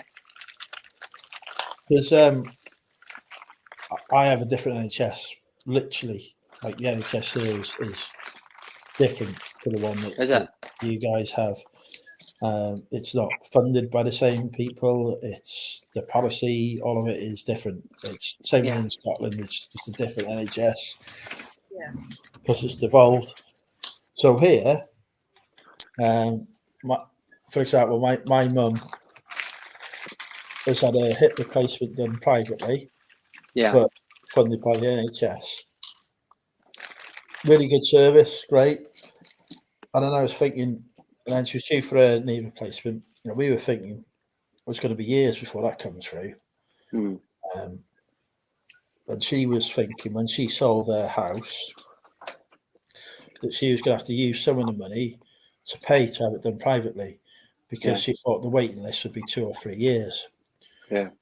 So before she'd even moved here, like a few weeks before, she got the email saying, "Oh, come in September for your knee replacement." Yeah. So, like, and again, being done privately.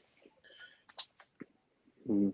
So it's almost as if the Welsh Assembly have said to the private sector, "Here's a load of cash, clear our backlog of operations for us." You've done that for years, though, Andrew. That's happened for years. It has, but this is at a pace that I've not seen before. They've got to, like you say, from COVID, like you'd never catch up from that. So I can't fault the service that's been given. Mm. It's a private service, obviously, but it's still being paid for, isn't it? Yeah. No, fair play to it, but they're just slightly different. I got I honestly think if she was in England, she would still be waiting for that knee replacement. Well, not the last time. The time before, I had to call out an ambulance. I got told I had to call out an ambulance because I had some issues with my diabetes.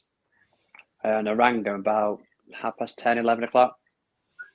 I got a phone call at 1 o'clock in the morning to say, "Look, is it worth us coming out really?" Because bear in mind, they're the ones that had told me that they had to, because there's a bit of a backlog, and they turned up at 7:30 in the morning. Yeah. And that's the sort of thing. But then, it is what it is. It's difficult. It's so sad that this is happening now. Mm-hmm. Like, it frustrates me like no end. But where's the answer? What can you do about it? There's no answer.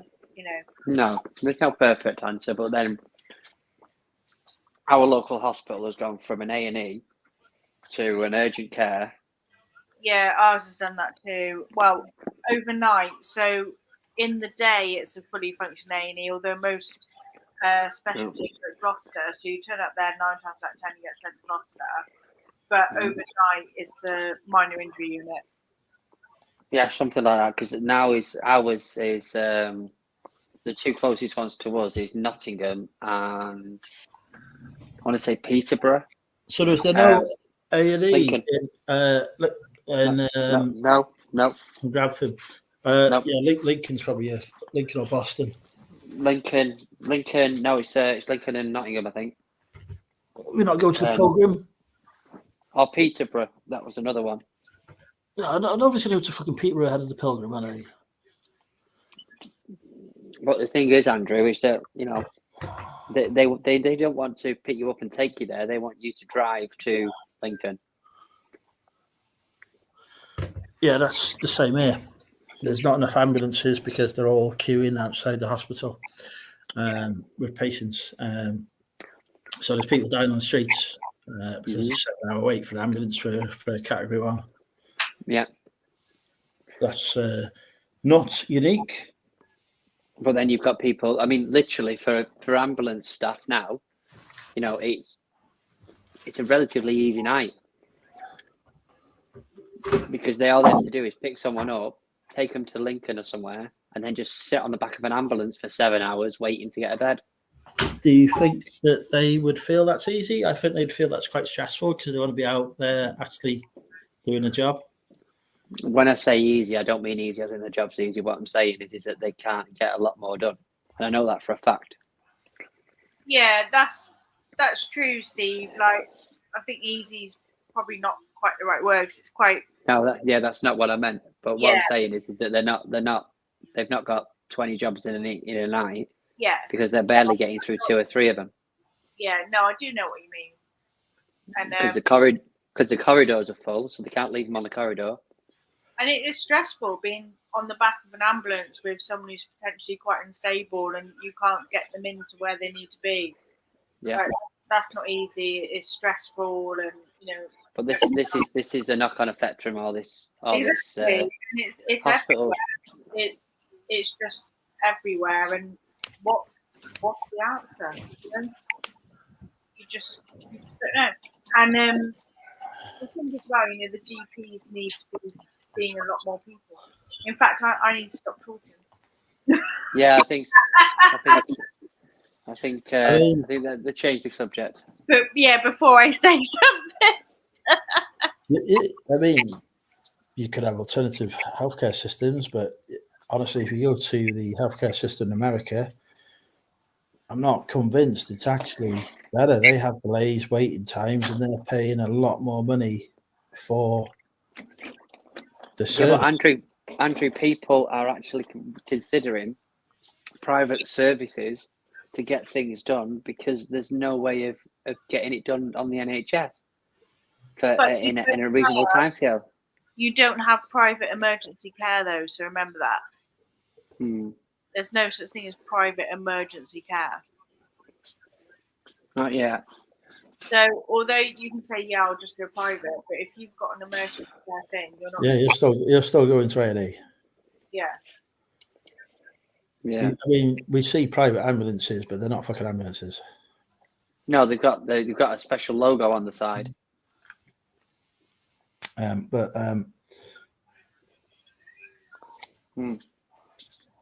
don't know. Like I say, it's just an opinion.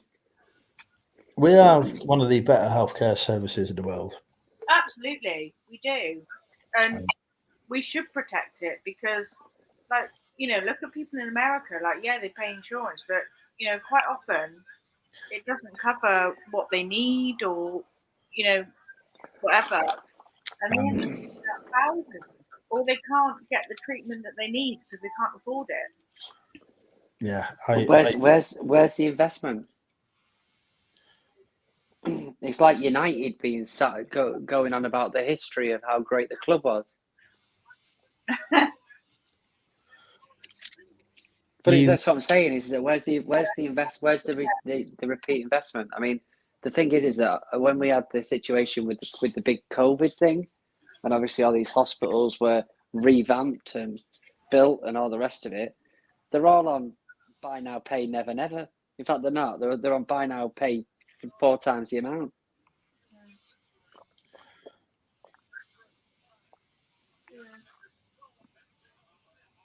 So, like, I want to see where that's gone. I think if you were sat in a different country, you would still have the same questions. Do you reckon? Yes, without a doubt. Fair enough. There are nations that look at our healthcare system with envy. Like I say, it's not the worst in the world. I'm 100% sure of that. Oh, it's very high up there with one of the best. Yeah. Yeah. I think expectations sometimes outmatch reality. Yeah, maybe. That's very true. To be honest, the problem that we have, which is a global one, is that we have aging population. Aging population means increased healthcare demand. My mother, for example, is a perfect example of that. Having knee replacement. If we were 100 years ago, she'd have already copped it by now and wouldn't need either. People are living longer, but not necessarily living longer in a physically healthy state. So they're creating a demand. Other things that we do, this big contributor towards how much the NHS is spending is alcohol-related stuff. I've been in hospitals before, taking up beds and whatever, because I've got pissed, fell over and injured myself. Yeah, but that's your own stupid fault. Exactly. But my point is that I'm consuming NHS resources, and it's due to me being a fucking drinking idiot. Lifestyle choices like that. If I didn't drink, I wouldn't be in the bed, would I? At the end of the day, though, if you look what the NHS was built for back in like fucking a Nuremberg years, you know, back in the 1940s, whatever it was. If you look what it was built for and what it does now, it was never built to cope with the demand that we have now. Absolutely. You know what I mean? So And it was never built for what we do now. And I think it does an amazing job for the pressures that are placed under it. You know, that I think there are areas that can be improved. I think staff wages is one of those. I think there is a loss of people to the private sector as a result of that. I think that causes issues, but there's other issues, as you say, about, you know, people living longer, requiring more treatment as a result. That's what I mean. There's so many like variable factors, so many, and that's why you just can't come up with the answer to solve the issue. Do you know what I mean? Because there's just so many variable factors. Well, the only answer is to continue universal healthcare free at the point of contact, but accept the fact that that will continue to cost an exorbitant amount of money. Yeah. And that was what the whole NHS was built for in the first place, wasn't it? Free at the point of contact. And I think it's never been built for what we deal with now. But I think COVID showed what it can do and the advantages of it to those that in truth wanted to privatise stuff, to the extent that now it is extremely difficult to move in that direction, which I only think is a good thing. Yeah. So I think, you know, COVID awful, did a lot of damage, has caused a lot of issues, but it has emphasised the work that yourself and others do to a very high level, which is, you know, only good. Yeah. And people had maybe lost a bit of sight of that beforehand. Yeah. Maybe. But yeah, I'll be honest, I think to myself, maybe I should get private healthcare. You know, for scenarios where it's an advantage. If I can afford it, maybe I should do it. For two reasons. One, selfishly, I want to get, you know, the best possible treatment as quickly as possible. But also, secondly, I think, well, actually, by doing that, I'm lessening the burden on the NHS. Yeah, I understand what you're saying. It's just that it's an accumulation of things. Like you say, there's different things that have different factors for it. That's the reason why it's had the things that it's happened to it. That makes sense. Like, I'd love to see more investment in mental health. Like, absolutely. I think that's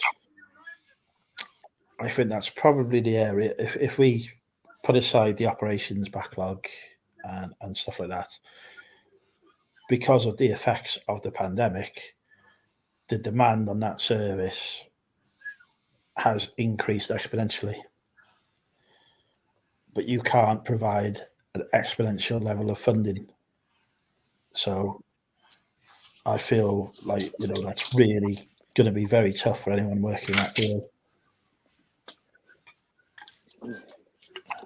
I'm sorry, policy anyway. I can't do it. I get another warning. Yeah, like I say, just well. So, what else we got then? So, are you going to a car boot or anything on Sunday? Well, I could go to one. Well, I could go to car boot tomorrow because there's two near here. I can't go to either. I got to wait for a package to come. I got to wait for the drug supplier to turn up. All right. Was that for your mum? No, for me. Okay. So, which I'm gutted about because there's a new Saturday car boot that's opened. I really wanted to go and have a look to see how it is, but yeah, but they're not going to be delivering packages at that time of the bloody morning, surely. Well, but the thing is, you don't know when they could come, do they? You know, on a Saturday. Yeah. Well, yeah, it's signed for. So Yeah, I okay. need it tomorrow. I've got to be here for it. It's basically. Mm. I mean, he turned up with it today. When I was took me home to the hospital, I was back here for before 10, and the thing was through the door. And Okay. they don't normally turn up until 4 o'clock. So I thought I'd be all right. So I'm not risking it. Need me drugs. I need me drugs. I need me drugs. Ow, ow, ow.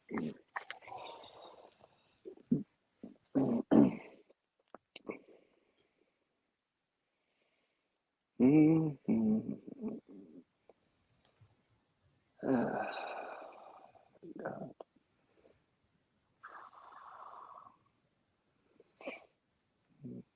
Headache.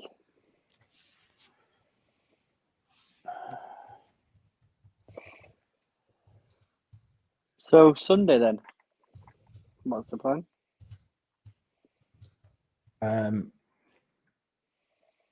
Could hopefully go to a car boat on Sunday, but also that is the release day for Mother from hospital. Oh, okay. Well, unless they chuck her out at 7 o'clock in the morning, I think you'd be all right there. Yeah, but I don't want to be knackered because I've gone to a car boot at 6 o'clock in the morning. Okay. It's probably going to be the last big hurrah, Ron. I think, to be honest, I've got enough stock. Yeah, I get that. So I'm not hugely worried about it. I'd like to go, and I might go. I'll tell you what pissed me off with that car boot rail is they don't take dogs. Okay. So I've got to leave him alone. Yeah. That's a bit shit, isn't it? Where he could, he likes the car boot. He likes to have a piss on people's stock. Yeah, no, exactly. He likes to run off with some of these plush toys, and he's missing out on all that fun. Free plush toys for you, eh? Oh, it's not free. They charge me, the bastards. He doesn't even. I would love it if he went in and pulled out a flat Eric. Yeah. And it was like £1. I'd be like, oh, he's done a good job. But no, he's got to pull out something that's worth about 50p, and I paid £1 for it. To keep him happy for something that, by the time we got to the next fucking store, he's dropped and he don't want to touch again. I just like, for fuck's sake. Useless. He cost me £10 on one car boot, just on plushies. I was like, for fuck's sake. None of them are worth anything. Brilliant. It's like, like I need to find a way to train him to like pick out the expensive ones. But I don't know what they are myself, so it's difficult. I've got a box full of plushies that he's picked up. Well, fucking none of them worth anything. You never know. One day he might pick up something. Right, Andrew, I've spent nearly 4.5 hours of my life with you, which was very enjoyable. But I think I'm going to hop off now. That's all right. I'm going to close the stream, I think, because it is 5 to 1 in the morning. It is 5 to 1 in the morning. And also, you've got to drive to Birmingham tomorrow. I have. So I think at this point, we shall say good night to everyone. Thank you to our guests tonight. Little Steve from Movie Chats. Do subscribe to Movie Chats if you've not done so already. Thank you, Ben. Fantastic channel. If you like movies or just watching two men argue each other and fall off chairs, good channel to watch. If you're not subscribed to Sophie, SP Reselling, then you're clearly crazy because we need to do this. So type in SP Reselling and Movie Chats into the YouTube search. Subscribe to both. And if you're not subscribed to me, then I don't even know why you're even here. So good night, everybody. Bye.